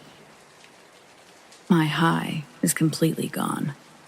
The fake cops' car is swarmed. I finally see them both being taken to a cop car in cuffs. The cop that originally stopped came back to my car with our IDs and explained to us that this wasn't the first time these guys had pulled their fake cop act. He asked me if I was okay to drive home, took our information, and said that they would be in touch. I was shaken, but more mad than anything. We went back to my apartment, and that was that. I had a habit of checking out the police logs and court sentencing in the local paper. I found the guy's court appearance, which also contained a mugshot, and a short article about how many times he had done the same thing to other women. The danger that we could have been in didn't really sink into my stupid teenage brain until I read that he had stabbed 2 of those young women. I still remember his face and his name. The court record said that he got a 20-year sentence. I wasn't a big fan of police back then, but thank God they just so happened to be driving by.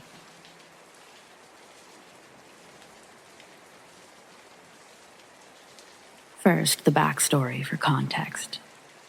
At the beginning of my paranormal experience, the neighborhood that our house was in was not the safest. It was a very lower-income neighborhood in the heart of a large metropolitan city in its early stages of development and gentrification. When we moved in, 3 of the 5 houses bordering our property were legit drug houses. In my neighborhood at the time, it was best to keep to yourself, mind your own business, and not bring any attention to yourself. Our immediate next-door neighbor had constant traffic in and out of their house, and it was very obvious what was going on. Drugs. We always minded our business, but I tried to still be cordial and say hi and wave if my neighbor was outside at the same time as me. He was always polite to me, but we had very limited interaction.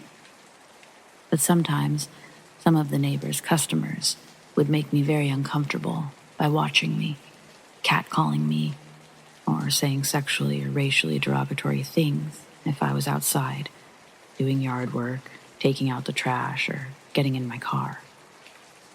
I'd just ignore them and quickly go inside, but these interactions made me very uncomfortable. I didn't feel safe if I was home alone without my husband. 2 weeks after the paranormal experience that I'm about to share, we woke up in the middle of the night to a lot of commotion. When I looked out our bedroom window, I saw the cops raiding our neighbor's house. I found out later from news reports that the owners were charged with distributing heroin, cocaine, fentanyl, and crack cocaine. They also had a large stock of illegal firearms, a significant amount of cash, and one of the individuals living there was on the run, wanted on murder and robbery charges. He was hiding out in this house during the paranormal incident that I'll describe. So, the paranormal part. It was late one night, after midnight. My husband and dog were sleeping in our bedroom. We'd made chicken fajitas that night, so the packaging from raw chicken was inside the trash can. I was in the kitchen, bent over the trash can to take the bag out and take it to our recycling bin on the side of our house so that it wouldn't stink up my kitchen. Due to the way our property's set up, to get to the bin outside, I just walk out the front door and to the side of the house. When I was bent over the trash can getting ready to pull the bag out, I felt what I thought was my husband walk up right behind me, lean over me like he was about to hug me. He's 6'3", I'm 5'4", so he towers over me. I giggle and bend down further to dodge him and turn around quickly as I say, "I hug you first." And just as I turn and go to grab him around the waist to give him a big bear hug, I saw a woman standing in the middle of my kitchen, about 4 feet away from me. She instantly put her arms out towards me with her palms open, like you would do when telling someone to stop. And she floated, glided, quickly towards me while she mouthed, "No." And as soon as she got inches from me, she literally vanished into thin air. In one instance, she was gliding so quickly towards me, and the next, she just disappeared. I did not hear anything, but her face had an expression of panic, and even though I didn't hear her yell it, her mouth screamed, "No." This happened so fast, literally in a span of 2 or 3 seconds. The only details about her appearance that I could recall was that she was completely solid, not transparent or translucent. She was wearing a long black dress with long sleeves and a white double-layered scalloped collar. The cuffs of her sleeves were slightly belled, and there were little white buttons going down the entire length of the front of the dress.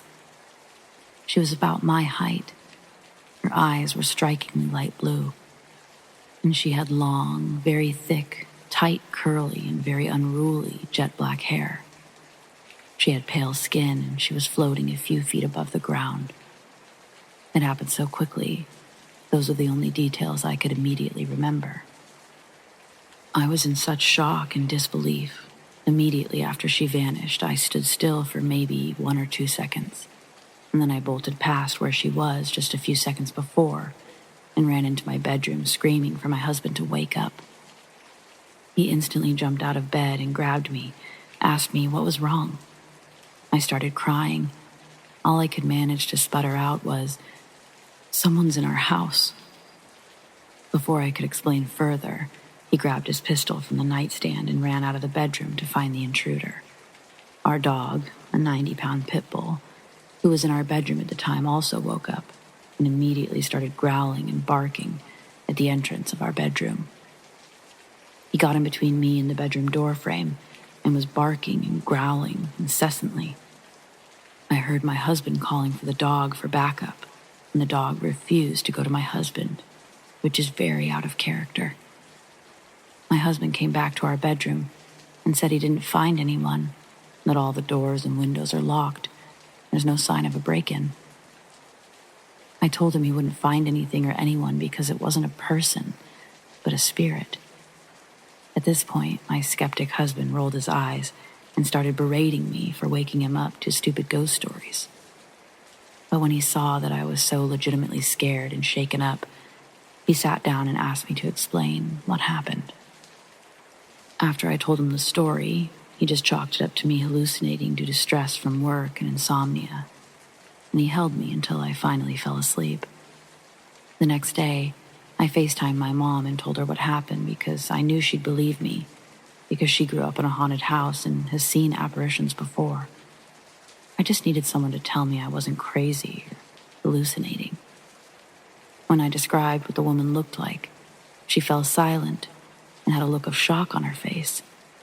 She told me that the woman I described was my great-grandmother, Gabriella, who my mother was extremely close to. She died before I was born. I had never seen a picture of her because the only photos that the family had of her were in a box that was lost in the 50s during my grandparents' move to the States. However, my mother said that my grandmother still had my great-grandmother's dress that she made herself and wore almost every day. The next weekend, I took a trip a state away to see my grandmother with my mother, and I told her what happened. We spent the day in her attic looking for the dress. My mother found it in a suitcase, and when she pulled it out, I was in disbelief. It was the same dress that the woman I saw was wearing.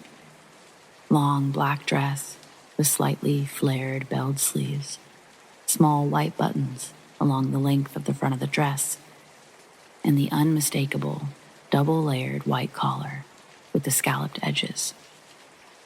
After discussing everything with my mother and grandmother, we all believed that on that night, my great-grandmother, Gabriella, stopped me from taking the trash outside to protect me from someone outside. It's the only thing I can think of, especially considering the constant crime and questionable people that were always present outside my front door, so close to me. I truly believe that if I'd taken the trash out that night, I may have seen something that I shouldn't have, a drug deal in progress, or been assaulted by one of the neighbor's customers that would threaten and sexually harass me. Luckily for us, after the drug raid, the neighbor's house was foreclosed.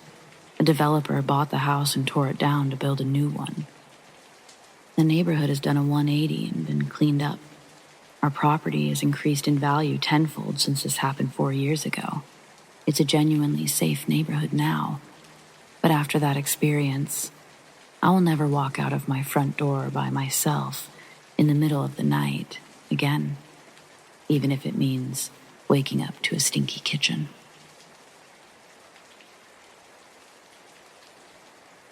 My elementary school was about 25 steps away from my front door, so I was a latchkey kid. It felt safe enough for long enough.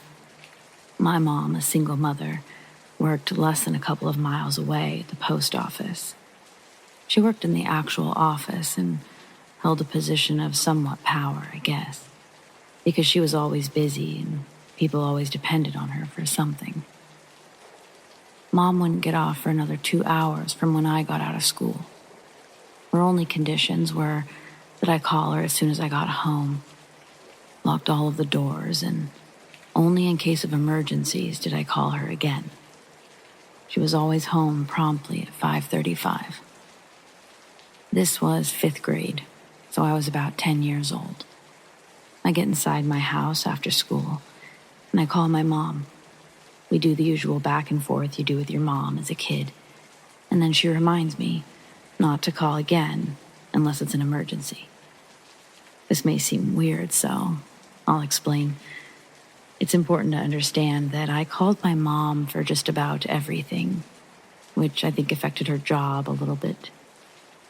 I'm talking things like, where are my slippers? Where's the remote? Where is insert anything here?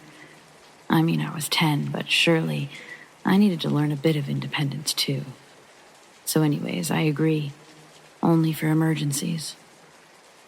As I'm finishing up some tsunami, I notice that someone is walking in front of my house. Pacing, almost. Under any circumstance, I'm already nervous because that's how I am as a kid. And a little bit now, too. So I don't move. I just watch the man as he starts to walk up my walkway, looking from left to right as he does. He's middle-aged, probably not quite 6 feet tall, He's got a belly like my granddad did at the time. No facial hair. And he wore a jean jacket of sorts with some sort of athletic pants. And he wore thick glasses. The way our curtains are in the front room, I can see out, but you can't really see inside unless you press up against them, I suppose. And that's exactly what I see the man start to do. The moment he steps off the sidewalk walkway to his left, toward the window, I jump up and walk out of view, quickly, into the hallway. From here, I can see both the front door, the back door, and most importantly, I can see enough of the window to see that he's pressed against it, looking inside. My 10-year-old brain is going absolutely nuts in that moment. I realize I'm essentially trapped in this hallway, whereas the cordless phone is sitting in front of the TV. The TV is on. Is that good or bad? I have no idea. The man's shadow leaves the window frame, and I start plotting to grab the phone. Maybe he left. Boom, boom, boom. 3 heavy-handed knocks echo through the house. Oh, another rule my mom had. Never open the door for anyone. Ever. Initially, I froze. But quickly after, I ran to grab the phone. I grab the phone and I hear 3 more heavy-handed knocks. Boom, boom, boom. I slowed my running to about a slow step, and I turned myself around, making my way back to the hallway, backwards. But I hear a man's voice talking, loudly, through the door. I now start to dial my mom, but I quickly hang up, worried this may not be an emergency. I decided to sit down in the hallway with my vantage point. As the man continues to deliver knocks, they seem to be getting faster. Boom, boom, boom. My brain almost explodes when I see a shadow through the back door blinds. I hear what sounds like someone trying to open the sliding glass door. Surely, this is now an emergency. I start to dial again, and I hear the man at the front door say loudly,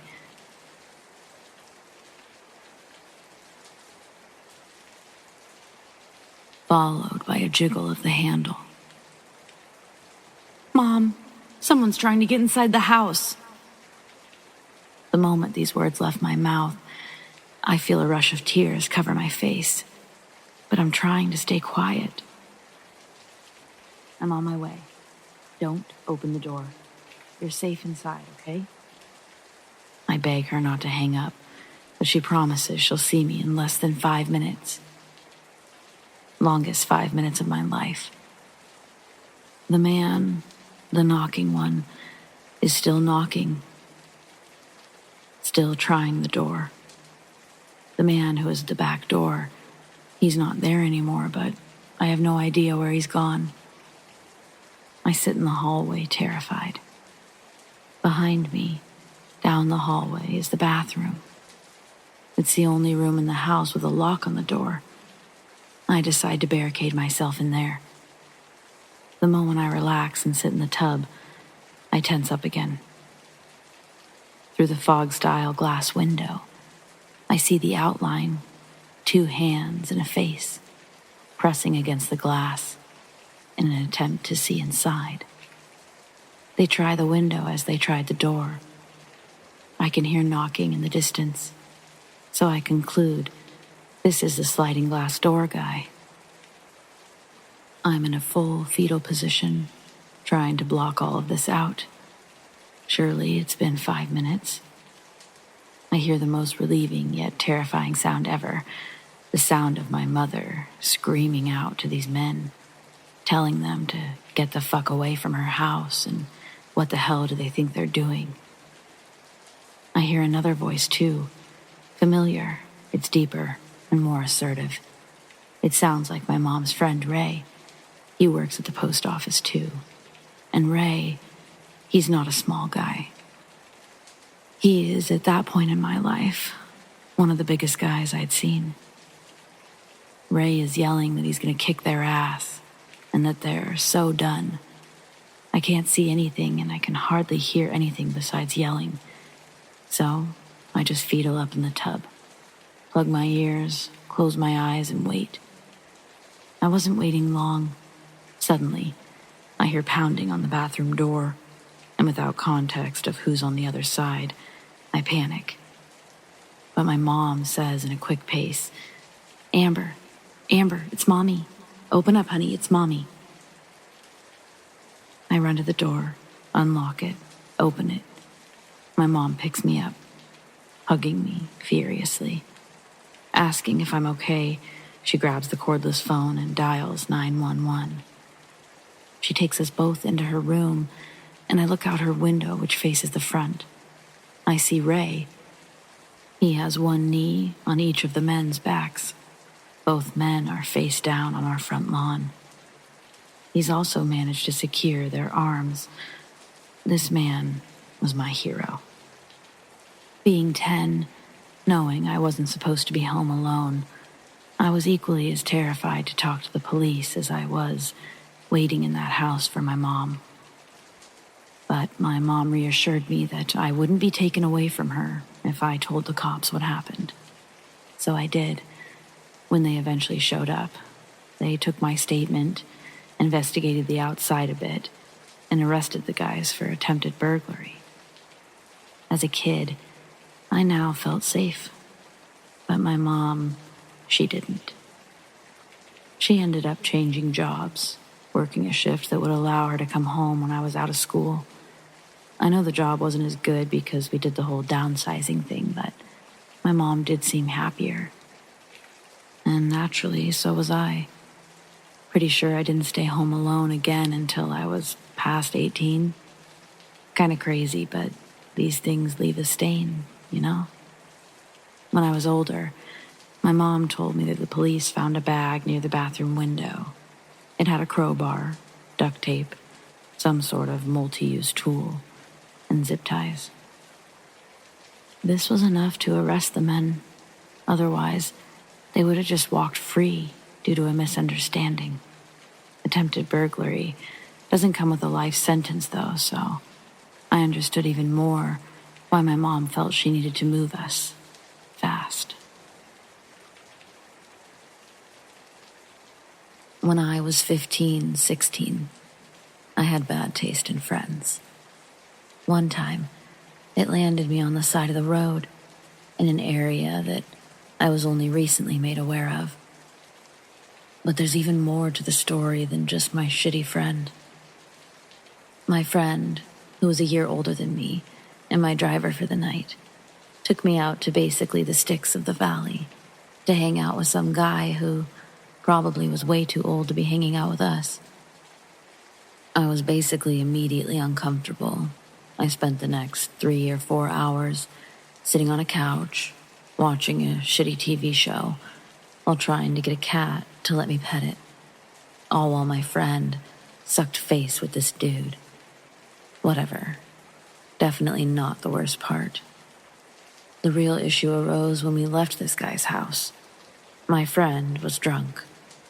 I was trying to convince her to pull over and let me drive the car, despite me not having a license.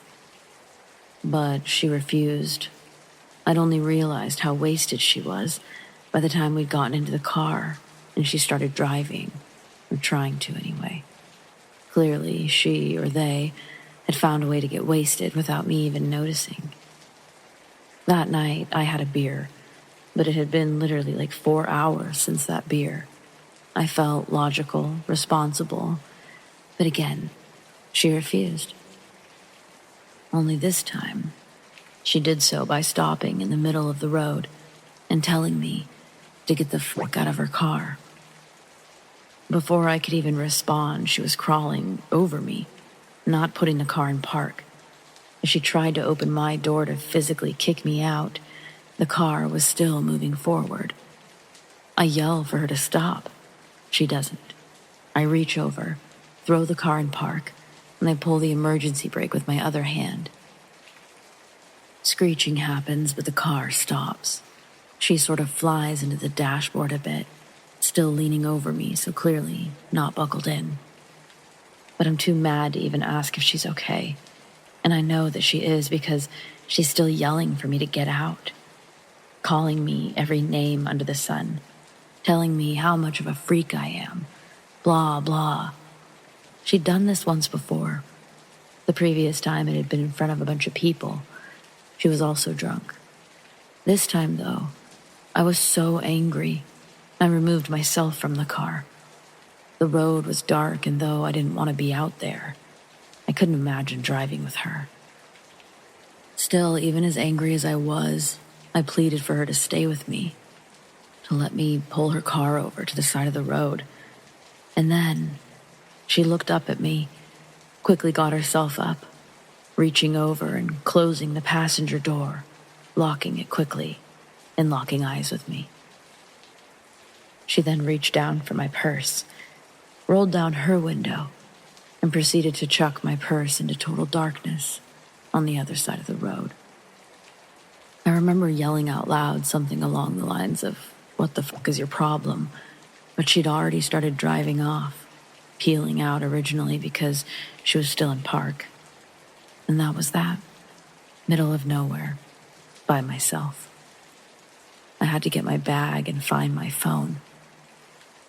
I was just surrounded by darkness, and the other side of the road, the side I needed to be on to get my phone, my bag, it only offered more darkness and less of a shoulder. While I debated crossing the street, I heard something behind me in the woods. So without hesitating, I crossed the street. I ran. By the time I made it across, I realized that I was basically in or on the road. It's pitch black, and from what I could tell, it's a blind corner. Then, before I even got a chance to feel or look around for my bag, I swore I saw headlights. I wasn't sure what to do. Make a run for it across the street. If it was my friend, I was absolutely taking a risk of being hit. Could I get any more off of the road if I just stayed on this side? Disoriented a bit, I tried to breathe. As I did, I focused on what I originally thought had been headlights, headed my way. Only it wasn't headlights. To be fair, I'm still not sure what the hell it was, but I'll describe what I saw and tell you what I think it was. Pressed against bushes, but not wanting to walk too far into them, I stood there staring. I watched as this misshapen ball of white light floated around the blind corner and towards where I was standing. It never got right in front of my face, but I was baffled at how it produced so much light. I'd never seen something like this in my life, and never seen something like it since either.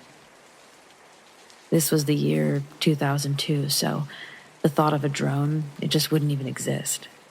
Plus, the light. It was powerful. I have no idea how. Powerful, yet it seemed like it didn't want to harm me at all. It was just sort of there. And though I'd never really seen a ghost before, I was pretty sure that what I was seeing and feeling was a spirit of some kind. I used the emanating light to find my bag. Luckily, it hadn't made it far at all, thanks to my friend's weak, drunk arms. I looked back at the light. It was still hovering around me, and I just felt like I needed to say something to them. So I did. Thank you. It just stayed there. So again, I used the light to make my way to the other side of the road, safely to the one with the shoulder.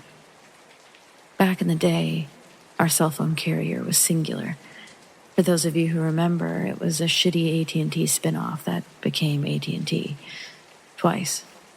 Moral of the story, it was very bad cell service. I was shocked to see that I had service. knowing that my friend and I didn't have service in this exact area, just earlier. It felt like a miracle. I called my mom without hesitation, and the moment she answered, the light sort of started to drift away, getting smaller, so I could only assume further away. But it didn't feel far away. I don't know how that sounds, how any of it sounds, but it's how it felt. My mom was pretty furious. Naturally, earlier in the evening I'd lied to her about where I was going, so she was not expecting me to be in the middle of nowhere. And apparently, she'd been trying to call me because she'd woken up from a nightmare. What was her nightmare? It was that I had been killed in a car accident. If you're wondering, no, my friend, not so friend, didn't get into a car accident either. Like most things in life, she walked out of that situation seeming to not really give much of a fuck. For the record, that was the last time I hung out with her. As for the light, no idea, but I'm gonna stick with some sort of guardian angel or something. Like my aunt who died suddenly when I was 14. She was like my favorite person ever, and I was kinda hers. And as strange as it sounds, there was something about the light that just felt familiar.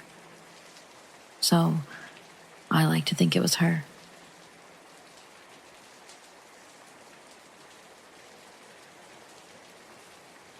When I was 7, I used to live in the middle of nowhere. And I do mean nowhere. Our next door neighbor was a 10-minute drive, the nearest town, if you'd even call it that, more like a street with homes on it. It was about 20 minutes away, and the nearest form of city or town larger than that was about an hour and a half. The house itself was a typical farmhouse. I was in the first bedroom, with a view to the long driveway. While we stayed there, it always felt odd to me. Maybe because we were so far from anywhere, or maybe it was just the vibe. But it was here that I had this experience, my first experience, and I'll never forget it. One night I awoke to the sound of quiet talking. It first sounded like that loud whisper when you're trying to be quiet, but more volume than you need. Initially, I thought it was my parents, since I was very close to where the kitchen was. But as I sat and listened, and the whispering became louder, I noticed that these were not my parents, but rather 2 male voices. My first thought wasn't anything supernatural, but rather simply thieves. I was just there listening to them, getting louder and louder. I could hear, and the 2 of them were just talking. One would simply ask a question like, "What is this?" or "What is that?" And the second one would answer, but would be so beyond wrong, but yet have that tone of just simply answering a question. At this time, the voices sound like they are right beside me, just talking away, and as I turn my eyes around, the curious one asks about an object in my room that I was looking at. Of course, the second would answer it, but get it super wrong. These voices that sounded like they were right beside me were somehow using my eyes to look. Needless to say, I'm a kid, and at this point, I'm scared. And what does any kid do when they're scared? Go to their parents. I snuck into their room, and I went to sleep between them. But before that, the first asks, "Are you sure the kid is not aware of that?" And the second responded, "Of course not." That really freaked me out. This was my first ever experience with something I just could not explain, and that was the only time I ever heard the 2 of them. I am in my 30s now, and honestly, I have a few thoughts on it. But I'm more curious if anyone else has ever experienced something like this before. Hearing 2 phantom voices, with one asking questions, and the other just being an idiot.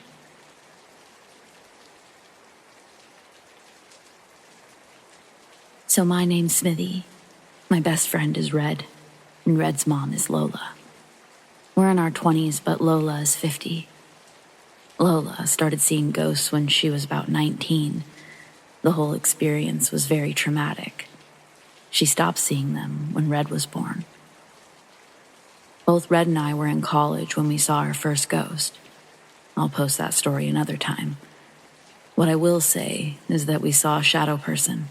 It terrorized us for an entire week and even threatened my life in a dream. Red and I went our separate ways for a couple of years. I really didn't experience anything paranormal, but Red did. She would often wake up to feeling like she was being watched, or she would see a shadow in the corner of her room. That didn't stop when we moved in with each other 2 years after the shadow person incident. I forgot to mention that Red, she was around 19 when she first started experiencing the paranormal too. We moved into a basement suite in the ass end of nowhere. The first day in the new place, Red saw something crawling on the ceiling. Over the next 2 years that we were in that place, she would wake up to feeling like something was watching her, but she would never see anything. I once heard footsteps walking from our laundry room to the living room, where I'd fallen asleep on the couch. The laundry room is beside the living room, and the couch is right beside the entrance. The footsteps had stopped in the middle of the living room, and I just refused to open my eyes. I also saw a disembodied head floating in front of the stove light I kept on at night. We moved to the city in August of 2020, and Red started seeing full-bodied shadow figures in her room. She'd wake up and see them standing in her closet or sitting on her bed. Some have tried to talk to her. I just saw the occasional shadow figure in the corner of my eye, but nothing to the extent that she did. On May 22nd, I decided to use an app called Necrophonic. It's basically a spirit box app. Both Red and I just listened instead of conversing with the spirits. We didn't really hear anything aside from hearing our names a couple of times and a few creepy phrases. I had recorded the spirit box with my iPhone screen recorder, and I put them in an editor where I slowed down the audio. I go by a nickname, so when I heard my birth name being said, it kind of freaked me out. I also heard Red's name being said. I heard other pretty creepy things too. But it got worse when I reversed the audio. I reversed it because I heard this woman speak weirdly. It kind of reminded me of those horror movies I've watched where the demon would speak in reverse. Well, I heard the same lady speaking, but this time I could understand what she was saying. The truth will free them. This is my way. Like your soul. We're always watching. To say I'm freaked out is a monumental understatement. Both Red and I are going to visit a psychic in a couple of weeks to see if we can find any answers as to what the hell is haunting her. If anyone reading this has any information about what we're dealing with, I'd appreciate it if you could let me know. I'll also add the links to the video in the Spirit Box sessions below, just for those who don't want to watch the full video. I'll answer any questions to the best of my ability. Thanks again for reading.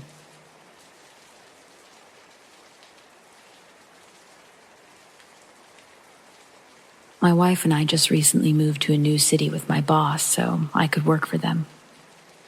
They found a nice building to buy. There's a storefront on the main floor, an apartment in the basement, and an apartment on the top floor, so we could all live and work in the same building. My boss took the basement apartment and arranged for my wife and I to move into the upper apartment, saying, "It needs some work," which was the understatement of the year. The old tenant had been evicted from the property. He had destroyed literally everything in the property, including every floor, appliance, wall, door, and window. Anyway, we're told that the old tenant didn't take the eviction well, and he still thinks that he lives here. On top of that, he spent most of the last 12 years in and out of jail and prison. My wife insisted on buying a camera for the doorbell. The third day of us renovating the apartment, we hear the doorbell ring, and I got up to answer it. I just unlocked the door assuming it was my boss when my wife starts shouting for me to shut it. I shut the door and I lock it, and I hear. So I responded, "Hello?" and was met with, I'll spare you the details and just say that it was the old tenant who was very disgruntled but finally left when I told him he'd have to talk to somebody else in my best tough guy voice. My wife had checked the doorbell notification just as I was opening the door. I'm glad she did because he seemed belligerent and he could be seen on the camera drinking a bottle of Jim Beam. Later that night, we were in bed watching TV after midnight when I heard a thumping coming from the living room. I got up and I told my wife to pause the show. I grabbed a hammer that we were using and I ran into the living room in my underwear, just in time to hear footsteps running down the stairs. I kept checking the windows and I saw someone walking away through the park in the same clothes the tenant was wearing earlier. The part that creeps me out is that the walls are so thin, you can hear everything. I can hear my boss talking on the phone 2 floors below me. The ex-tenant knew we were home because he would have easily heard the television. If he knew we were home, then I have no idea why he was trying to open the front door in the middle of the night, or why he ran away when we paused our show. Sorry if the story isn't as creepy as others on here, but this incident was a few days ago, and I haven't been able to sleep well ever since.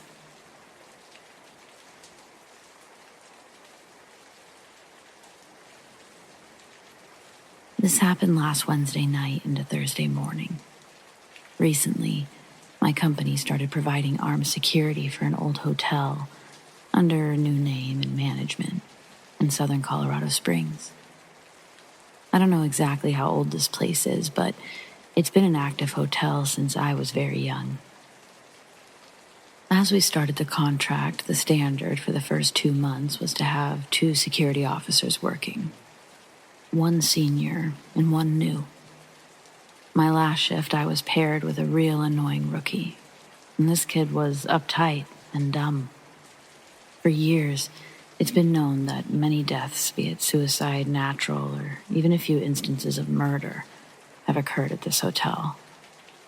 My concern was to make sure heavy drug users didn't sneak into the building and squat. The new kid wanted to inspect everything from the littlest noises to anyone walking around after midnight to see if they were guests or not. Well, I think when we got called to the basement, it changed the kid's overly inquisitive nature, or just plain affected him. "Front desk to security," the hotel radio poorly chimed out. "Go for security?" I replied, thinking it was just another guest call, complaining about their neighbor or a homeless person in the lobby. "Can you both check out the basement? A motion sensor trip was sent to the front desk switchboard, and I wasn't down there. You'll have to come get the key for the access stairs," the night auditor said, half awake. Thinking to myself, if we have to get a key to access it, how would someone have gotten down there? As we approached the front desk, the night auditor stated that the switchboard had gone off twice more since she called us, less than 3 minutes earlier. So, curious, I asked how someone could get down there without a key to the stairwell door. "Oh, I forgot to mention, the broken elevator, it isn't broken. It just goes from the first floor to the service area of the basement without the maid's key at the moment." She stated this like it was no big deal. Annoyed, I grabbed the key off the counter. I told the rookie to look alive in case someone went down there knowing that bit of information. At the mouth to the basement behind the doors, we began hearing heavy moans and breathing, It sounded like it could have either been directly behind the door or on the complete other side of the basement.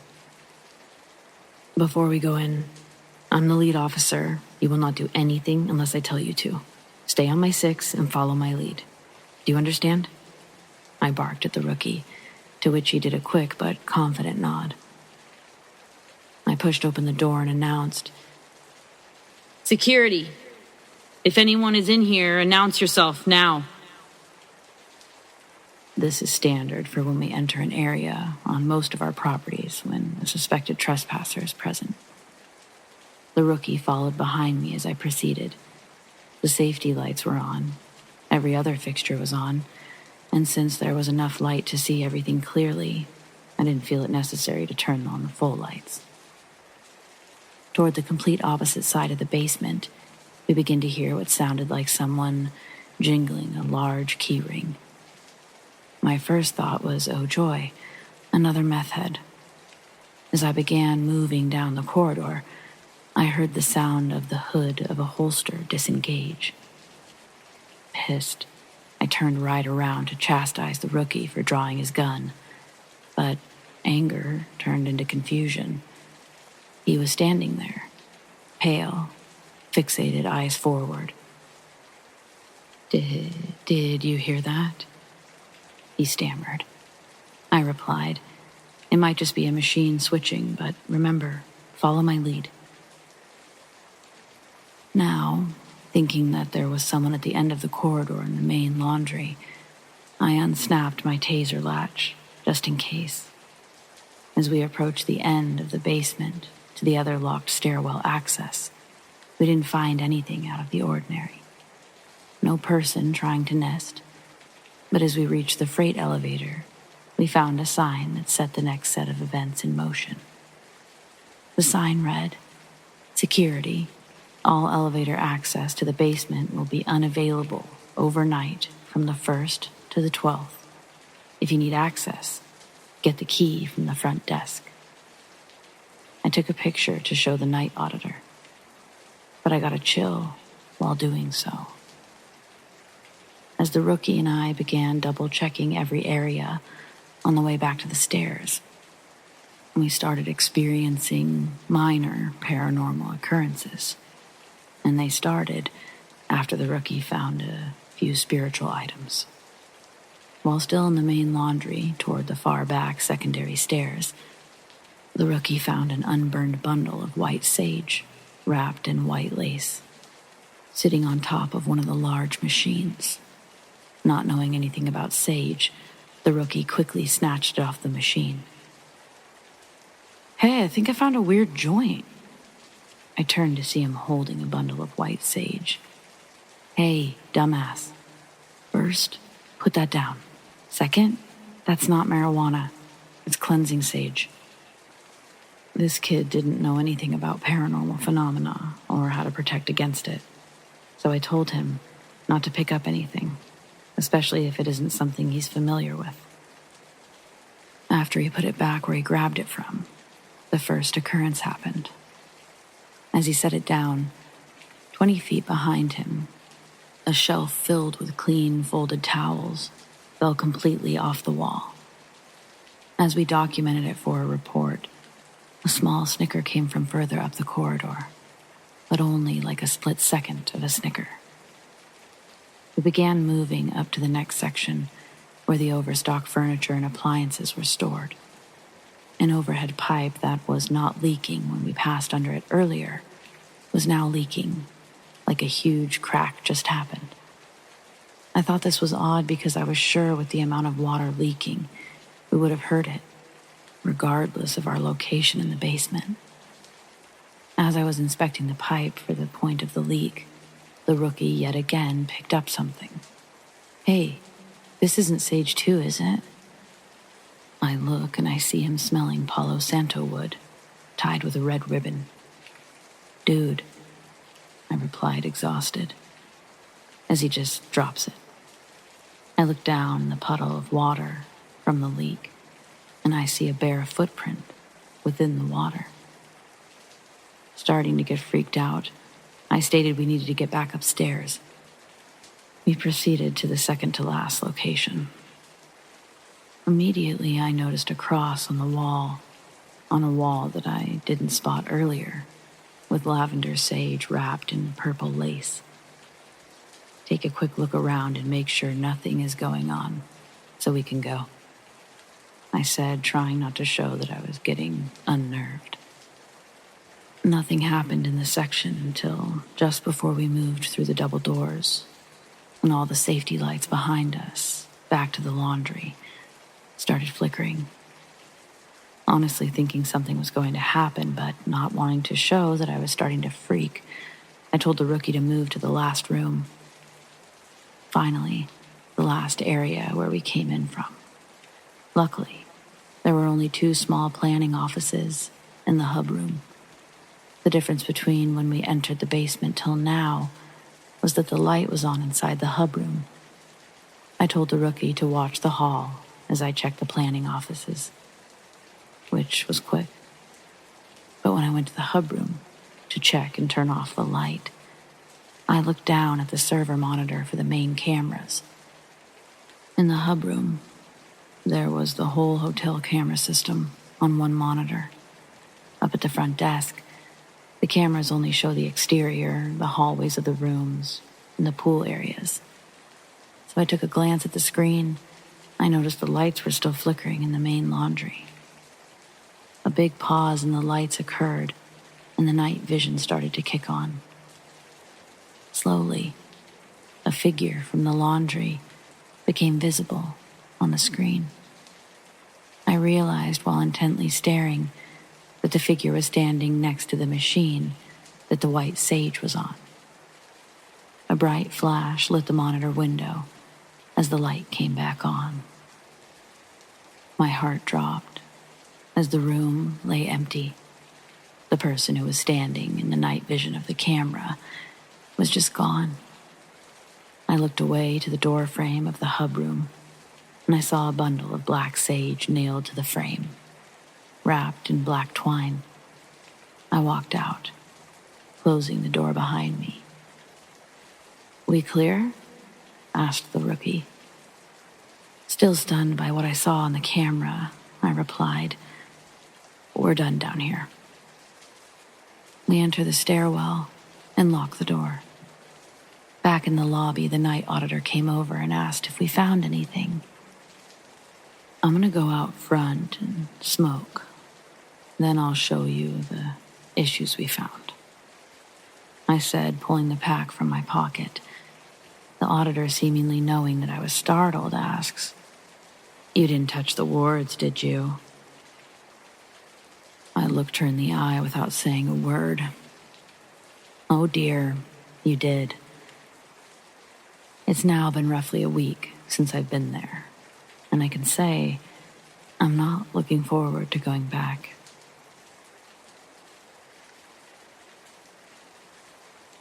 Okay, so a couple of months ago, middle of the night, our house alarm starts wailing.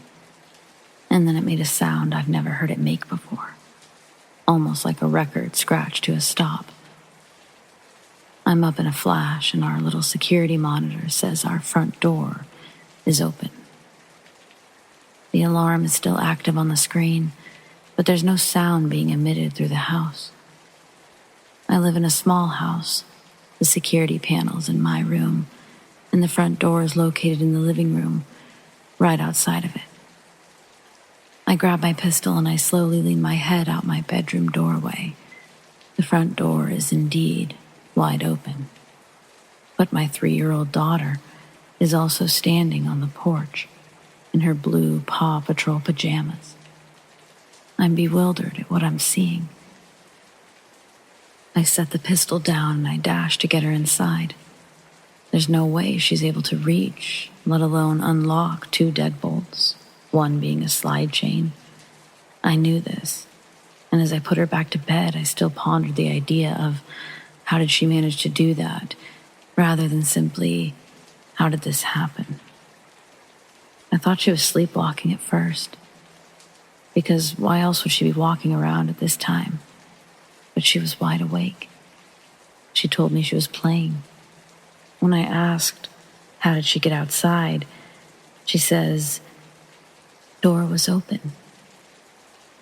I wanted to believe somehow, some way, she was able to accomplish this feat. I really did. So I ignored it. Now, last night at 2 o'clock in the morning, I walked into the living room and I saw my daughter playing peekaboo in the dark, by herself. Just sitting there, laughing and doing the motions, saying peekaboo on the floor. I don't know how long she was out there. The only reason I woke up is because of how loud she was squealing with laughter. Call it mother's instincts, but once that specific tone and pitch of your child's voice hits your ears, you're instantly up and alert. When I get to the living room, I flip on the lights and I pick her up. First time I've ever felt weird in my house. I viewed the front door thing as a problem I could eventually solve, but this was just eerie. When I put her back to bed last night, she was instantly back to sleep. This has creeped me out so much that I'm reaching out for help. Any provided theories are welcome as to what the hell is actually happening and what I should do.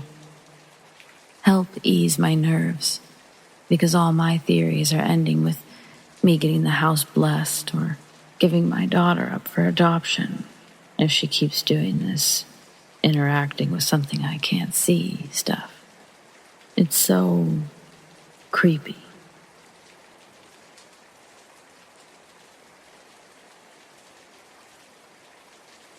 So last night, I'd gone out to my front yard to let my dog out so he could do his business. To preface, he's not the type of dog that'll chase after anything, really. He's pretty calm and just kind of vibes when he sees squirrels or animals and doesn't pay much attention to them. He's more preoccupied with sniffing around and doing his thing. My driveway is sort of long, the typical countryside driveway. So he suddenly, out of nowhere, just takes off down the driveway toward the road, and naturally I take off after him. I cut on the light on my phone, and as I was running after him, I kept calling him, but he wouldn't listen. He's never been the type of dog to not listen when I call him, even if he's distracted. After running halfway down the driveway, we're in the pitch black, and I finally see him come up at the edge of my light. Like I said, he's a pretty calm dog and rarely growls, but he was full on growling like he was going to kill something.